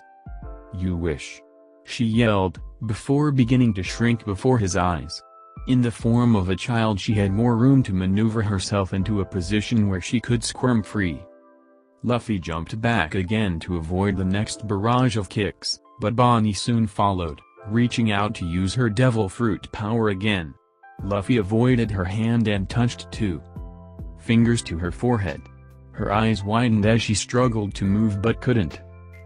"What the hell?" she said out loud. "You have strong will, but you haven't learned to make use of it yet," Luffy said, before pushing her backwards. "You lost this time." Bonnie looked like she might try again as she regained control of herself, but instead took a deep breath. Okay, so maybe it wasn't a complete fluke, she grumbled. I guess Whitebeard would know what he was doing. Well, thanks, Luffy replied. But it was Ace who recommended me. Bonnie looked surprised. You know Ace? She asked curiously. He's my older brother, Luffy affirmed. It took a while for her to process that before her eyes widened. You're Ace's brother? So she already knows him. He nodded in confirmation. When her shock subsided, she narrowed her eyes at him. Funny. He didn't mention you, she said. When did you meet him? Luffy asked in interest. He thought he saw the faintest tinge of red on her cheeks. Just a few days ago, she responded with a slightly sheepish tone. Well, that makes sense, Luffy said. I met up with him in Alabasta, but he didn't mention you either. I guess you two met after that. He smiled. And he was probably getting back at me for not mentioning him to my crew. He heard Zoro stifle a laugh. Bonnie paused for a moment. Just out of curiosity, do you know if he's... She trailed off. Luffy stared at her in confusion. If he's what? He asked dumbly. The red on her face seemed to intensify. It's not important. Never mind. She paused awkwardly. So what did you mean when you said you were going to Sky Island? She asked, trying to change the subject. Isn't that place a myth? No way. Luffy said assertively. It has to be real because I say it is. That makes no sense. No, really? I know this guy who's been there once. Right. And I'm the Pirate Empress. I know her too. Of course you do. Luffy glared at her childishly. He had yet to tell a single lie. With a pout, he turned and walked away. She glared after him. Where are you going? She asked as Zoro followed him. To the sky. He yelled determinedly. As he walked along with his first mate, Zoro sighed. Well, she's exactly the same, he commented. Yay. Just as hot-headed as ever, Luffy replied. That wasn't quite what I meant. She feels the same way towards Ace. I guess some things don't change. Luffy stared at him quizzically. What are you talking about? He asked. Zoro sighed again. You can't be serious, the swordsman deadpanned. Luffy stared at him. Bonnie and Ace. I'll tell you when you're older, was all he said. Luffy grew annoyed. You're not that much older than me. He objected. And you don't know anything about relationships either. Zoro scoffed. There's a difference between ignoring something because it's distracting and being completely oblivious to it. Luffy smirked. You're right. I ignored Hancock's marriage proposals for 2 years because they were distracting, while you have a fetish for long and pointy things. A crowd gathered around as the two started brawling in the middle of the street. When Luffy and Zoro got back to the ship, everyone was already there. They were surprised to see them both covered in dirt and light bruises. What the hell happened to you two? Nami asked. They pointed at each other. He was being an idiot, they said simultaneously. Nami shook her head. Whatever. We're all good for supplies, so we can leave at any time, she said. Hearing this, Luffy turned to Robin, who already knew what he was going to ask. Sorry, Captain San. There was no information on a man named Blackbeard. It seems he hasn't been through here. Luffy nodded. He'd expected as much. All right, he said, turning to Misura. Let's go meet this cricket guy then. As the Straw-Hats rose anchor, Luffy thought about what Teach's absence could mean. Although he'd expected it from the beginning, it was quickly becoming apparent that the changes made to this timeline would not all be according to his own intentions. He didn't really mind that, to be honest. Some things would just be too boring if he knew exactly what was going to happen. Still, he couldn't help but wonder what had changed in this case. Meeting Bonnie early had made him realize that any small ripple could become a big wave and throw off the course. There could be a multitude of reasons why Blackbeard would change his course from Mock Town. Like the log picking up on another magnetic field. Like another bounty head catching his interest, or inversely. Like losing interest in the bounty head that led him to Jaya in the first place, for fear of pissing off a certain Yonko even more if he took it. The Alliance. On the way to find Cricket, the Straw Hats and their guide had run into another monkey-like man named Shiju, who was introduced as Masira's brother. For obvious reasons. The Straw Hats were not surprised by this, but a couple of them, namely Nami and Usopp, were wondering if they were just supposed to accept the existence of monkey-human hybrids and move on. Not so surprisingly, that's what ended up happening. When Masira and Shiju led them to their destination, most of the Straw Hats were taken aback by Cricket's house. That is, until they realized that it was a cardboard cutout a mansion, at which point, they were even more baffled. The house seemed to be quite literally cut in half, with the other half being nowhere in sight. When asked why the house was like that, the Sawayama brothers replied that they honestly didn't know. It had been like that since they had arrived and they had never asked Cricket about it. At this point, Sanji was getting slightly frustrated. He could have sworn he'd heard the name Montblanc before, but he couldn't remember where.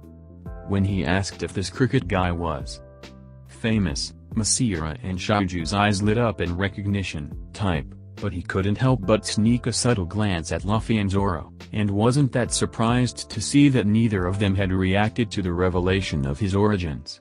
Curious. Unknown to him, Robin, who was very much the suspicious type, had done much the same thing. The two didn't seem to notice, and the moment passed when attention shifted back to the Sawayama brothers, who explained the story of Montblanc Norland, and how he had died maintaining that the City of Gold must have sunken into the sea as a result of a severe earthquake. But I'm telling you, Norland wasn't a liar. Masira shouted with passion once they finished recounting the tale. Shiju quickly agreed with him, telling the Straw Hats about everything that Cricket had found diving to the ocean floor. The two were very enthusiastic about proving the existence of the City of Gold. So is that why Cricket dives every day? Usopp asked. To prove his ancestors innocent? Actually, Cricket doesn't believe one way or another, Shiju responded. He says he does it because he wants to come to terms with his lineage. He says that whether or not Norland lied, he just wants to be sure one way or another. And we'll support him to the end no matter what happens. Masira added. I know it exists though. I can feel it in my bones. It was then that a figure emerged from the sea and climbed onto the island. Upon catching sight of the Straw Hats, the man tensed up, but once he saw Masira and Shiju, he visibly relaxed. What? You two brought guests? Who are these people? The man who was presumably Cricket asked indifferently. Boss. Masira shouted. These guys are trying to get to Sky Island. Since they're good people, I thought we should help them. This caused Cricket to raise an eyebrow as a ghost of a smile crossed his lips. Sky Island, huh? What a bunch of fools. Then again, I'm not really one to talk. So can you get us there? Usopp asked hopefully. We need to get there before our log adapts to this island. Well, I myself am not sure if it exists, Cricket replied. But if it does, I know a way you can potentially get there. Cricket explained the natural disaster that was the knock-up stream, from its mechanics, to its frequency, to its tendency to occur in different parts of the ocean. If you want to get to the sky, that's the way to do it. But if Sky Island real is just a legend, you will fall back to the sea and die, he said. The key to this is timing. Above these seas there is a cloud called Millennium Cumulonimbus. It is, for all intents and purposes, a liquid cloud. The chemistry behind its formation is unknown since no one has been able to sample it, but what we do know is that it's a form of water less dense than air that retains the ability to support buoyant solids. This is the theory that accounts for the possibility of an island in the sky. Luffy hummed. So in other words, it's a... Do not say Mystery Cloud, Nami interrupted. I'm still gonna think it, Luffy said defiantly, before turning to Cricket. Hey, Diamond Head Asen, did you say this knock upstream happens in different parts of the sea? Cricket nodded in confirmation, and Luffy leaned back against the ground, getting comfortable. And how powerful is it? Like I said, it's a natural disaster, Cricket said. But it's more powerful than almost any earthquake. You'd be knocking on the door to the heavens if you actually plan on riding it. Luffy smirked. So let's say, one day, the knock upstream happened to occur underneath the island of Jaya. Like, I don't know, maybe 400 years ago? Cricket's cigarette dropped from his mouth as he heard those words. His eyes were wide, and his entire body was tensed up. Around him, the entire room was silent as the rest of its occupants absorbed the implied meaning behind the words. Cricket himself was speechless. Holy! He trailed off, and raised a hand to his head. That apostrophe s ... Quite the theory. Kid. He paused for a moment. For so long, I've been searching the ocean floor. All this time, I never even thought ... And it explained so much. Why I never even found a trace of the other half of the island. Why the sky completely darkens under the millennium cumulonimbus. Even why this damn house that I found was cut in half. The Straw Hats were looking at their captain in surprise. There it was, another of his amazing insights coming out of left field. Could what he was implying really be true? Wait a minute. Nami yelled suddenly. If Luffy's theory is true, that means there's a city full of gold where we're going. Luffy's sweat dropped. Well, yay. Nami's eyes morphed into belly symbols as the other Straw Hats watched in exasperation. Why did Nami's eyes change? Chopper asked innocently. Because the eyes reflect the soul, and Nami is really greedy, Usopp replied, only to get kicked by Sanji. Robin giggled in amusement as the two started bickering. Well, this works out perfectly, Luffy said suddenly. Diamond Head Asen, if you show us the way to Sky Island, we'll find a way to signal you if we find the City of Gold. Cricket's face now morphed into a wide grin. Well, aren't you the thoughtful one? Even after I already agreed to get you there. Fine, you've got a deal, kid. Wait here. He walked into the house, and after a short while, came back out with a small gold ornament in his hand. It looked just like a bell made of pure gold. This is one of the many pieces of evidence I found on my trips to the ocean floor. In Norland's log, he mentioned a giant golden bell, the ringing of which would echo throughout the seas. If you find the City of Gold, ring that bell, and we should be able to hear it even from down here. That'll be all the proof I need. A golden bell, huh? Luffy said, reminiscing. Sounds interesting. I'll be sure to ring it. The two shook hands, and the agreement was set. After that, Cricket went through the details of the plan to get them to their destination. The knock upstream would connect the sea to the sky at noon the next day. Until then, they Saruayama brothers would work on remodeling their ship so it could reach the sky, and then at morning they'd set sail and position their ship above the knock upstream, directly south of Jaya. At that point, Zoro spoke up. How are we going to get there though? He asked. The log can't take us to a destination without a magnetic field. Cricket perked up in realization upon hearing this, and told them to wait while he ran into the house again. Meanwhile, the other Straw Hats excluding Luffy and Robin were giving Zoro a wide berth. Zoro looked puzzled by their behavior. What? He asked in a slightly annoyed tone. You're thinking ahead when it comes to navigation now? Nami asked incredulously. I wouldn't have guessed that you knew how a regular compass works, much less a log pose, Usopp mused. What have you done with that shitty swordsman? Sanji mumbled. Give Zoro back, you asshole! Chopper shouted. Zoro began sputtering indignantly. Of course I'm not ... I mean I am. Sanji peered at Zoro closely. His aura feels like the shitty Marimo. Then again, I'm still pretty new at this. I'm not the shitty Marimo. Zoro shouted, annoyed that his nickname from his previous life seemed to be catching on again somehow. Usopp pointed at Zoro in accusation. Aha! A confession. So you really aren't Zoro. Zoro turned to Usopp menacingly, causing him to gulp in fear. Usopp, he said in a low tone. One more word, and I'm going to cut off your defining appendage. The other Straw Hats paled upon hearing this, but none more than the sniper himself, who fell back onto the grass and covered his face with his hands. No. Not the nose. Anything but that. Now the crew looked at Usopp in equal parts bewilderment and amusement.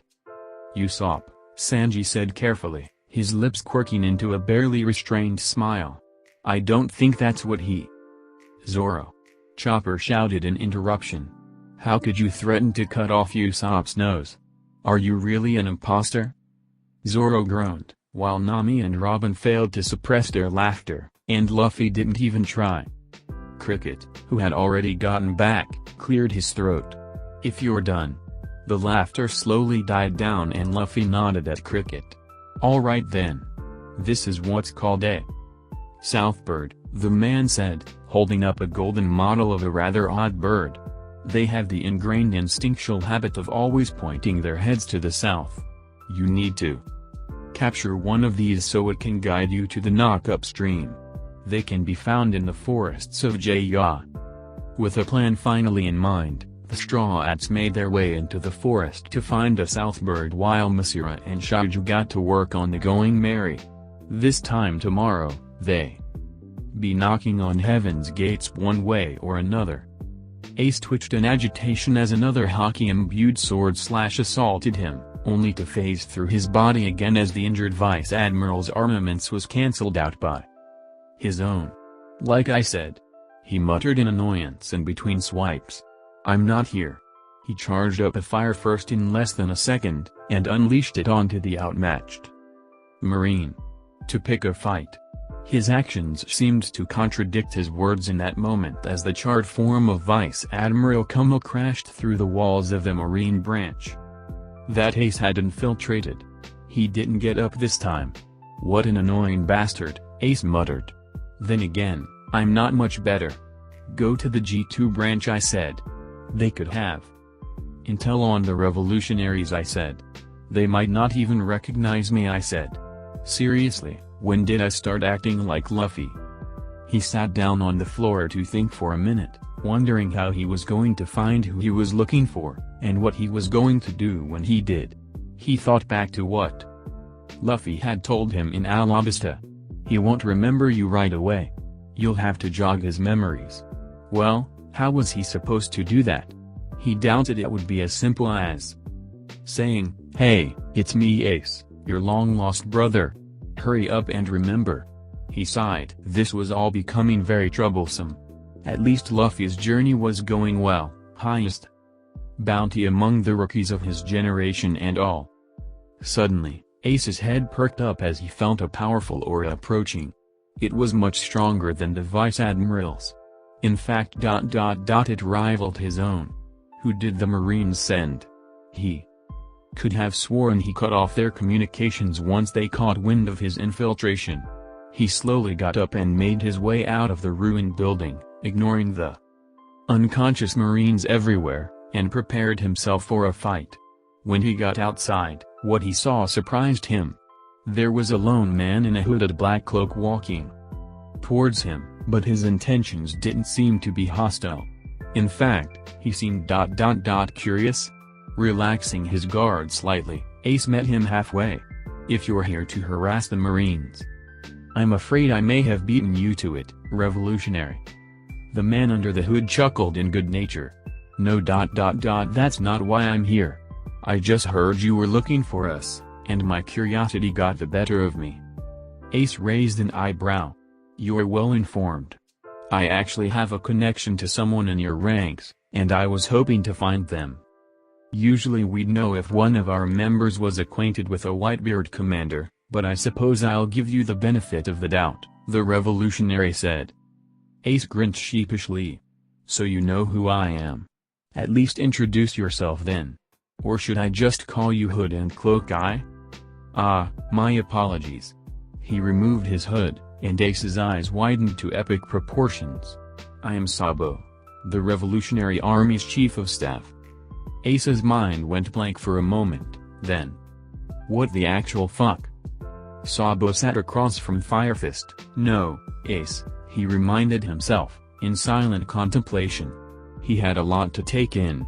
From being told stories of his past that he himself didn't remember, to finding out he had two brothers. Not by blood, but what did that matter when none of his greater connections in life were not blood related to begin with? Just the fact that he had family, whether by blood or otherwise, was more than he could have claimed waking up in the morning. At first he was hard-pressed to believe everything he being told, but it soon became evident that Ace knew too much about the circumstances of his incident. He knew he had lost his memories off the coast of Dawn Island. He'd been shipwrecked by the Celestial Dragons, information which only the boss and some higher-ups of the Revolutionary Army knew. But above all, Sabo knew that the look, shock, nostalgia, and happiness that finally settled onto Ace's face upon seeing his own had not been faked. Not a day normally went by when Sabo didn't think about his life before that incident. Now, he had some idea of what it had been like. He had been conceived by nobles, irony, but had grown to despise the suffocating lifestyle. He had met Ace in the Grey Terminal, and they had dreamed of becoming pirates together. Later on they had met a boy named Luffy, and eventually the three of them would become brothers through spilling blood, sweat and tears together. They had even exchanged cups of sake. Even though he couldn't remember it, these thoughts brought a warm feeling to his stomach that he couldn't quite explain. It was as if his unconscious mind remembered ... which, come to think of it, it probably did. He was no expert on amnesia though. Ace was giving him space, which he was grateful for, but he could tell that the only thing the guy wanted to do at this moment was envelop him in a bone-crushing hug. From what he'd been told, he couldn't really blame him. If he had lived for 10 years thinking his brother was dead only to later find out that he was alive, he would be feeling sentimental too. But for the life of him, he just couldn't remember. No matter how much his thoughts would attempt to penetrate through the sea of blackness that haunted his dreams, he could not recall anything prior to the suffocating murky depths. He was starting to think that an inability to breathe, whether literal or metaphorical, had been a defining trait of his previous life. Ace. He spoke up. The flameman's head perked up at the sound of his voice breaking the silence. I'm glad I met you, Sabo said. But I need time to adjust.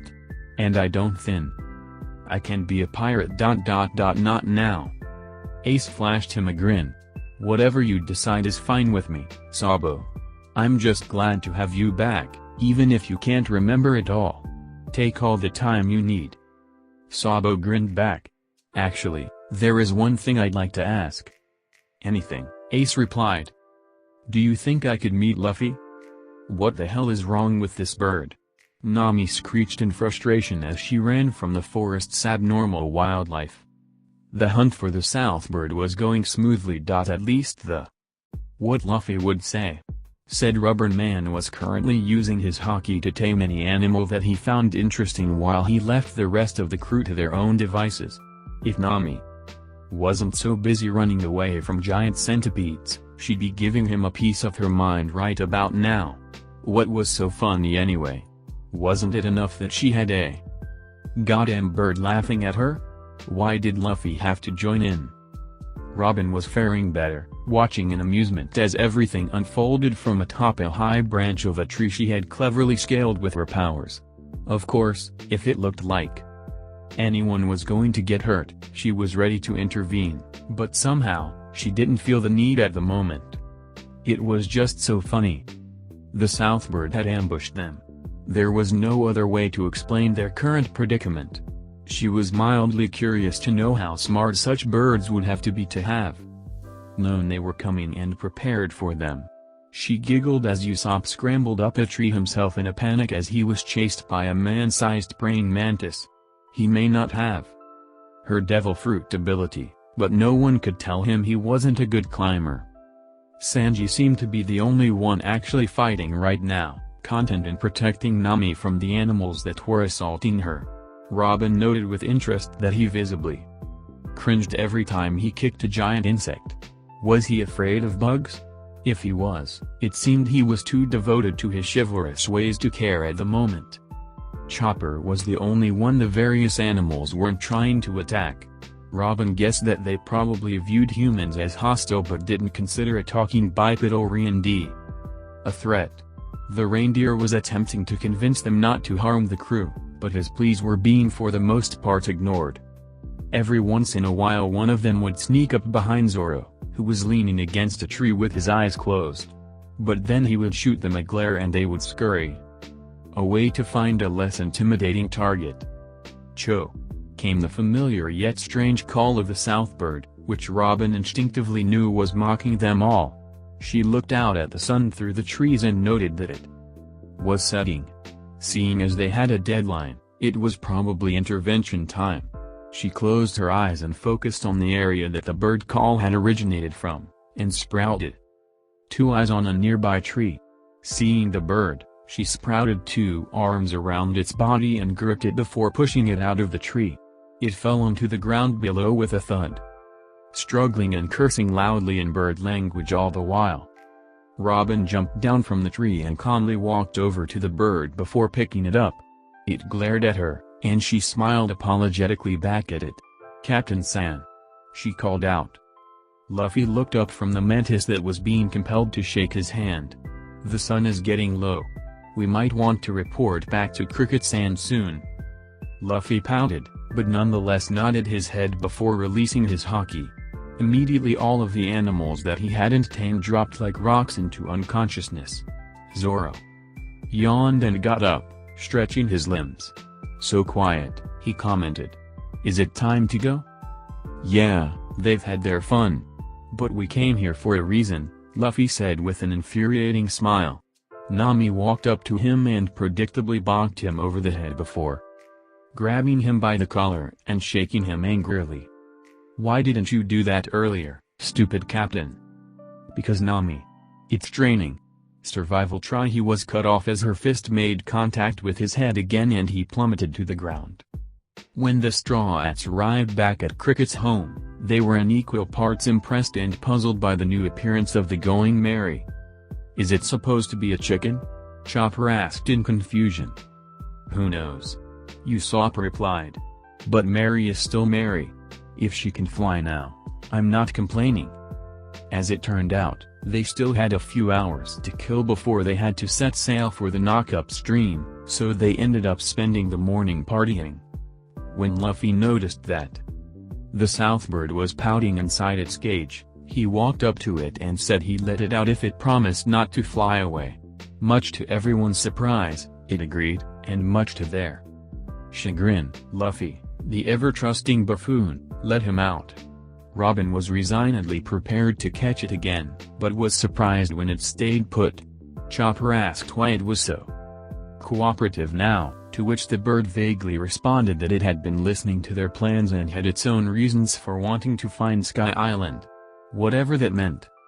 As noon approached, the Straw Hats got ready for their departure. Once they packed everything onto the Going Merry, they raised anchor. "Hey kid!" Cricket shouted from ground level. "Don't go falling out of the sky now." Luffy grinned and flashed him a thumbs up in acknowledgement. "Why is this whirlpool so big?" Nami and Usopp shouted fearfully. The false night had already fallen, and they were currently getting sucked into the biggest whirlpool that could be found in the first half of the Grand Line. The only ones who seemed unperturbed by this were the monster trio and Robin. While Luffy and Zoro knew what was going to happen, Sanji was simply too busy comforting Nami, who wasn't paying attention to him, and Robin, who didn't need comforting, to care, and Robin ... well, she was Robin. Soon the whirlpool disappeared completely, leaving most of the Straw Hats dumbfounded. After about 30 seconds, They were wondering whether they were in the wrong place. After another 10 seconds, they were retracting the doubt as they were violently blasted off of the surface of the ocean by the monstrous current.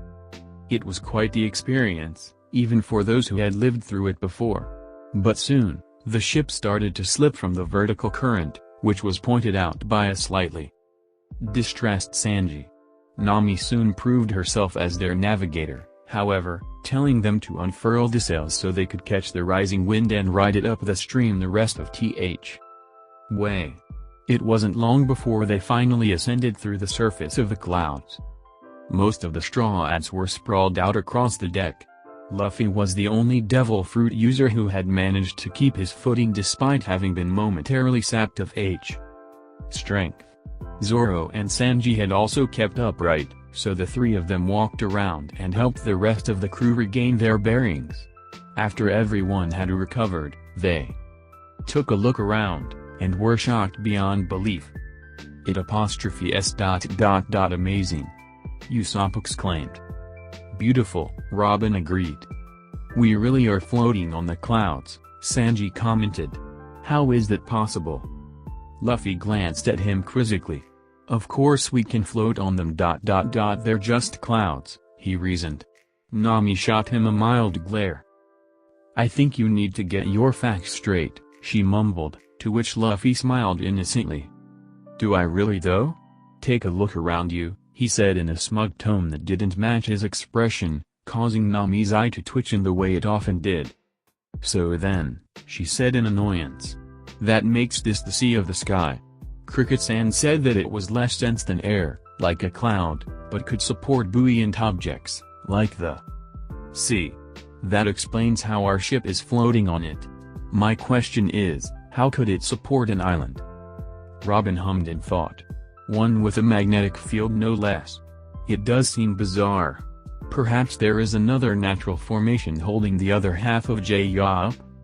Another formation? Nami questioned. What do you mean? I'd imagine it's like a ship and its cargo, Robin reasoned. Be it passengers or supplies, ships are designed to carry things that wouldn't normally float over the water safely. Although it seemed she was stating the obvious, the rest of the straw hats soon caught on to her analogy. So then the island is the cargo, Nami stated. And the ship is something solid enough to support an island like J-Ya, and either light or buoyant enough to float on the sea of the sky. That would be my guess, Robin confirmed. Nami-san and Robin-chan are so incredibly smart. Sanji swooned. So it's a mystery ship. Luffy concluded happily. Navigator-san, perhaps you should check the log pose, Robin suggested. We still don't know which direction we're headed from here. Nami looked down at the log and was shocked. It's still pointing up, she exclaimed. Does that mean we need to go higher? That would mean there is another layer of Millennium cumulonimbus cloud above this one, the archaeologist stated calmly. The only question is, how do we get higher? You guys need to lighten up, Usopp shouted. Enjoy the adventure and we'll figure it out as we go. I for one, am looking forward to going for a swim in the sea of the sky. Luffy instantly grew serious hearing that. Usopp, don't do that, he said in a surprisingly stern voice. He's probably right, Sanji stated. We still don't know much about this sea. It's best not to fool around. Oh come on. A sea is a sea. The sniper insisted, leaning over the railing to get a better look. Before he could go any farther, however, Luffy pulled him back. Hey! What's your problem, Luffy? He whined. Usopp, Zoro spoke up, how far are you planning to swim? How far? Usopp shrugged.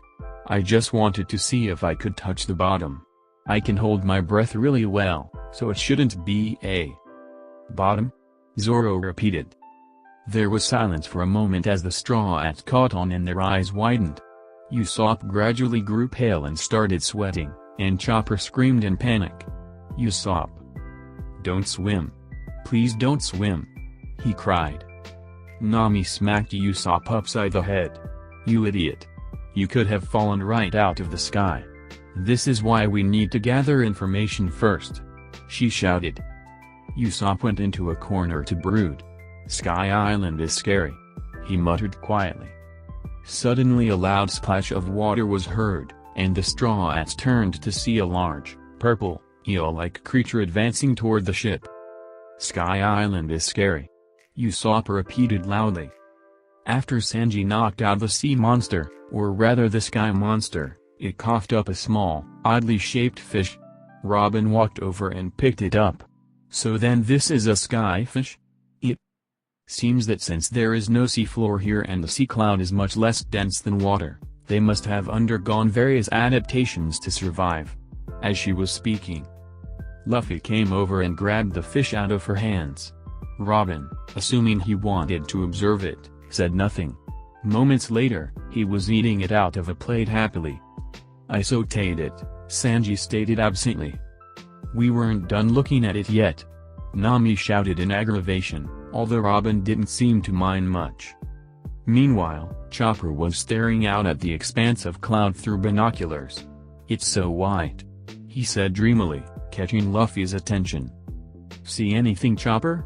Luffy asked with a grin. Yay! There's another ship, Chopper reported eagerly. And a person? Luffy watched as Chopper gradually paled, then started panicking. Ugh! He blew up the ship, he shouted, dropping the binoculars and running around the deck frantically. Chopper, what's wrong? Usopp asked, having broken out of his depressed stupor. There's someone coming. He's gonna sink our ship, the reindeer said in distress. The Straw-Hats looked out over the sea cloud and saw that there was indeed someone riding towards them on what looked like skates. Luffy thought back. That apostrophe s. The bazooka guy. Wiper, I think. As the Shandian landed on the deck of the Going Merry, Luffy let loose a liberal blast of haki.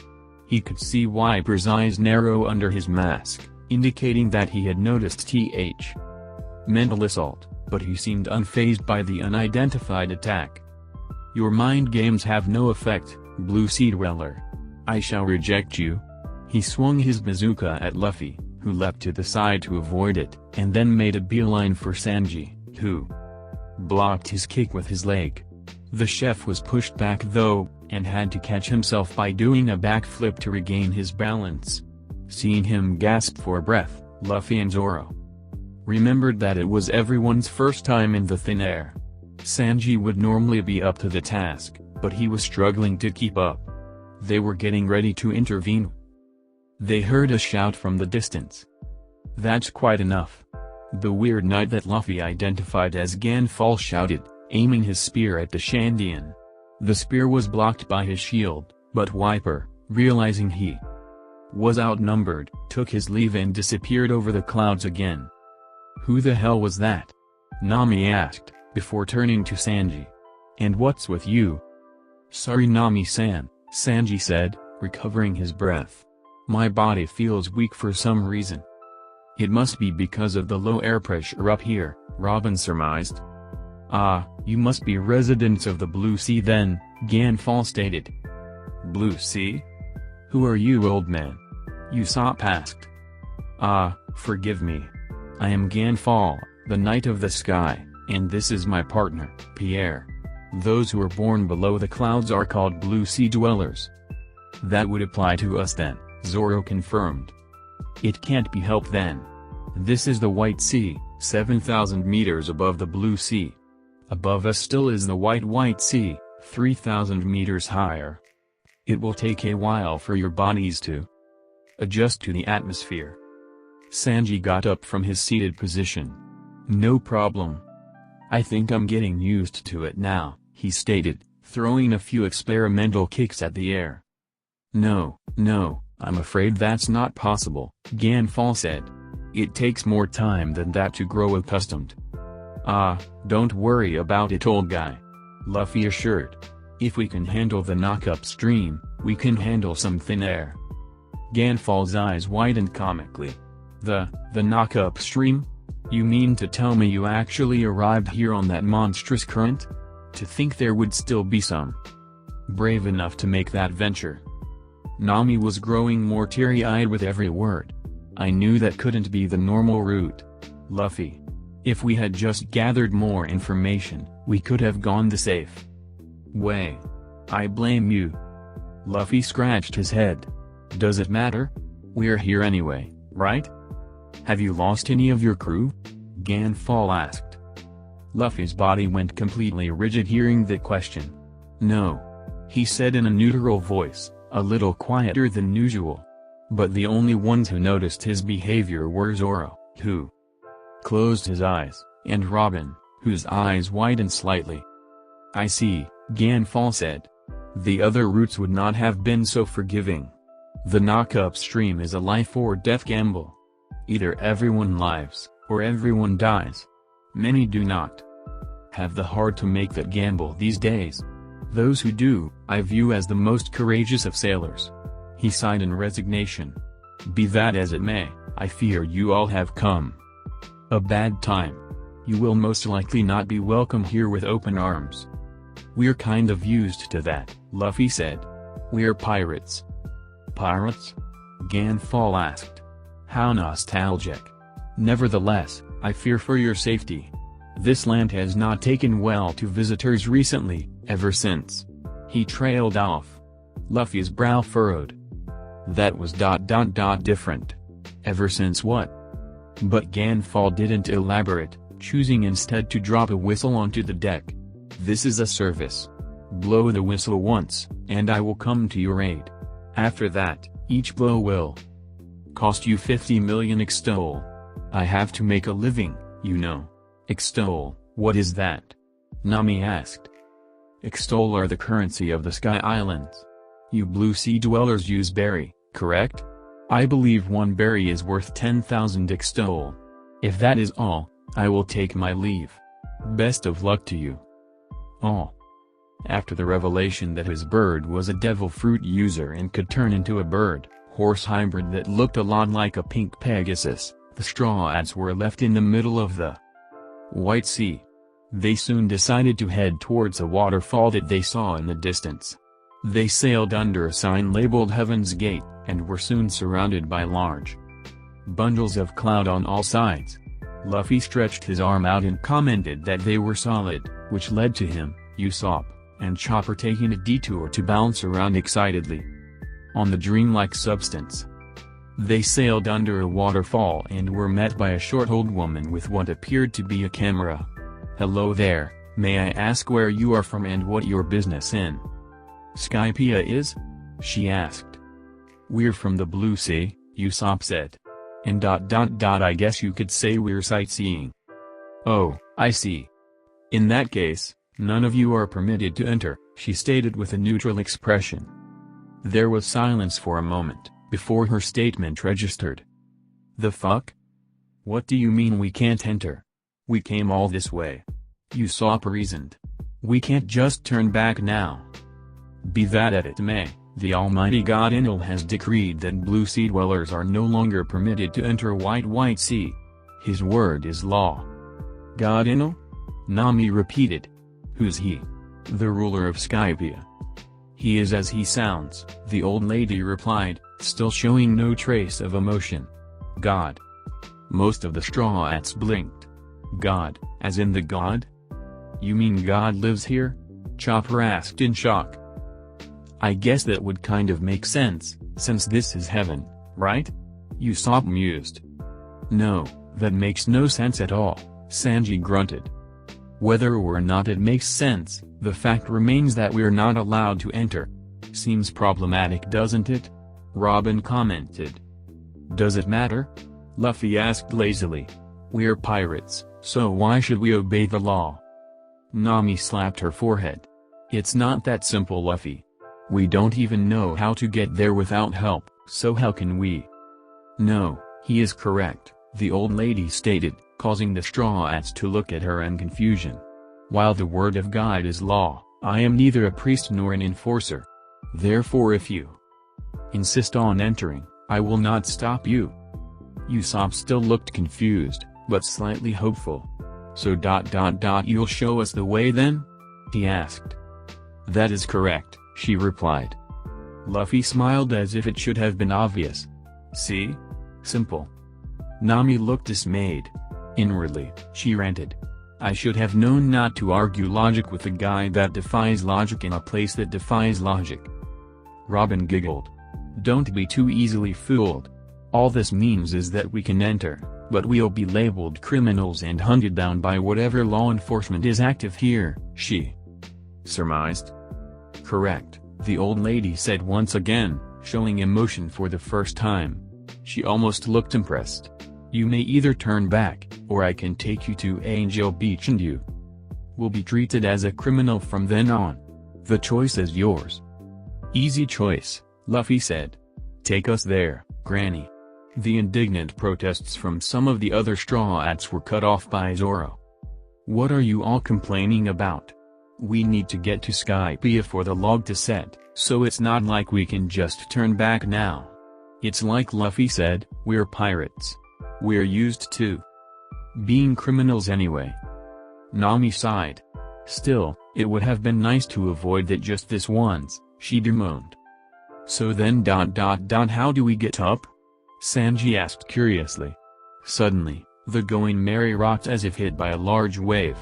The Straw Hats looked overboard and saw what appeared to be giant shrimp holding onto the ship. They barely had time to question this before the ship was propelled forcefully up the windy path of Sea Cloud.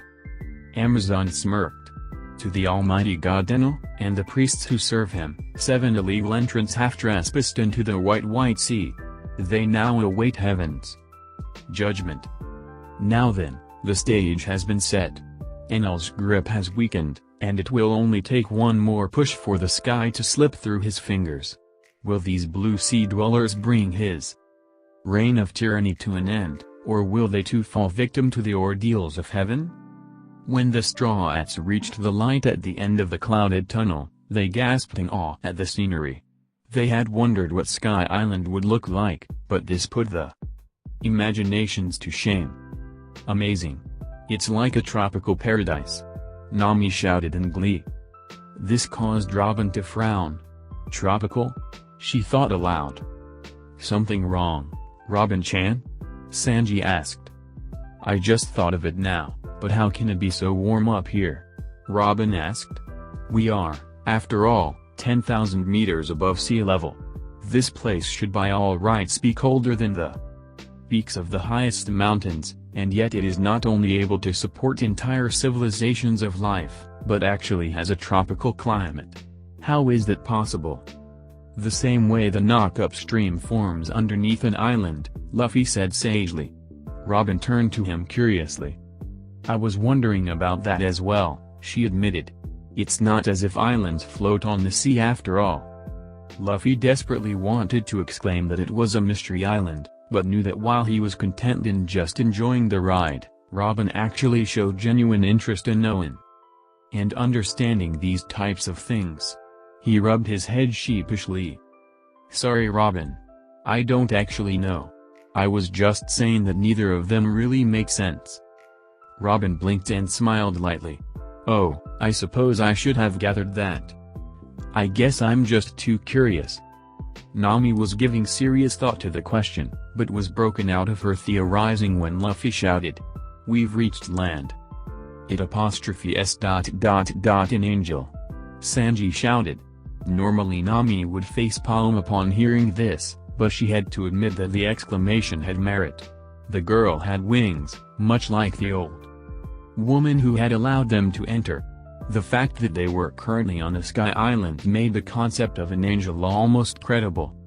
Said girl turned to them in surprise, but soon smiled. Hesso. She greeted, confusing the Straw Hats with the unfamiliar speech. As it turned out, the girl, who introduced herself as Konis, and her father, who arrived shortly afterwards, were both inhabitants of Angel Island, which was the part of Skypiea they were currently in. Looking closely, they could see that the entire island was made of the same solid cloudy material that they had come across in the White Sea below, which Robin claimed must have been how Jaya would be able to float on it. It was supported by what Konis confirmed was called Island Cloud, while the Island Cloud floated on the White Sea. I'm sorry, Kona's father, who had introduced himself as Pagaya, interrupted, but where is Jaya? I've never heard of such a place. Oh, sorry. Nami said, realizing they were excluding Konas and her father from the conversation. Jaya is an island on the Blue Sea, where we came from. Suddenly Konas turned pale and fell backwards onto the beach, causing many of the Straw-Hats to frown. Pagaya had a grave expression on his face. Konas-chan, Sanji said worriedly, are you alright? You all, she gasped, you're from the Blue Sea?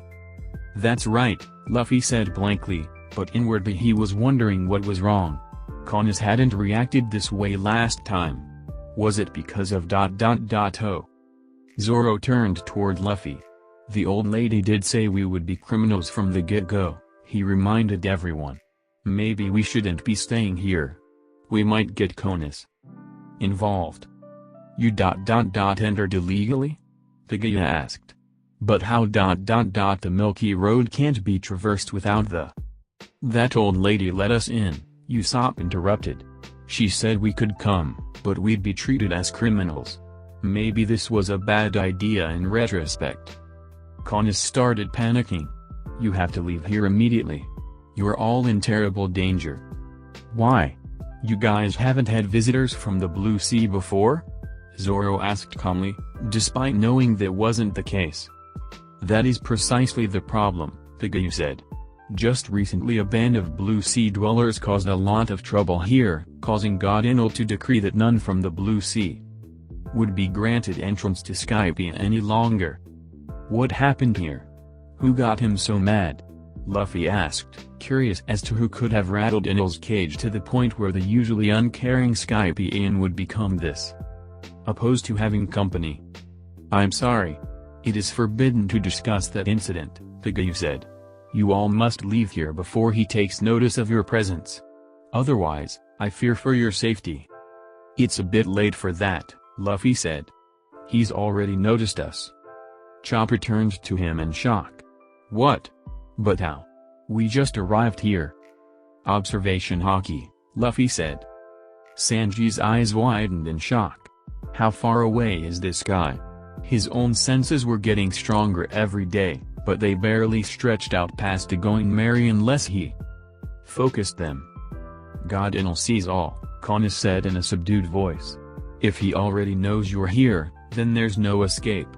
She was visibly dismayed. But how? Chopper asked fearfully. What can he do if he's not even? He was interrupted by a sudden flash of lightning above their heads, which was accompanied by a loud clap of thunder. The lightning struck a nearby formation of island cloud, utterly destroying the less than durable substance and leaving Chopper gaping.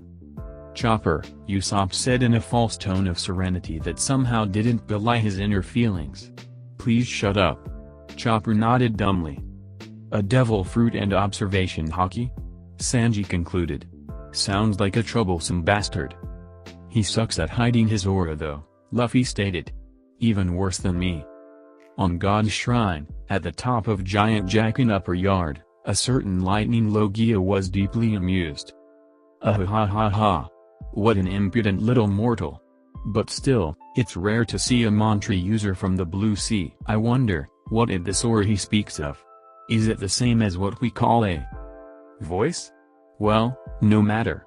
He turned to his nearest servant. Alert Captain McKinley and gather the remaining priests below. I want these sinners dealt with. Yes, Enel-sama. Back on Angel Island, the Straw Hats had decided that their vacation time was over. They asked Konas and Pagaya about Jaya, and they nervously responded that the only island that fit the description was Upper Yard, the island made entirely of earth, which had arrived in the sky 400 years ago. Apparently it was God's land and they were forbidden to set foot there. When Nami stated that the island was their destination, they looked resigned, but didn't protest, which caused Robin to narrow her eyes.